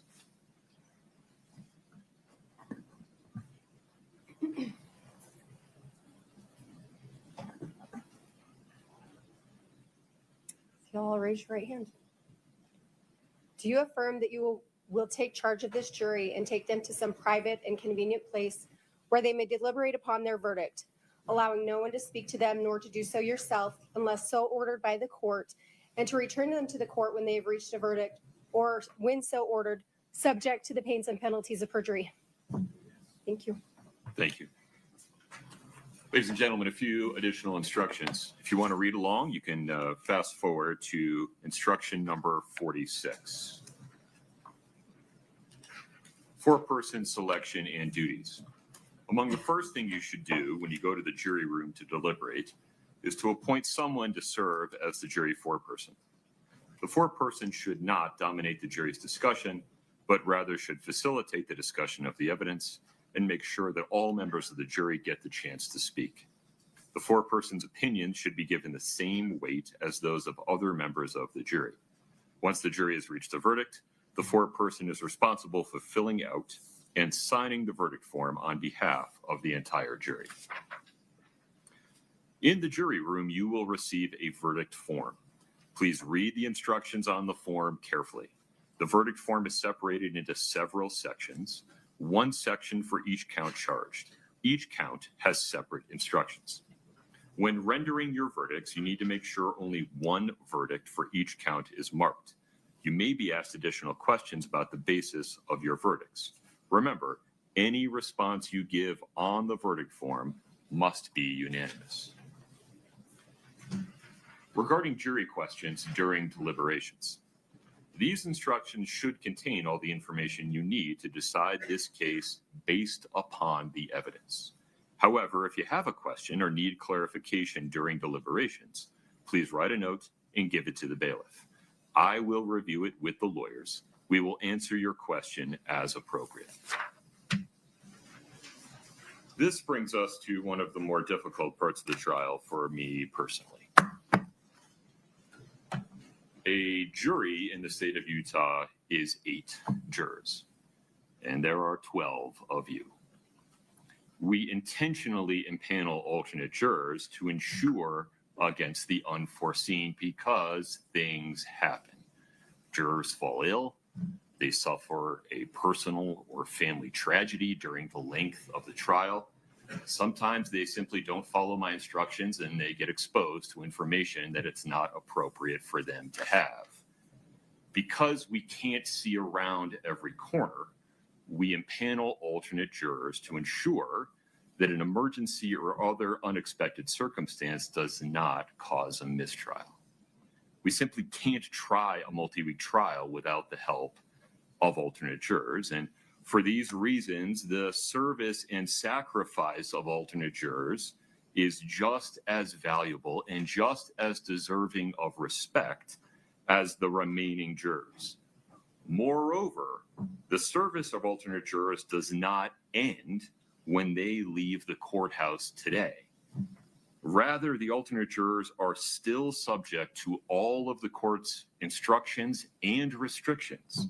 Because if an emergency arises during deliberations, One or more of the alternate jurors may be called back to join deliberations at that point. We could not have expected that all of you would be so hearty and so diligent in following the court's instructions, and so we impaneled 4 alternate jurors. The alternate jurors in this case are jurors 9, 10, 11, and 12. If jurors 9 through 12 would please stand. An important instruction. This case isn't over. You're still impaneled. Please do not talk about the case. Please do not let anyone else talk about it to you. Please do not read, watch, or listen to anything about this case. And do not do any research of any kind about it until I call you personally to let you know that all of these admonitions are lifted. Thank you for your ongoing service in this case. Please rise for the alternate jurors.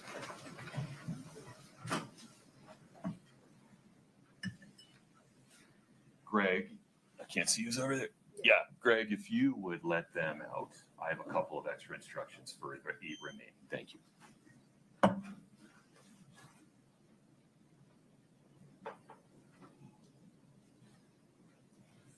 Okay, please have a seat, folks.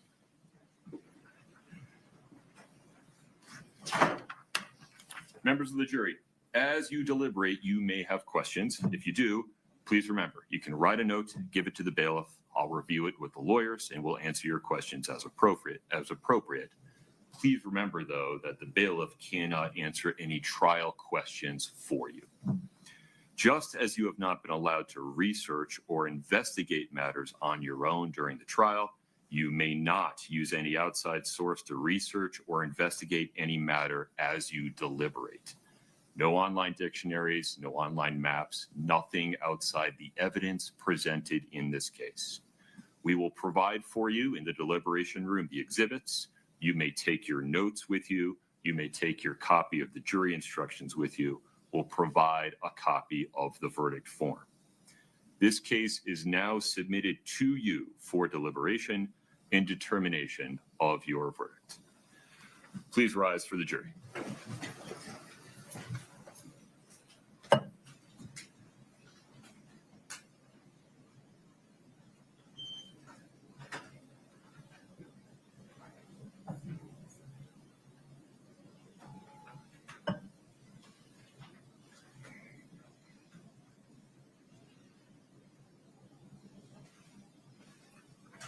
Folks, have a seat. Thank you. Ms. Nestor, Ms. Lewis, anything else on the record? No, Your Honor. Okay. Mr. Bloodworth, Ms. Sherbanet? No, Your Honor. All right.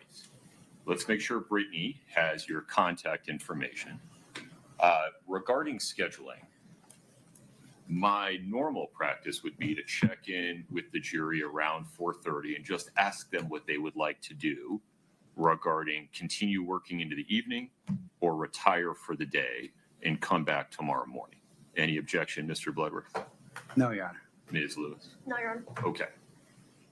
I need one member of your respective teams at least to begin confirming with Brittany after we go off the record that we have consensus regarding the exhibits that have been admitted and will be going back into the jury room. If any disagreement comes up, let me know. We can handle it on the record.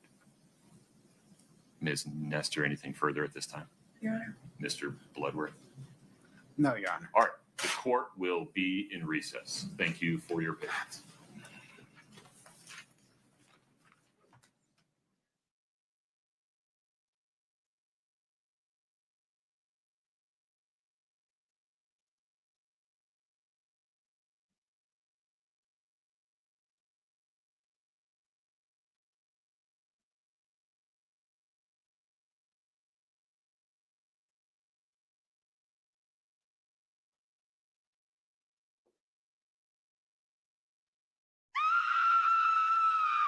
True crime just got darker. Catch the full episode on the link above. Subscribe to At Southern Sin today and hit the notification bell for more live original episodes Wednesdays at 8 p.m.